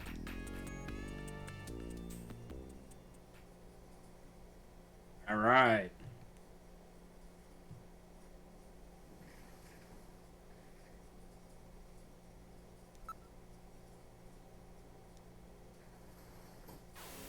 Yeah, that's good detective work. You do your eliminations. I mean, that's how these go, right? Yeah. It's a fun little fact. In the Japanese version, his name is spelt and said Iwan, which is actually a lot closer to the actual Russian pronunciation. It's one of the neat things about katakana is sometimes they have closer phonetic pronunciation to the original language than the one we're used to. The name is Ivan. We say Ivan, but in actual Russian it is more like Iwan. This looks like a pleasant neighborhood. Yeah. Feels like home.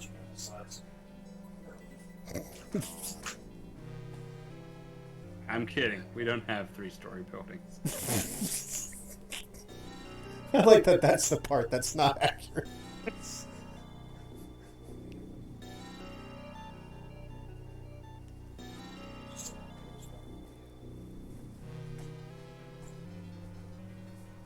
It's like, for years, you know that famous comic and cartoon show about the Belgian guy with the red hair and the sea captain? Tintin? Yeah, that's the thing. I've been saying Tintin the entire time. Saw the Japanese poster for it. It's pronounced Tantan. Yeah, which makes sense. I heard that way later. Yeah. But I mean, that's weird for me because to me, Tantan is the thing that you ride around on Hoth and that smell worse on the inside. Oh yeah, Tauntaun, yeah. Yeah. So the Tintin, it would be Tintin to me. The Tintin cartoon was actually on when I was a kid. I watched a lot of it. Yeah, same. Loved it. Thompson and Thompson, great characters. Oh yeah. I thought the CG movie was pretty good, actually. I think it. Yeah, I actually really enjoyed it. Casting. I had actually specifically more of that. I actually had specifically one of the Tintin books that I had actually read was Red Rackham's Treasure, and nice. I recognized the movie's plot as that book. Oh, cool. Yeah, no, I would have liked more of those films or an ongoing high budget TV series. Yeah, and more Tintin. I think it was Andy Serkis in his element. Yes. And it was one of the earlier forays in Daniel Craig getting to shake off the James Bond thing, which dogs a lot of James Bond actors. He got to do the Tintin film, and then he got to do Logan Lucky and Knives Out. I think that's helping shape him as an overall actor, not just a James Bond actor, which is useful. Because a lot of people can't kick it later.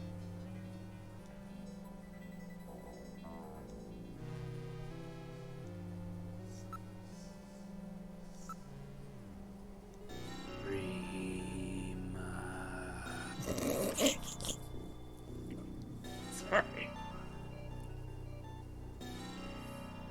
Do you know who ate all the donuts? Look, one of the simple joys I used to have at work was a co-worker who was just a massive Half-Life fan. And just, our morning exchange was easy. It was just always Half-Life quotes, and they never failed to amuse one or the other of us. Like, just in the morning, just be like, it's good to see you.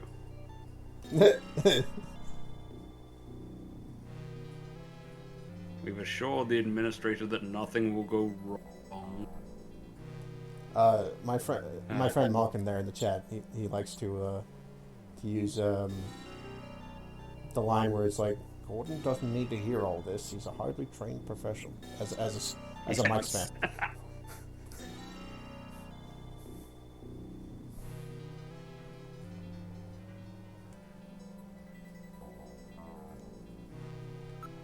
One of the things that I think I saw online that I probably laughed at harder than I should have is that quite famous video of someone trying to make a banana smoothie, but they don't cut up the bananas and they don't put a lid on their blender. And so the bananas just like jump out and go everywhere. And they've just put on the fucking Resonance Cascade panic sound over the top. It's not shutting down. It's not.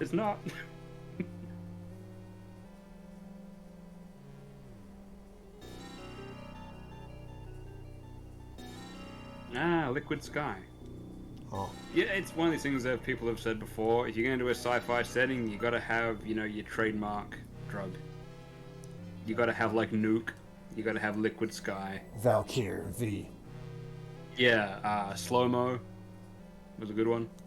I think that's what it's called. Spook, 40k, the one that gives you... Spook. The one that straight up gives you psychic powers. Yeah, 40k's got a bunch of great, hilarious drugs. They've got one which I'm pretty sure is literally just dope. It's just weed. Yeah, that's obscure. Obscure, you smoke or you eat and you feel great. I thought dope was heroin. Well, that's the thing. Dope is just kind of any drug. Oh, okay. Yeah. Where for a lot of people, it could be generational. But yeah, when I was a kid, dope was also weed. But I mean, if you go back far enough, being stoned meant being drunk. So I mean,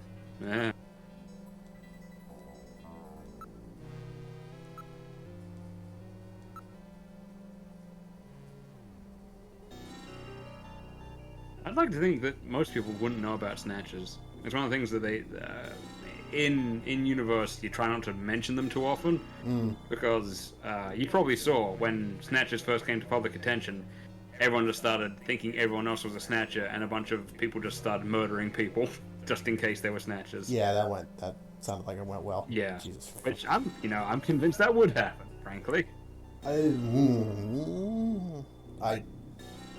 I cannot reasonably argue against that. I want to believe better people, but... Yeah, you know what, same.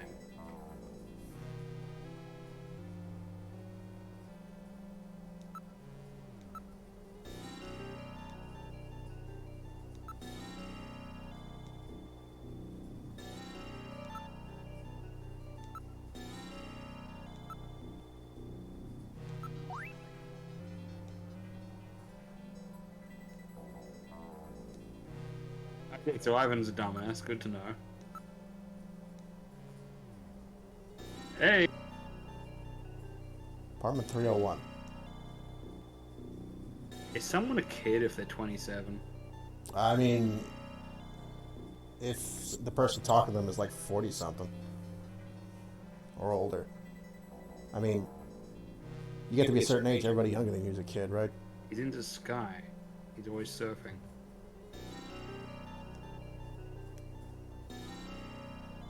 Oh, like he's a drug head? Or he's actually a Sky server? Like, you jump out of a plane with a board or whatever. Ah, fuck, I forgot to hit the mic again. I don't know if they're talking about... Oh, what happened? I was just saying, I was wondering if they're talking about like, he's on the drug Liquid Sky, or he's actually a Sky surfer. Like, leaping out of a board with a... leaping out of a board. Leaping out of a plane with a board. Like fucking Daniel has in Transformers the movie. Yeah, that's it.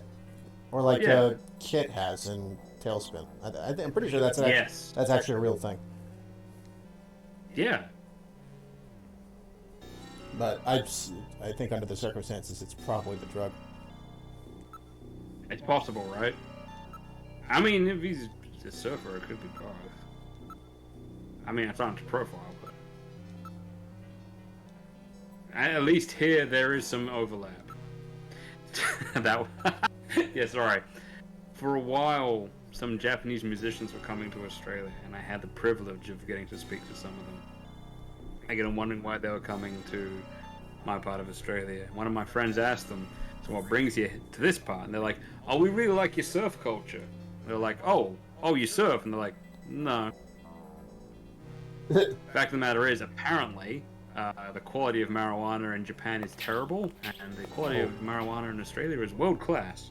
Oh, So weird. there we go. I wonder how that happened. No one really cares about it here, I guess. Mm.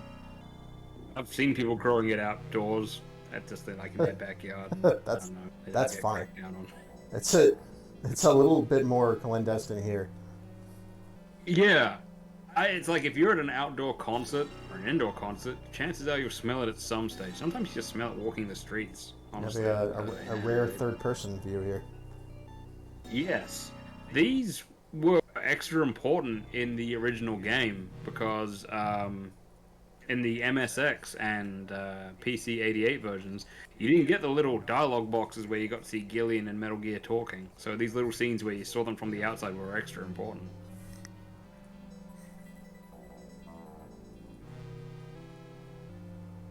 And it's part of the game where they play it in really nicely, which is important.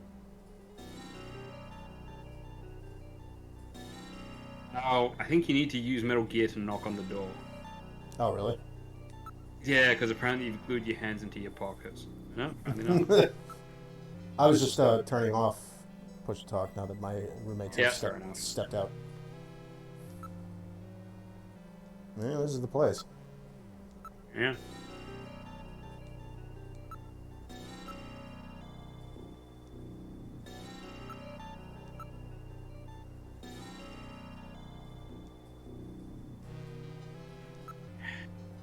There's the things you have to do before you knock, yeah. Yeah. It's that thing you were talking about. Yes. The game only lets you do the thing when it wants you to do it. Yes, bit of that. I feel like I know it's a perspective shot, but I think we're getting an idea of how big Metal Gear is meant to be. He's big enough that Gillian can pick him up and carry him, but he's a substantial robot. I mean, I don't know many lightweight robots. Kind of think of it, even a robot's heavier than you might expect. Yes. Gotta make room for all the technologies. Yeah, all that cutting edge capitalist super science. Yes. There's no answer. And yet, there's definitely somebody in there. Yes. Oops. Click that in the window on accident. That's alright. That's funny. In fact, it's hilarious.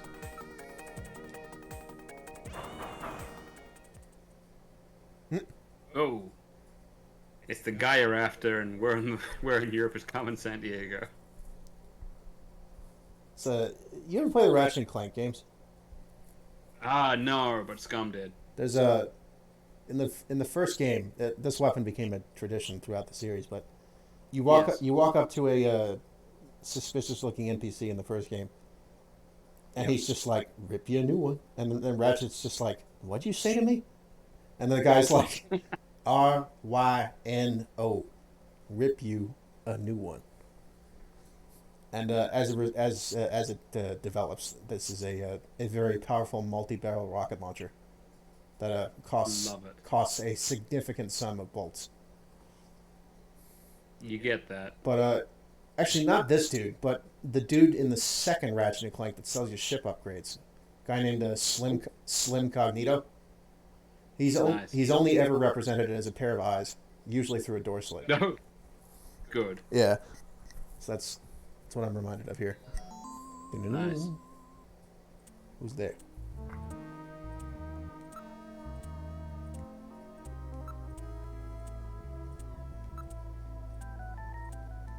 Perhaps it is Ivan. Yes. The way he's looking around like that, it could be BJ Blazkowicz. We don't want to mess with him. Yeah.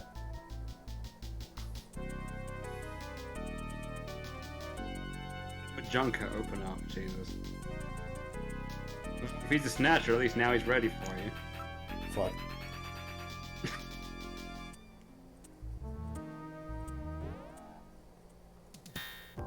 Oh shit. Ah, fuck. What?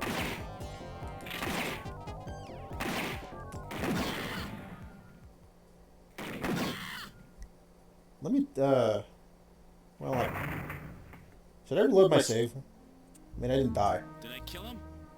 He has only lost consciousness. excellent shot, Gillian, hitting him in the hand like that. That's not exactly how I planned it.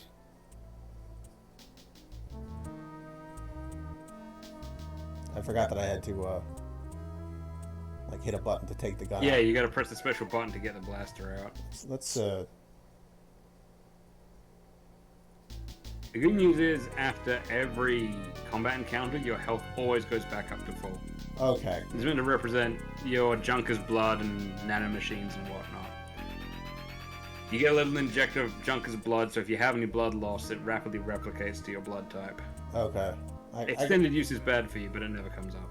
I guess we can just move on then. That's a funny sprite.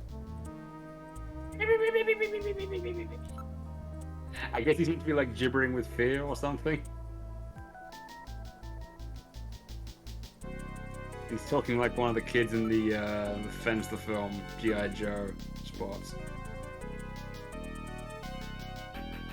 He has a candle, which is interesting.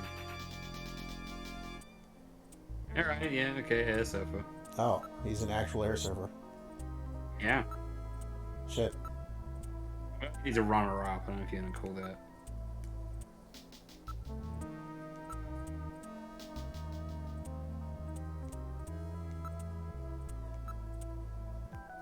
So, I mean, if nothing else, this puts paid to the value of your, like, Junker's coat, because you got shot, like, you know, what, like 3 or 4 times? Yeah, there was a bunch. I forgot what the fuck I was doing. And it's a modified toy gun, but you still got shot with real shells. And, you know, you tanked it, so... The Junker's coat is valuable. Yeah.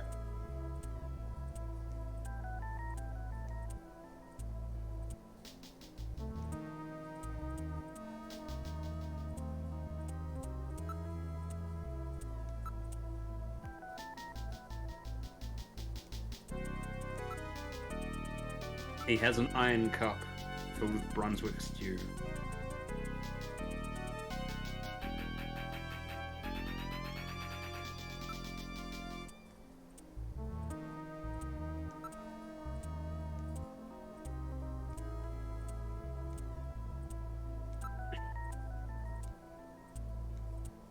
He claims he doesn't know what you're talking about after shooting you 4 times. All right, buddy. Holy time to shit. wake up.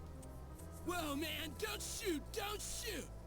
Gillian, while your earlier shot is I promised you a justifiable surfer dude self-defense, voice, I killing give you a this suspect surfer dude would violate voice. Section 5, Article 2 of the Junker bylaws. You must first have concrete evidence that he is a snatcher. Damn. We should search his bathroom. We may find sunscreen there. Good point. Okay, let's move into the bathroom. Not the first to point it out, but I kind of love how irritated Gillian is at not being able to pop him. Damn. That's not a translation issue either. In the Japanese version, the dialogue goes exactly the same, and Gillian goes "Kso" to himself when he finds out he can't shoot Ivan. I mean, no fairness, I haven't shot him like 4 times. He'll have to be pissed. Yeah, I mean...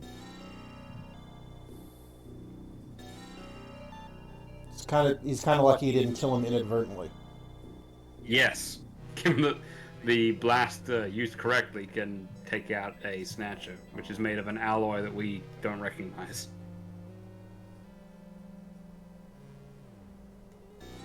Ugh. I can assume that Ivan's into photography as well, because, I mean, there's a red tint over everything here. Whoop.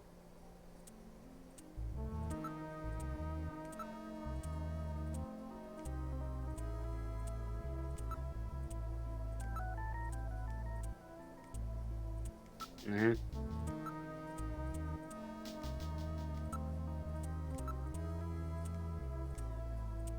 Gross.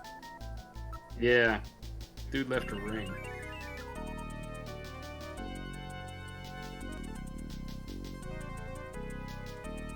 This is true. Mm. And you have the option to smell around here, but I don't really want to. Oh, plastic bag at the bottom of the board.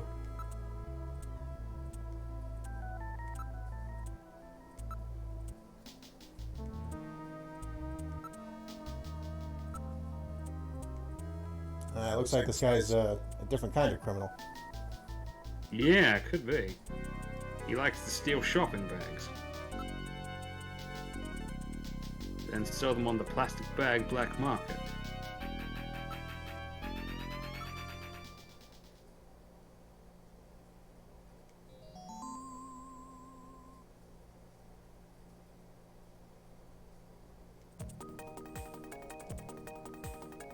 So that about explains everything, doesn't it? Yes, it appears that Ivan was simply trying to conceal the fact that he is a drug user. An air surfer, huh? Plenty of suntan oil. Out there soaking up lots of ultraviolet rays. And tanned quite brown by those rays as well. But he doesn't have so much as a pimple. Not what I'd call your typical artificial skin user.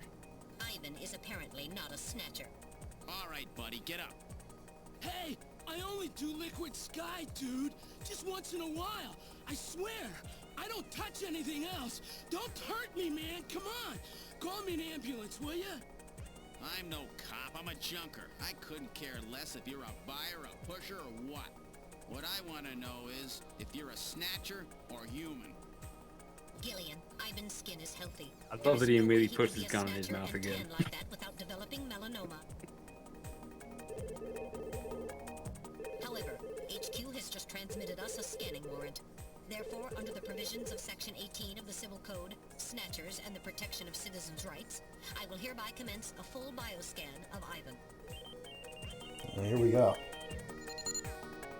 He's, Analysis complete.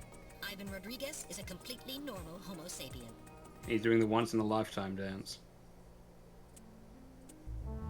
Oh, I keep telling you, dude. I ain't no snatcher or whatever. Now, would you please get me a doctor? Why don't you just put some of your drugs on it? Hey, I wasn't doing anything wrong, man. The friendly boys from narcotics will be here any time now. Save your breath for them. Come on, dude, I ain't done nothing. I'm just into air surfing. I just wanted to win the competition, man. I needed some money for that, okay? Hey, it's just drugs, man.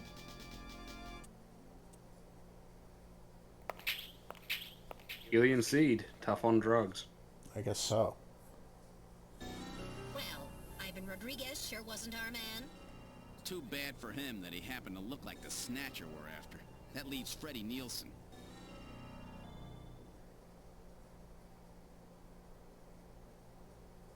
Now, in the early MSX and PC-88 versions, they actually point out that Liquid Sky is a new type of LSD, a neuro-LSD called Liquid Sky.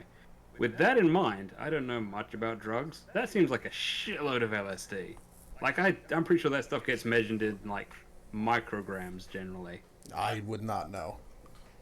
And, yeah, the bag he had looked like it would hold, like, 200 grams. Like, fucking hell. Maybe it's just, like, really, really cut. I don't know. And, like, I don't know either, but I'm pretty sure LSD is one of these ones that you have in, like, tiny amounts. I believe that's true. Yeah. It was funny seeing that picture of him holding the bag of drugs, because that's actually one of the COVID masks I have is a Snatcher COVID mask. It's just that picture of Gillian holding the drugs, and in Snatcher lettering underneath it, it just says "disgusting." So it was like, oh yeah, that's where that picture comes from. It was interesting seeing that again.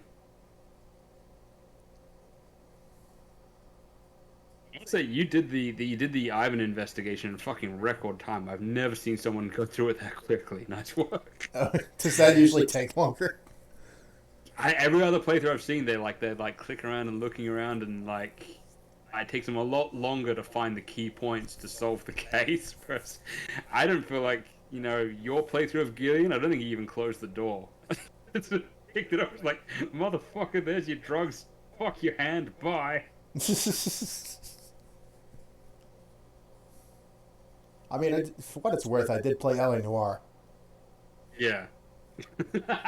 Yeah. Speaking of investigations. Also, speaking of Keith Sarabashka. Oh, yeah. Oh, hey, Garland. That's the game it's got the guy who plays Ted's dad in the Bill and Ted films in it, and it really weirded me out seeing him. Oh, yeah. Oh, fuck, you're right. Like, it's not like he's in everything, but he always looks like Ted's dad. Yeah. Oh, nice, Scar. Congratulations on finishing your model. Hey, nice one. He's been building some gunplas. Oh, yeah. He had a little bit of an incident. One of the pieces, I believe, broke while he was attempting to build the thing. So he went and Right. He went and got himself some plastic cement to amend that. Nice. Guess let's go to Freddy's apartment.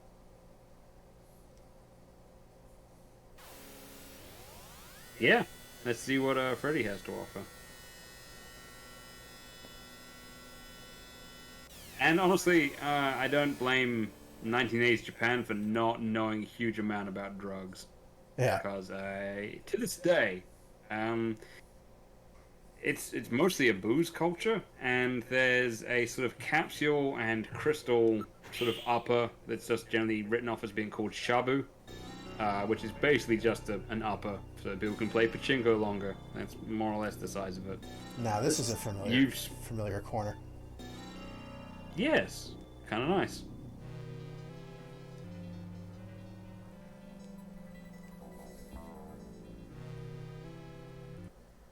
Save another state. Good idea.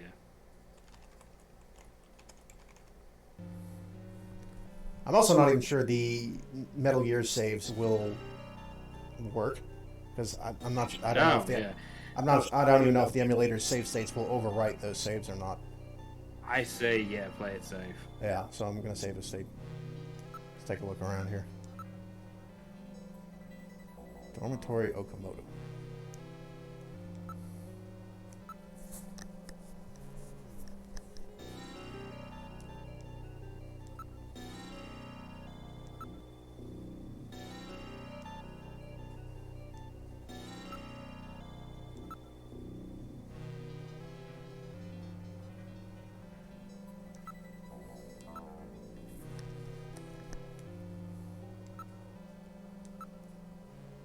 Man, they don't got curtains or nothing.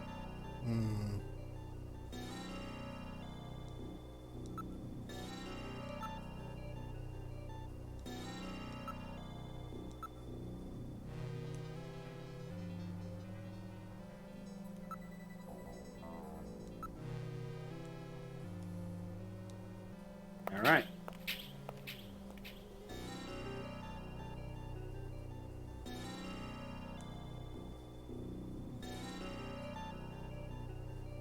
Hey, they give you the option to knock straight away. How nice. Yeah. Freddy and Lisa Nielsen. Yeah.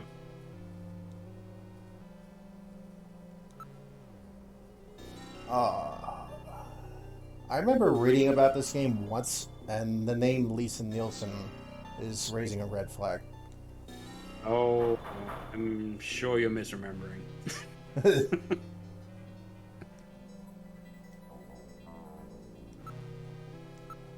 Spend a bit of time with her and you'll see she's perfectly normal.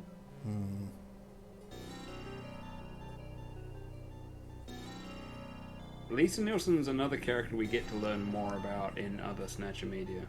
It's kind of nice. Nothing else. I mean, I think she's now a waitress, but she used to be a madam, a brothel madam for like an entire district. So she cleaned up her act. Huh. Yeah.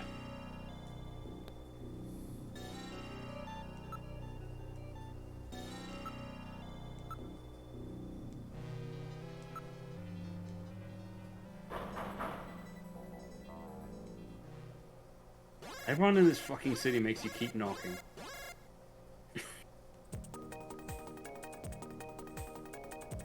I choose to believe that motion sensor alarm is like something that comes through like Gillian's watch or something, so that it doesn't actually constantly go off to let people know he's around. Yeah. If I was an investigator who was like spooking around, I wouldn't want a fucking car alarm going off anytime the people who I was trying to sneak up on were nearby. I'm gonna say it's like the codec. It's like in the bones of the ear or something.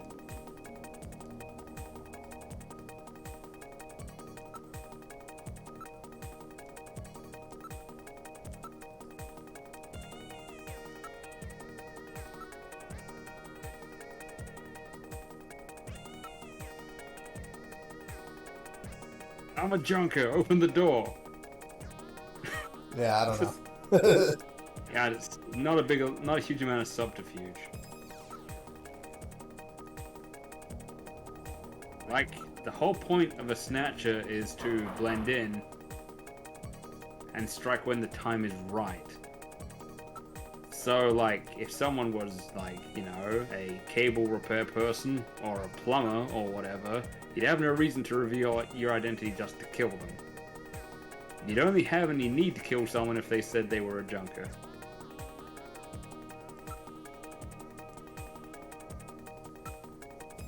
So I'm not going to show my ID here. Perhaps not. I think you keep knocking, or can you yell through the door? Yeah, I keep getting that when I try to talk. Yeah.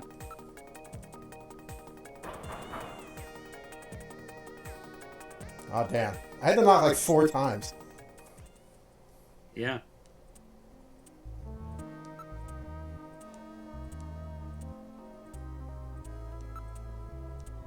A junker? All right, just a minute. Gillian, please use extreme caution. Huh? A woman?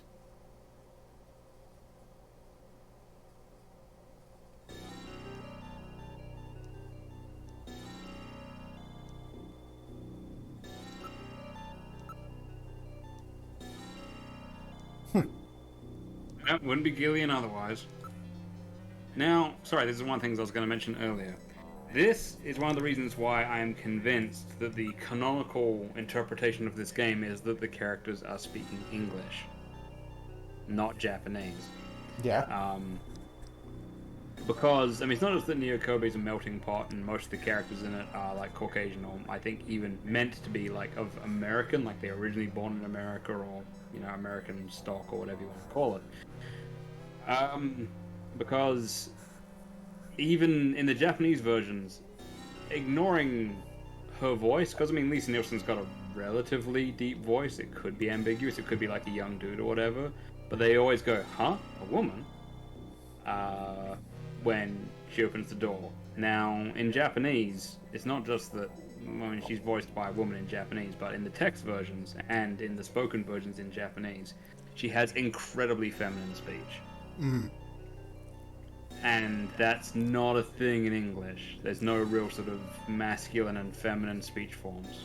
Whereas in the Japanese version, she has, like, the best character I can point to is, like, in Trigun, Meryl Streep has incredibly feminine speech patterns. Lisa Nielsen's are similar. So I'm convinced they're meant to be speaking English for that ambiguity to be there.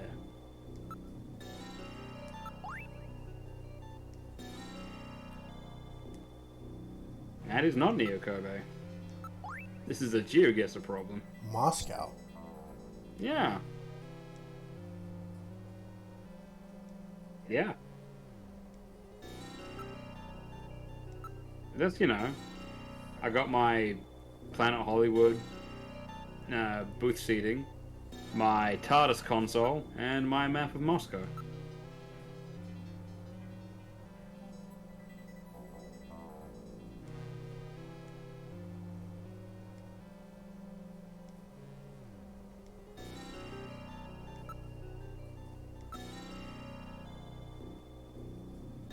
You think your husband's a snatcher, lady?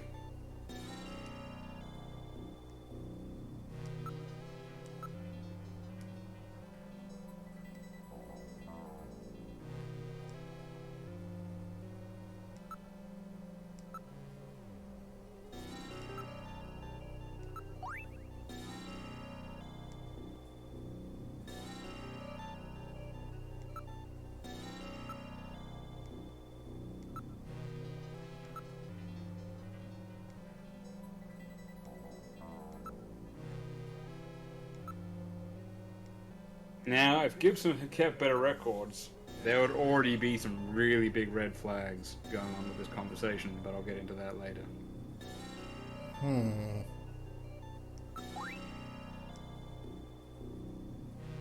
Yeah, oh. 4 months. 4 months Freddy's had a map of Moscow.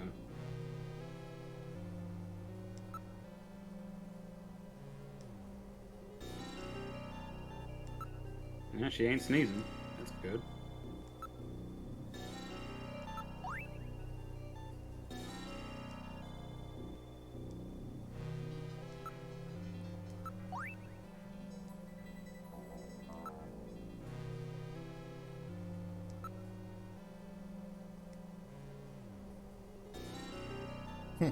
Yep. He ain't fucking.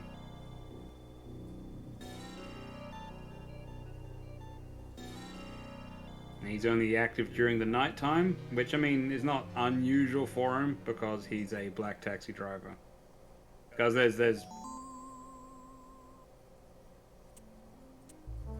black taxis which are cash only and have got human drivers, and you can go wherever you want, no questions asked. I remember Most taxis are automated. are like Johnny cabs. Yeah. And so Johnny cabs? if you... Yeah, like from Total Recall. Oh, right. Gotcha. Yeah. So, like, if you get into most cabs in Neo Kobe, they'll be automated. And if you say, hey, I want to go to the black market, or I want to go to the shady docks at night, they just say, you can't do that. Whereas if you get into a black taxi, they'll do it, and they will keep no record of the fact that you did it, and you can go wherever, and no one will ever know. Which in a society like this is quite vital. Yeah. They are technically illegal, but like they're considered like not that bad technically because they're not doing anything. It's like wrong. I remember reading about them in Jordan. They're too vital to the function of the city for the authorities to do anything about it. Well, I mean, Neo Kobe is also meant to be a low-level melting pot of vice on some level. Yeah, well, that too. Yeah. So it's like how if you're late for a concert in Vegas, they'll drive on the median strip to get you where you're going, and just no one really talks about it.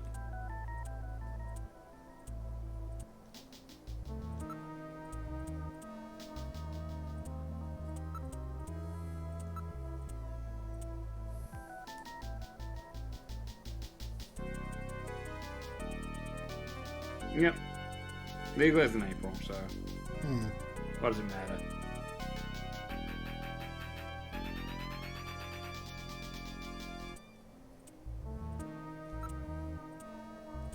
I like it when Gillian makes a good point. Yeah.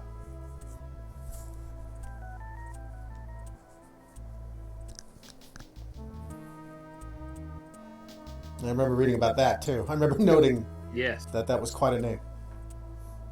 Yes. Legal Jerusalem. Yes, we said, yeah. There's an ongoing sort of, there's still space activity, including, off-world colonies and setting up a bunch of mirrors around the planet to help with solar flares or something. I don't know if it's canon to this, but I made a second space race where the Russians won. Yeah. Yeah, like this time it was who's going to get to Mars first. Yeah. Because there's people on Mars now, yeah. I remember hearing at one point there was some kind of joke during the space race. I don't know if it was a joke or not, or an implicit agreement, but the saying was that the U.S. would get Mars and that the Soviet Union would get Venus. Wow. That's a rough deal for the Soviet Union. Yeah. As the Soviet Union tends to get. Yes. I mean, in terms of natural resources on Venus, there'd be like all sorts of like precious gems and whatever if you did a bit of digging. Say nothing of the atmosphere, but it's a bit warm. Yeah. I don't think. Live inhospitable. I feel like it would be quite some time before there was anything other than industrial exploitation of Venus. Yes. Mostly screaming, I think. What with the acid rain? And the air temperature about 80 degrees. That's Celsius, sorry. Keep forgetting. 80 degrees is probably fine. It's quite nice. 80s is 80s a little warmer than I'd like, but livable. Yeah. On Fahrenheit, that is. I'm sure 80 Celsius is a little hot. It's close. It's yeah. 80 Celsius is what you would get water to make a nice cup of green tea. Bit warm to walk in. Yeah, just a bit. 100 is the boiling point of water. Right.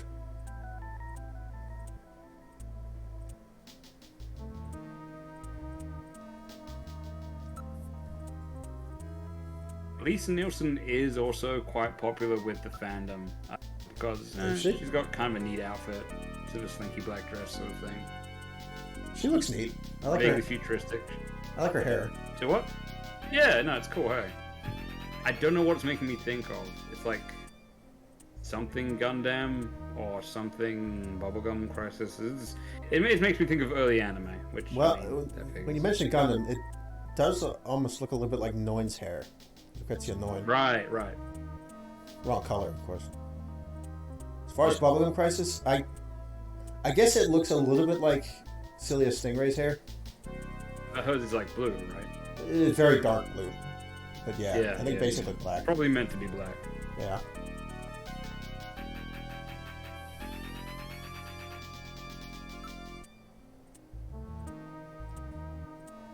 Oh, she has a toothache.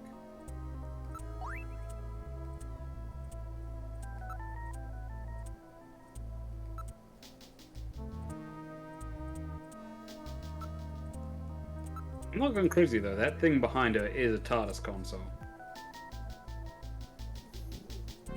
Yeah, I guess it is. At least some form.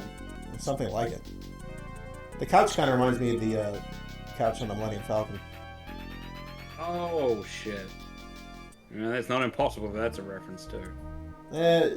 I mean, that style of couch is, I would say, common enough that it could be a complete coincidence.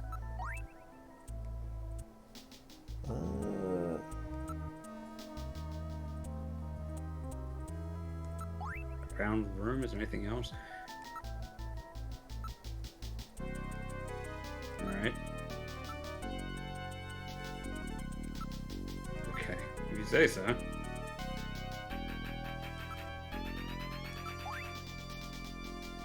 Huh. The Kremlin. Location of the Kremlin is marked. Okay. Well, that's the future, so presumably this is Kremlin's 2, the new batch. To be fair, a once important government structure in a city where most of the population is either dead or moved elsewhere would probably be a significant place to hide something. Like, it's like in Dawn of War 2 Retribution. Like no matter which faction you're playing as, even the orcs, because it's like a holy shit moment. They all come to the conclusion that Kairos must be hiding on the one planet that no one would think to look on, which was the planet that was already hit with an exterminatus. Cyrene. Tatooine reasoning. Yeah. He wouldn't be dumb enough to put his kids on the planet he's from. Whoops. I mean, if it works. Yeah. I believe it was. I believe that it's a paraphrase, but I believe it was Bruce Lee who said something to the effect of, "If it's stupid and it works, it isn't stupid."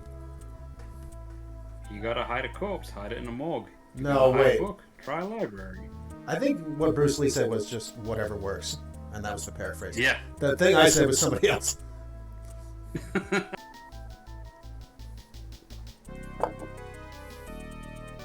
I'm really sorry about this. I think you literally just have to keep on working down the list. I have no idea what to do next. Yeah, I'm not I sure. know there's other things to investigate, but... she knows her rights.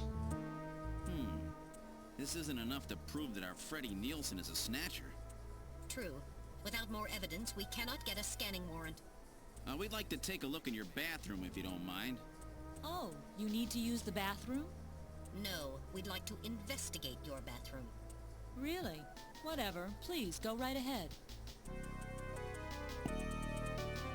Again, that's Lynn Fusina, the same person who does Katrina Gibson's voice. Okay. Yeah. Oh. It sort of works, but the only reason why I'm not, in this case, calling it intentional is because, again, Lisa Nielsen in Japanese, there's nothing really stilted or strange about her speech pattern. In fact, she's actually a lot politer. But in all fairness, so is Metal Gear during that scene. I'm not sure why they changed it, but yeah. She's not sort of like, oh yeah, okay, whatever. And Metal Gear doesn't have any sort of temper to their voice. Damn, I'm looking good. Who's that handsome devil?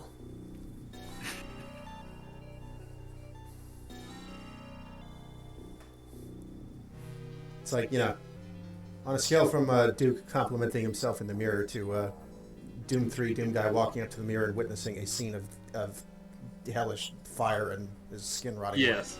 Where does your video game mirror fall? My video game, yes. I generally default to doing the blood one. The oh, it's just me. oh, just me. I like the Shadow Warrior one. That's no ordinary way. God damn it. Shadow Warrior was such a weird thing for me because I missed it completely. I missed Blood completely. Back in the day. Yeah. I don't think I played through the whole thing until the Fresh Supply release. But everyone got Duke, so that's what matters. But my best friend Cortez, for years, when he had to come up with like a default NPC voice, he was using the Lo Wang voice. Now, not the accent, importantly, the tone. And I didn't realize he was doing that. I just thought, okay, yeah, that's my buddy Cortez's NPC voice. And then I see a Shadow Warrior that's like, motherfucker, that's where he got it from. I live again. That was a legitimately good joke when Yahtzee Croshaw was making video games. He made an FPS one, and in that your character dies and then comes back as a corpse, and in the start level they go, I live sorry. That's a good little vocal joke.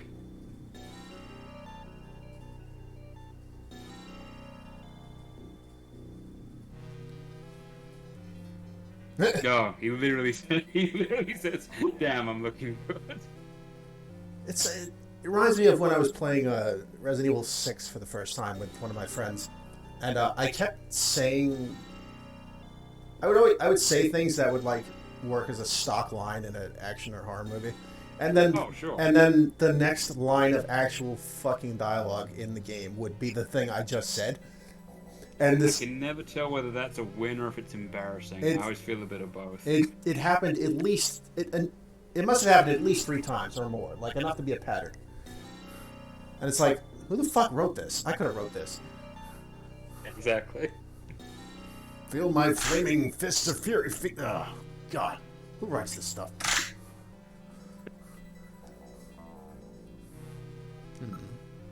Again, that was in the old versions as well, and it was like it blew people's mind at the time because you didn't get to see Gillian most of the time. You saw like his back in some cutscenes. I like you saw him at the start of the game. The cut-in, for this scene, yeah. The little cut-in speech portraits weren't in the original version. They weren't. Oh. In the MSX and PC-88 version, you didn't really get those. It was all just on-screen text, and so being able to look in the mirror and see yourself was pretty cool. Alright, well, that bathtub looks nicer.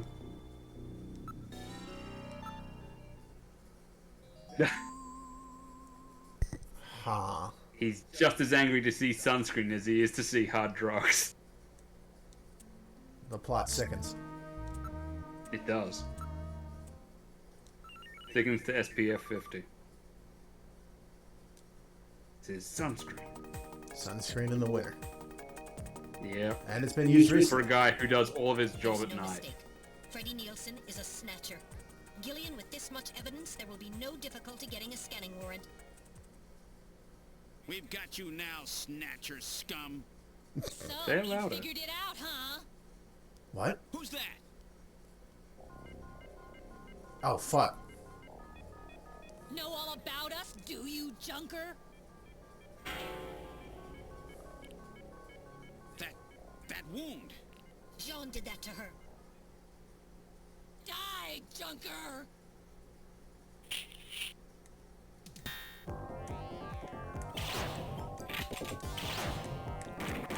Fuck, how do I... Oh, yeah. You gotta shoot the head.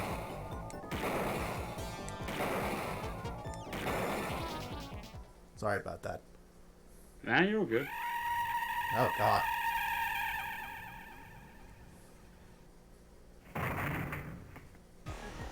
Holy shit. Jeez. Those Yeah. things don't go down easy. So, this is a snatcher, huh?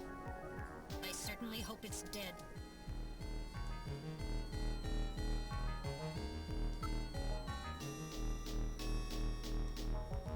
Yeah. As long as he had to shoot in the head, you had to shoot in the head like 4 or 5 times with like absolutely unbelievable weaponry. Yeah, with a gun specifically designed to kill these things. Yeah. Jesus. Yeah. Now, that scream that she lets off when her face basically rips open, that is unchanged in the PC Engine version. It's not in the MSX or PC-88. I don't know its origins. To me, and this is going to sound weird, it sounds like... Who killed Jean? Freddy, that's right. So where's he? We can contact the junk collection team later. Let's get out of this apartment for now.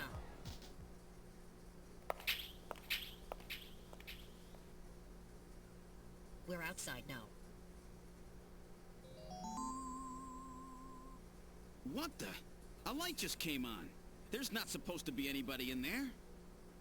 Perhaps Freddy has returned. There's only one entrance, and we're standing right next to it. How did he get in there? Shall we investigate?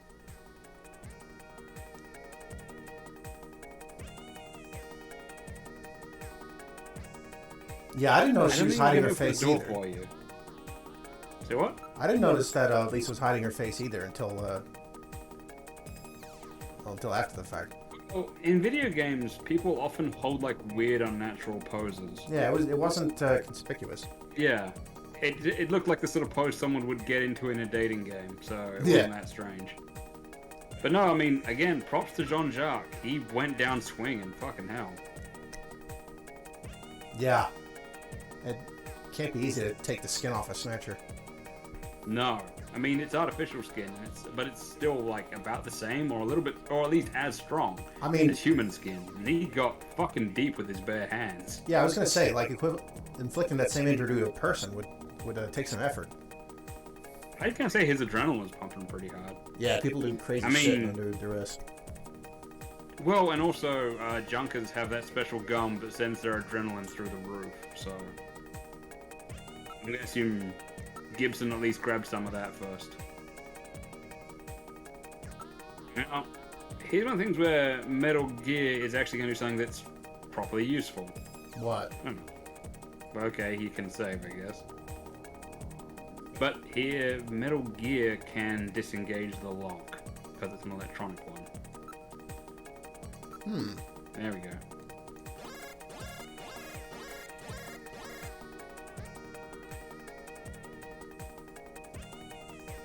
I think I'll say it again. Yes. Good idea.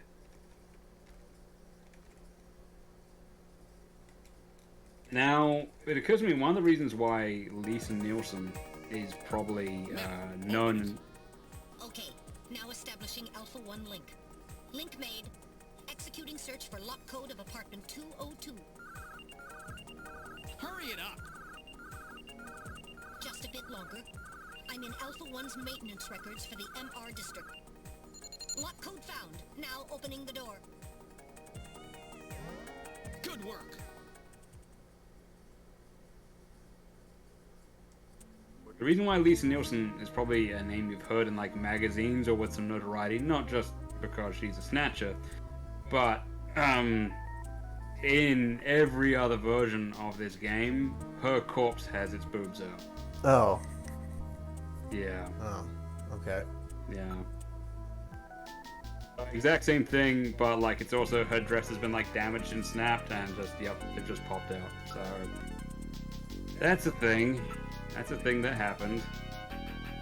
That a team of people decided was the thing to put in the game.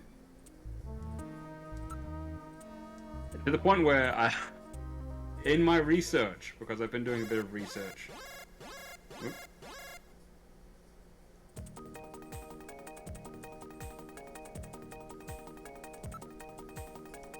Freddy's back and he's just shitting everywhere.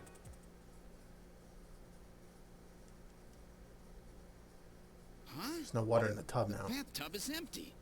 That thing Yep. was filled with water just a few minutes Freddy ago. can really hold his breath, I guess. I read motion. This room. Damn. Where is he? Oh, fuck. Gillian, behind you. And you boss.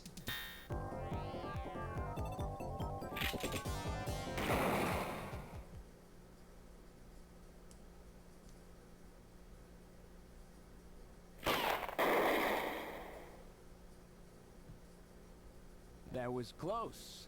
You're lucky I was here to save your skin. Who are Yogi you? Bear saved you. Me? Random Hajil, bounty hunter. Bounty hunter? Yes, Gillian, a bounty hunter. As the junker profession is so dangerous, their numbers have fallen dramatically over the past few years. As a result, the government decided to put a price on snatchers' heads in order to encourage private citizens to cooperate in the effort to track them down. Naturally, these bounty hunters must register with the authorities. You said your name's Random, right? What did you do? Follow me here? Yeah, you got it. Investigations aren't my style. You track them down, I take them out. You have the legal obligation to state your bounty hunter registration number. Please do so now, immediately. BH75001, Random Hajil. That's RANDOMHAJILE. BH75001, Random Hajil. That's confirmed. I officially recognize you as a legal bounty hunter. Wow. Gillian, records indicate that he has already disposed of 3 snatchers just this month. Counting Freddy, that makes 4. 4? I've been at this a lot longer than you have. Just relax, rookie. So, Junker Boy, let me give you a little tip. You might already know, but Snatcher's weak point is their artificial skin. If they sit out in the sun too long, they get cancer. That's why they set up a hospital to treat this little problem of theirs. You find it, you can take them out, roots and all. Where did you get all your information? Wait a sec. You stole it from Gibson, didn't you? That's not really important. But now that Gibson's out of the picture, I need you to get busy. I track him down and you junk him. Is that the idea? Anyhow, it seems Gibson found that hospital. He must have left behind some information about it. What do you mean, seems? Don't you know anything about it? Hey, investigations are your job, right? I owe you one, Random. Yeah, I'll get it out of you later. See ya, Junker Boy. A Snatcher-controlled hospital, eh? There's bound to be more than a few of them in there.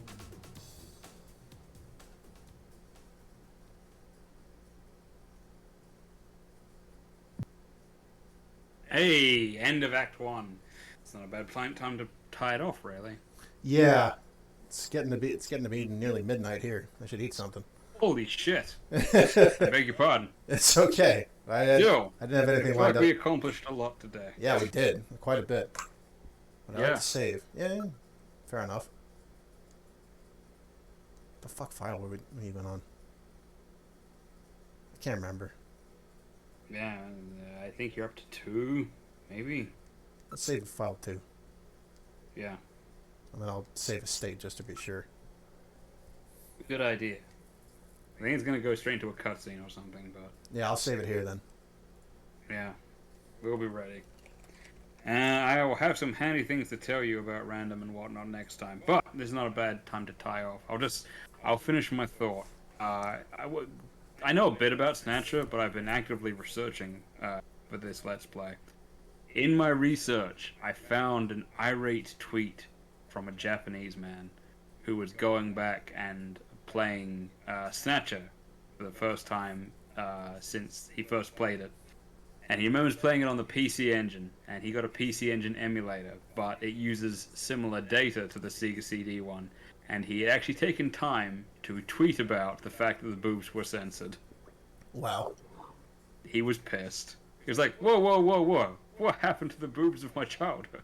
The boobs attached to the naked fucking killer robot with its face The blown off. fucking killing machine with its face ripped open, yes. Jesus fucking Christ. Yeah, he also, was indignant. I like it, yeah. Yeah, I bet. I like that Random is really just looks exactly like fake Mugatha Harkonnen. Like, He's not even... They're not even messing. They gave him a dye job. Played by Sting. Sent him out the door. Yeah. I like his fucking like motor unicycle. Yes. I guess he got that from the cast of Dragon Ball. Mm. I feel like Launch has one of those or something. I could be misremembering. I feel like that's possible. Yeah. I remember that show had that show like that's weird vehicles. Yes. At least early it's on. One of the things where Toriyama really loves drawing vehicles, and he eventually got himself to a state where he never has to draw them. So. Yeah. Whoops. Oops. Yes. Yeah, oops. It's too bad you don't like drawing black hair and lots of muscles. You made the wrong comic.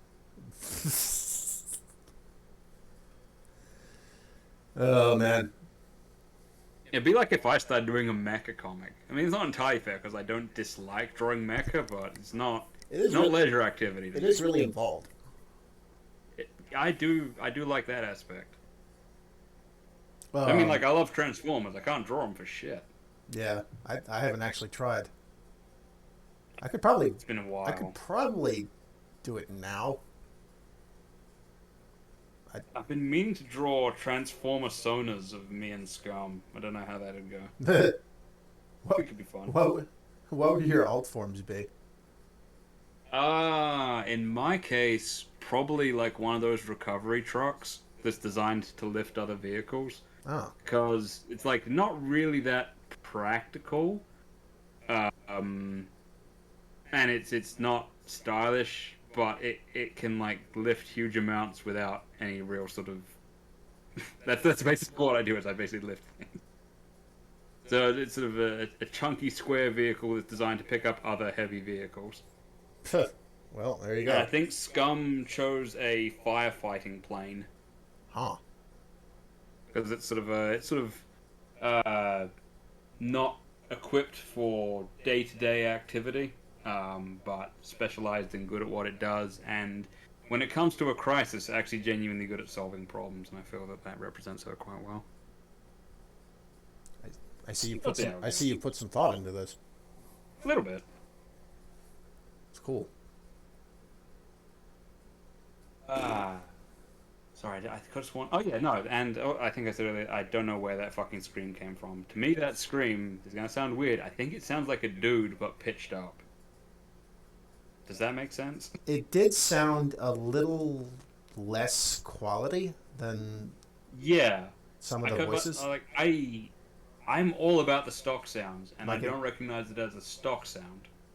But it wouldn't surprise me to learn that it is a stock sound. Yeah, that's also true. Possibly modified, but again, the sound quality will be a little bit lower because they brought it. That scream started on the PC engine, not PC-88, and they've used it for every version since. So I mean, they're attached to it. I like this. I don't know if I mentioned it at any point. I kind of like this little icon. This little spin. I don't know what it is. Little it's spinning like is it sigil with hospitals.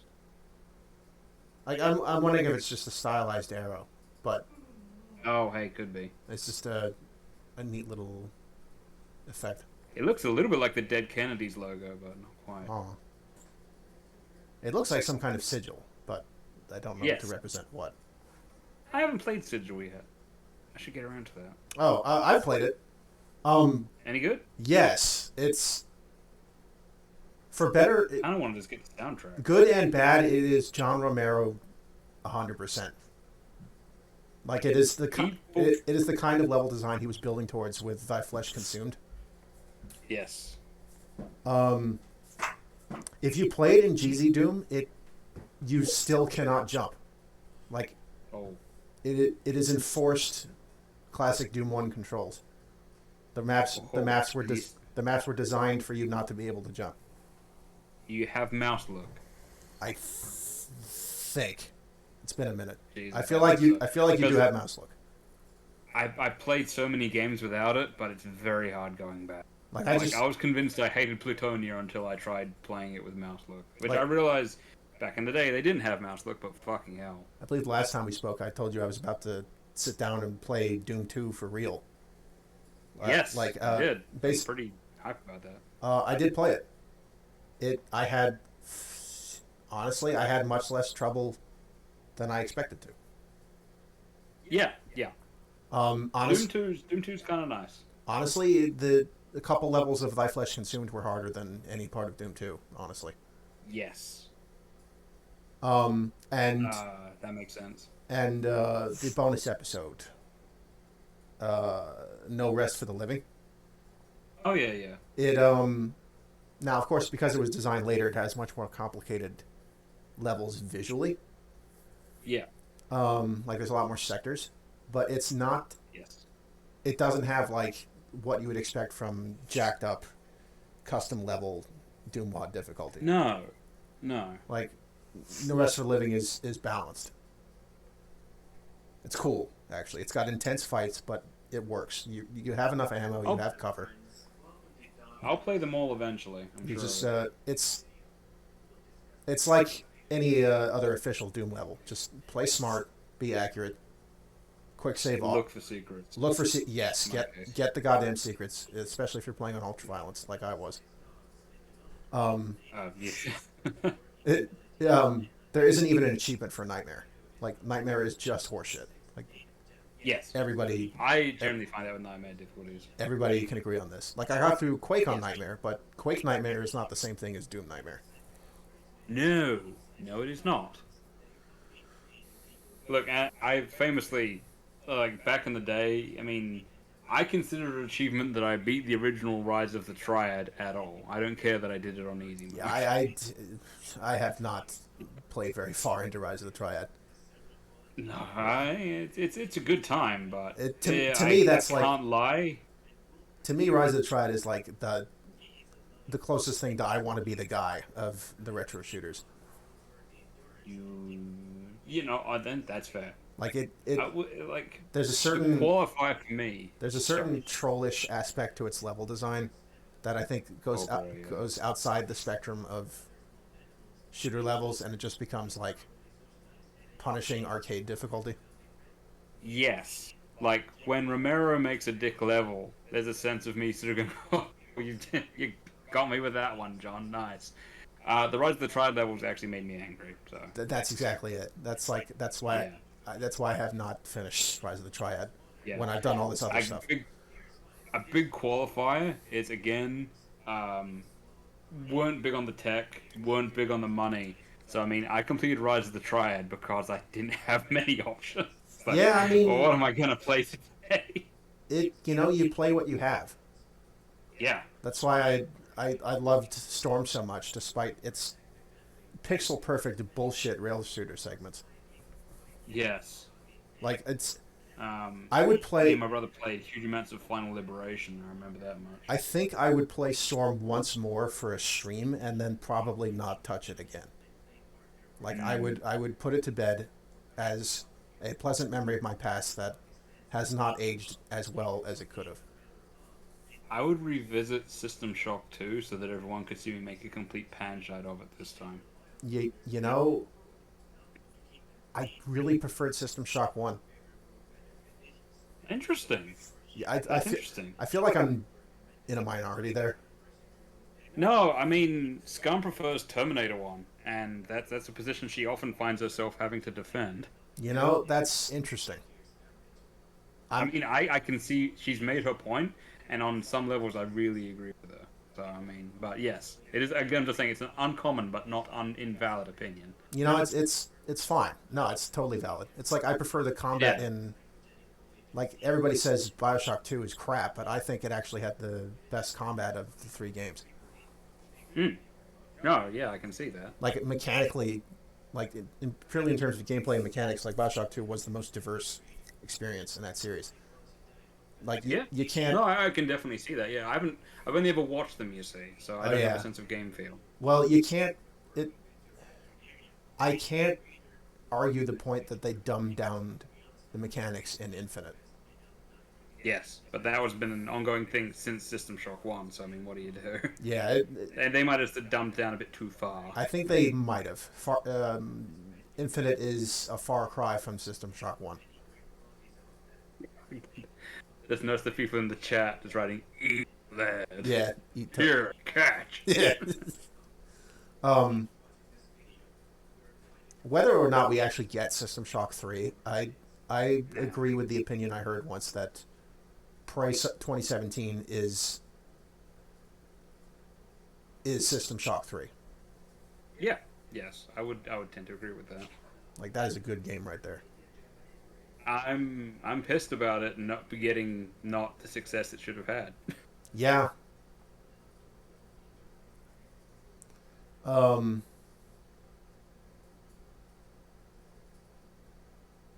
feel like time's vindicating Bioshock 2. I hope it does. That seems to think so as well, just noticing that. So, yeah, you get that in time. Yeah, it's okay. People are saying, gotta run, gotta say goodnight. Good night, Red. But yeah, no, I think it's one of these things where things get shat on, or, like, not regarded as well, and then, like, over time we go, you know what, it was actually pretty good. I think that's really important. I'm glad people do that. I don't know, I think people are coming around to Metal Gear Solid 2 a little bit more. It had some important bits in it and some good gameplay. Yes. I look back more fondly on Sons of Liberty than I thought of it when I was playing it. Yes. I hope people come around on Doom 3 one day. I think they're getting there. Because I think I really feel like we're at the stage where people are saying it's a fun enough experience. It just didn't catch on. You know. I really feel like I didn't see so much vitriol about Doom 3 until 2016 came out. Like I feel like it must have depended on the circles you've written on, but because these days people are nicer about Doom 3 than I remember them being. Yeah, for me it's I don't know if that's a country thing or if it's a community thing, but people used to be too mean about it for sure. Yeah, for me it was the other way around. Oh, okay. Like, I don't remember seeing complaints about Doom 3 until Doom 2016, and it weirded me out. I would say I did really like Doom 2016. I love Doom 2016. Don't get me wrong. I like it more than Doom Eternal. Which, again, I'm not sure how well that goes down these days. I have heard that. There is an undercurrent that suggests that Eternal is... it's too much of whatever it is and not enough of Doom. Because let's not kid ourselves. Doom Eternal is not 100% in the vein of classic Doom. It is not. It's. I mean, neither is Doom 2016. There's too much verticality. Like it's channeling the feel and the community opinion of Doom as hard as it can. Like, this is. Yes. Like, the Doom Slayer is the culmination of Doom Guy's mimetic personality. Yes, and he's got a bunch of Ranger thrown in, as far as I'm concerned, these days. Yeah, a little bit. But it's like, a lot of it was sort of like the graphic look. I mean, don't get me wrong, I love how the cacodemons, I guess, look. But, The Vanquish, yeah. The aesthetics of Doom 2016 are closer, even though Doom Eternal looks more like Doom in many ways, like with the zombie men and whatnot. I liked what they did with Doom 2016. It was like enough, but not too much. And it was a little bit less colorful, I guess. The big one for me was, and I realize this is like an often treaded out opinion or whatever, but I thought there were too many third-person spoken cutscenes in Doom Eternal. I didn't really care for it. See, it came across a little goofy to me, like too goofy, or the wrong sort. I don't know. I don't know. I see where you're coming from. I'm a sucker for any like dialogue, lore, world building, anything. Yeah, I can see that. As long as it's like I liked in Doom compelling. 2016 where we just found out who we were by touching rocks and listening to Dr. Claw tell us. Yeah. Like, to me it was crazy. It's crazy to think that something like Doom could have so much backstory now. It's true. And I do like that theoretically it's all the same Doom guy. And here's the thing, I like that they tied in the other Doom games to Doom 64. Like, Doom 2016 only makes sense if Doom 64 is also what happened. Yep. Which, I think that's cool. I think Doom 64 is getting a revival, and that's good. Yeah, I played it recently for the first time, and it was pretty good. I've yet to get into that one, but I'm looking forward to it. I figure if Inugami Korone can beat it, I probably can. Some people have said that Doom 64 is, quote, the real Doom 3. And there's that's unfair. There's a certain accuracy to that. Like, obviously that's... In that it keeps on with the original Doom guy, I guess. Yeah, like it is a logical evolution of Doom 1 and 2's gameplay. Yeah, sure. But no, of course that is unfair to Doom 3. But I mean, it's like Doom 3 to me is like how I love System Shock 1 and 2, and BioShock is, could be the same universe, different guy, but it's still just as valid. That's where Doom 3 is for me. It's like an offshoot that's still really good. But there's a better example of that I'm forgetting, and it's driving me crazy. Like my experience of playing specifically the BFG edition of Doom 3, where they've turned all the lights up and put a flashlight on your armor, so you don't have to switch between your gun and your flashlight. A lot of the map design and the enemy encounters, especially in the Lost Mission campaign, they added to the BFG edition specifically. Doom 3 is much closer to Doom 1 and 2 than anybody gives it credit for. It's true. Like, it's not... When you turn the lights up a little bit, it's not a horror game. I don't even think it was trying to be. I think it was trying to be a dark action game. Yes. It was meant to be like Aliens. Like, is it a horror film? Nah, it's more of an action film. Alien is a horror film. Like, it's... The atmosphere is oppressive. The design is, like, bloody and scary. If you look at the base, you take out the demons and the flesh moss and all that stuff, and you look at the base, you look at the design, you listen to the people, you read the emails. This place was a hell to work. This place was hell to work in before literal hell ever entered the picture. Yes. Like, there's some kind of, like, working for a mega corporation is hell, like, undercurrent to this. I mean, yeah, sure. Yeah, so it's like... I would agree with... Yeah, I mean... to me, it's like, I can't think of the example I want, but to me, Doom 3 is like the El Camino of the Doom universe. A decent enough self-contained story. Huh.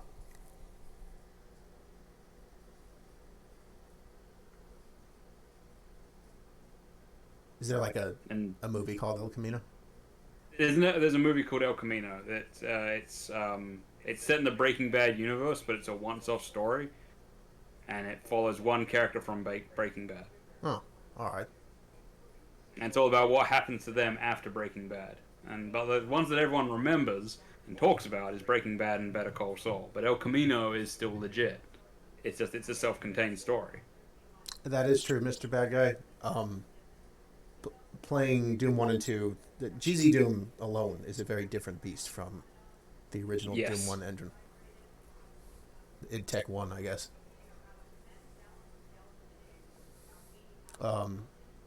It was... Like, if you're playing Doom 1 and 2 through the Doom 3 BFG edition, you're playing it...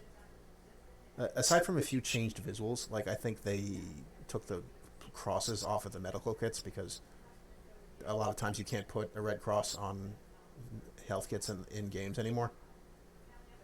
Like, they changed it to a pill icon. Other than a few visual changes, Doom 1 and 2, as played through the BFG edition, they're presented as those games were at the time of their release. There's no jumping.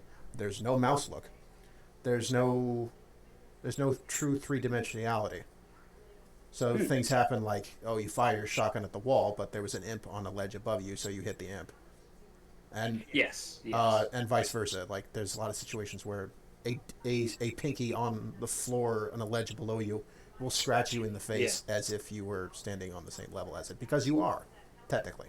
Yeah, it's the infinite height problem. Yeah. Which is good and bad. You live by the infinite height, you die by the infinite height. And the maps are designed, especially some of the maps in Thy Flesh Consumed and in Doom 2, they're designed without jumping being a factor. Like you're supposed to run off a ledge onto a ledge that's the same height. Which confused me a bunch when I started playing Doom again. Yeah, why am I not making this jump? I'm just meant to run. And yeah, it confused me as a kid because like when you're a little kid, like why would you think to run off a ledge? Like that's completely counter to any like basic video game sense. Like you want to stay away from pits. Oh, and the fact that so many secrets are in the damaging pits, the slime and the lava and shit. Yes. It's like you have to, considering its age, you had to think outside the box a little bit to find all of Doom's secrets. It's true. Replaying them, I'm like, where the fuck am I? In all fairness, some of them only trigger once you actually like literally walk a certain path, which is there's like relearn. Which there's like sector triggers. triggers. Lines. Now the secrets aside, the logical flow of more of Doom 2's levels than I gave it credit for as a kid is there. Like from start to colored key to door to exit. It makes more sense than I remember. Like some of them. Yeah. Like I didn't have to look. There are some level designers that are better than others. Like I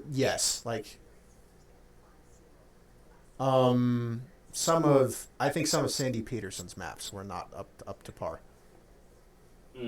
Which is, I mean, famously he had to make way too many of them, I think. Yeah, Sandy Peterson made most of the levels in Doom 2.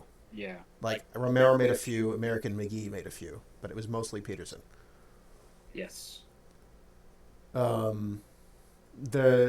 I mean, you can tell them apart. The Romero levels are more creative and sometimes a little more trolly. Yes. Doom 2 less so than episode 4 of Doom 1, but lest we forget that Romero made Barrels of Fun.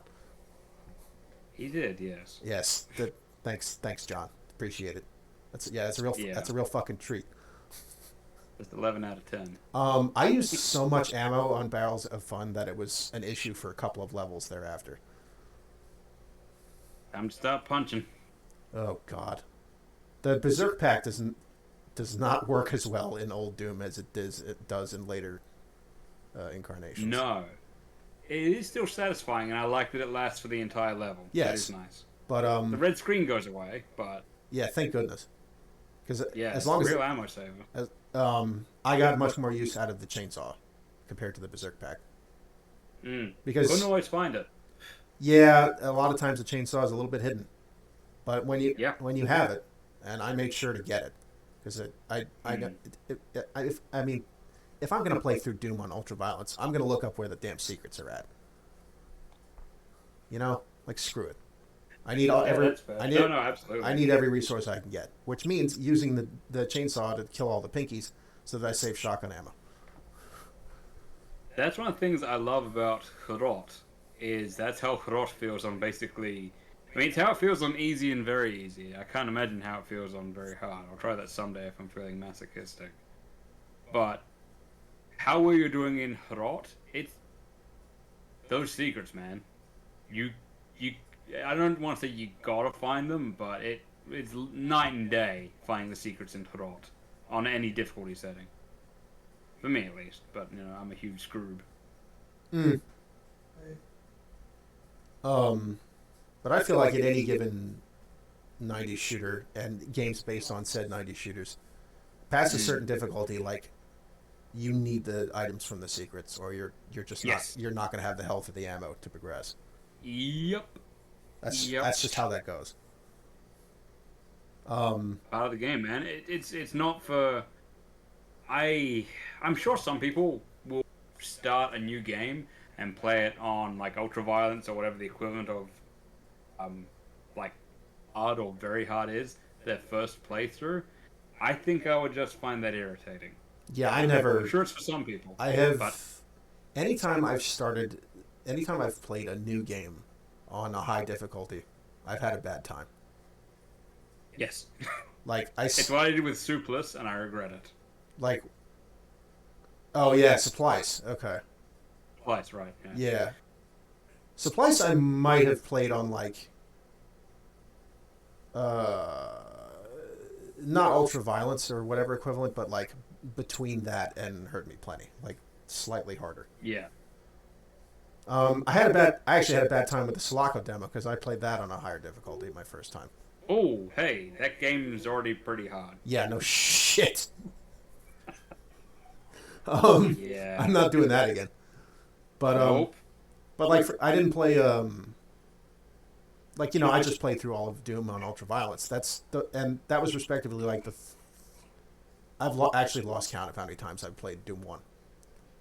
But I have played Doom 2 before, and it was not on ultraviolence. But or like the one I always remember is I played through Primarch difficulty in Space Marine.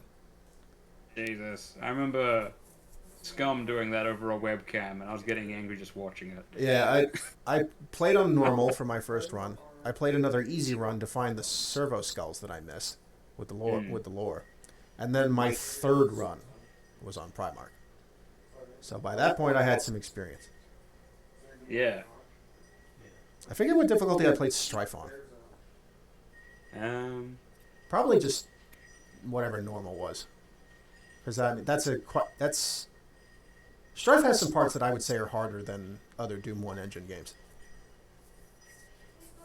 Yeah, I can see that. Especially, I'm looking forward to getting back into that. Especially with with Strife, it's very possible, like old adventure game style, to do or say something that will soft lock your playthrough because you fucked up. Yes, God. If I have any luck making Rip Bozo, no, I'm like, if I can even get that to work, and if anyone likes it, it will open up a door for me, because it's going to be pretty basic, and it's going to be somewhere between a Thief game and a Doom game, essentially. If that works, I'm going to keep digging. I still got to figure out what I want to, where to even start with Widow, my game. Yeah. Well, I think I'll start. I just have a notebook, and anytime I have anything I can work with, I write it down. Yeah, I think where it's going to start is drawing, Yeah. And I guess fucking around with making bad Doom levels, just seeing how that goes. Pretty much. That's the stage I'm at. I bought a bunch of the Doom expansions, and I've been analyzing them in GZ Doom and figuring out how they did it. And that's been super important because I was way misunderstanding how to construct certain things. Yeah, but it's making a lot more sense to me now. Like, the Casali maps, especially, are just brilliant. Frankly, yeah. I know everyone says that, but it's true. I noticed that the version of Doom that I have on Steam was upgraded to basically the version that's on Switch, which means that there's curated mods included, and among other things that includes Wrecker. But okay. They also include TNT Evolution and Plutonia. Oh, like that. One of the things they did is that Final Doom is no longer a separate purchase. Those episodes are just included in Doom 1, which is now titled Doom 1993 on the Steam page. I bought them all separately about a week before they made that change. Yeah, whoops. I bought them in like 2011. Yeah. So because I was one of those weirdos that pre-ordered Rage and do not regret doing so. Back when I still pre-ordered things, I really enjoyed Rage.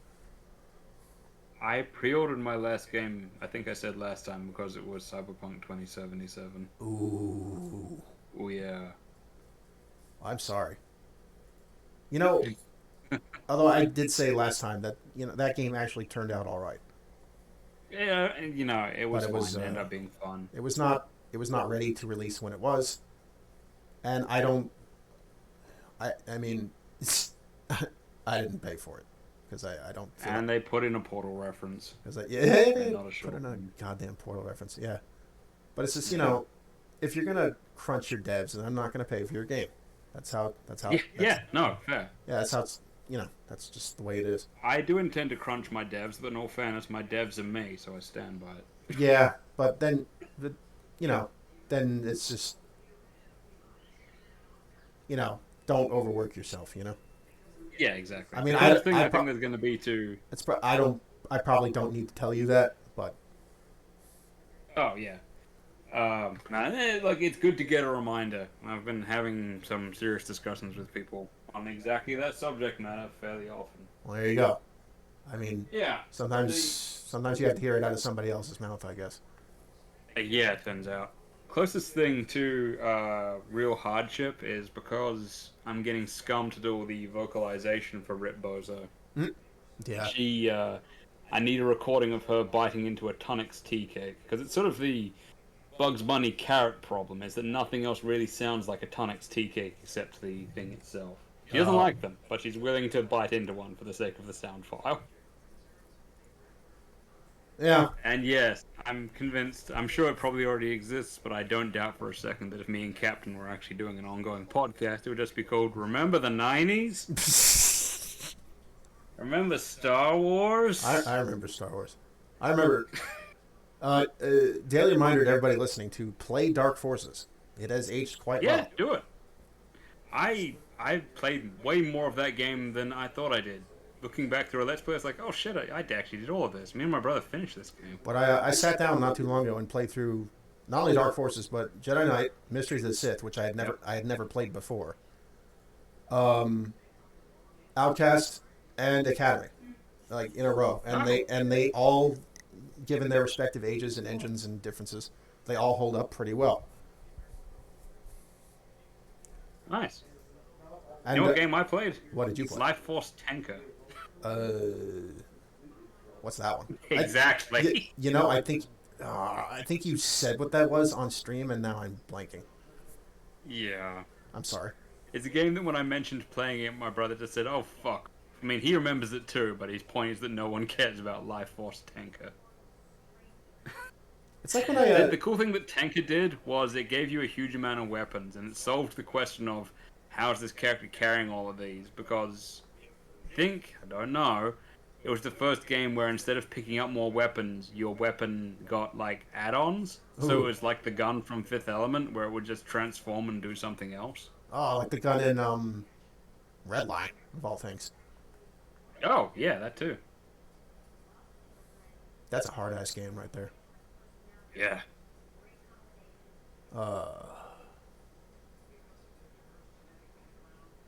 There are a handful of games out there that I have legitimately not been able to finish. I think that... No, that's the thing. One of those was fucking Valfaris. God damn, is that game hard. But, at this point, if I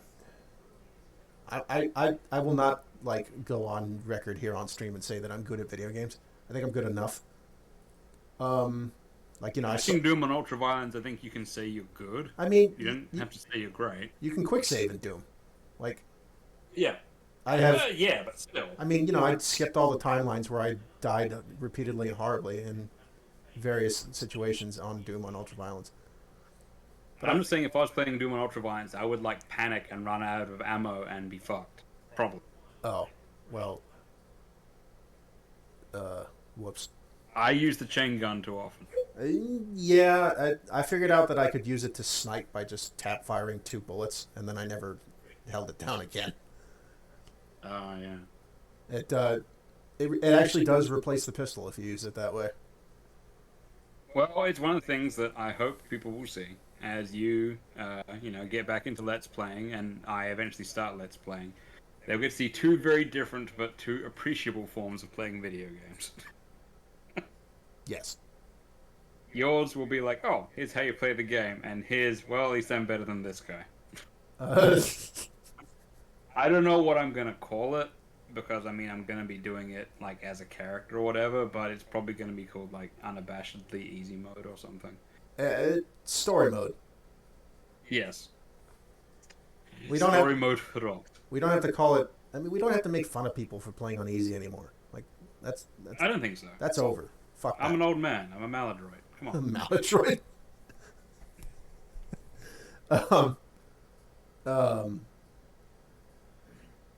But what I was getting at was, as someone, this is going to sound like a brag, but as someone who's soloed Bloodborne, if I can't finish your game, then you made it too hard. Yeah, especially if it's like finishing it on any difficulty setting. Yeah, like, especially if there isn't a difficulty select. Yeah. Like like Valfaris. If I cannot finish your fucking game, you made it too hard. Yeah, I'd say that there's nothing wrong with the every person approach to it. I think that's Yahtzee's point as well. Yahtzee's not astounding at video games, but he likes to think that as a reviewer, he plays them for most people. Like if a game eventually blocks him, or if he can go no further, that's probably an issue. Yeah, like I only got through Crosscode because of its accessibility options, and also Jet Lancer, because I was not good enough at those games at their default difficulty to finish them. Yeah, Jet Lancer was iffy because it's like at the point at which I was stuck, it was on New Game Plus. Except that Jet Lancer is interesting and actually weaves its New Game Plus into the overall narrative. Like, playing New Game Plus is actually part of the intended experience. That's cool. But it gets harder. And I had to... there's an option to dial up the evasion window. And I needed to use that to finish New Game Plus. Yeah. And it's like, you know what? They gave me the option of doing that, so I got to see the end of the game. I'm not going to complain. There's that. It's one of the things that I think Gravity Rush does correctly is in Gravity Rush, the bits that are like frustratingly like difficult, where it's like you have to rescue somebody while you're being attacked, and you have to float them with your gravity powers, then jump while holding them. But your gravity powers run out, and if you get hit, you get knocked back, and if you get hit too many times, you drop them, and it's mission over. Those suck. Those are terrible. Yep. Those are no affront to fun, but they're all side missions. To complete the game, it's fine. Yeah. At some level, it does bother me if the side content is so hard that I can't do it. Because it leaves it. Well, that was a thing in San Andreas, the one where you're doing missions for David Cross. Yeah, I've never really played San Andreas. I've tried to. The version I played was basically not. There's a level where you're operating remote-controlled helicopters or something, and it's famous for just being the absolute pits. Those games have always had a serious problem with controls. Sometimes I'm surprised they're as popular as they are. For me, Rockstar peaked at Bully. I never played Bully. It was pretty good. The idea of playing as the sort of person that tormented me in school was not appealing. Yeah, I can see that. And don't get me wrong, I felt very strongly the same way. It's sort of that in name. The bullying, again, like the sexual harassment in Kojima games, tends to be optional, and you tend to get punished for it. Oh. Overall, Bully is more like a weird sort of initially totalitarian, and then actually well thought out and respectful uniting of the school factions. Weird. It's done pretty weirdly. Basically, when you get to the school, everybody hates you because you're the new kid, and your family sucks, and you hang out with the other unpopular kids, and there's bullies who pick on like every other faction. You out-bully the bullies, and suddenly you're like, okay, you're not gonna pick on these kids. Their life sucks enough. Like, I'm your leader now, and here's how we do things. And you basically have to bring peace to the factions bit by bit by doing missions for them, and then eventually beating their leader. So it's a weird sort of way. I mean, there's bullying options. Shows you how much I know. Shows you how much I know about that game. Well, I mean, again, there's still like bullying in it, but like it's got enough going on that I enjoy it. It doesn't have a huge amount of endgame content. Once you've finished it, you've kind of finished it, but there's a lot to sort of do. Mm. And it's kind of fun having a milder version of GTA. Like, instead of killing people, you just like drop marbles on the ground so they slip over. Yeah. It's just like Home Alone levels of violence. And it's got this little advancement thing where the main character is pretty openly bisexual, which, for a game at the time was just like, pretty advanced. That's different. Yeah. And it's only semi-important for a game set in a high school. Unfortunately, they don't get filthy about it. But yeah, It probably better not to in that case. yeah, I'd say so. Yes, but I mean, it still caused moral panic because you could date girls and kiss girls. You could also date dudes and kiss dudes. Oh. Well. Oh no. Won't Yeah, no, they were really upset about that. Won't someone please think of the children? Yes, you know. Yeah. Here we go again. I feel like I should draw something. Yes, the urge to art. Yes. Yes. After the work week, it's powerful. The creator's compulsion, the spark. It is. It is exactly that. It's the great big motivator. I had no idea where I am, no idea where I'm going, no idea what I'm doing, no idea what I'm wearing, but I know I must draw. Yeah, exactly that. Like if my legacy is that like 70 years after my death, someone finds like a PNG of my work and goes, "Oh, that's some okay mid-tier goblin titty." So, yes, my legacy. I would like to thank you for your contributions on behalf of the audience. It's been very, very fun.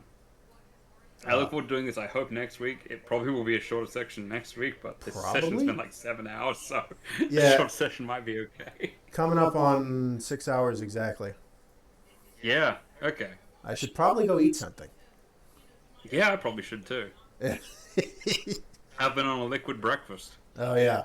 I haven't. I don't think I've had anything except water for the past 6 hours. Oh, good. But let us get back to things. We will continue our investigation. I want to say a week from now. Do you think I should title this one? Should this one be Fear and Loathing in Neokobe? It did have drugs. It did have drugs in it. It did have drugs. I don't got a better name off the top of my head, so I can always. maybe. I mean, if we come up with a better name, I can always retitle the video. It's true. These things happen. I like it. Yes. We'll learn more about this random Hajio character. Yeah. Why his name isn't quite as crazy as you might think. It's quite a name. It is. It's a very Kojima name. And it is still that, and I'll explain that in more detail. But it's not as strange as it sounds. I don't know why, but of all the Kojima names, Hot Coldman still bothered me the most. I think it's because his name was Hot. That's still funny to me. Like Die Hardman in Death Stranding.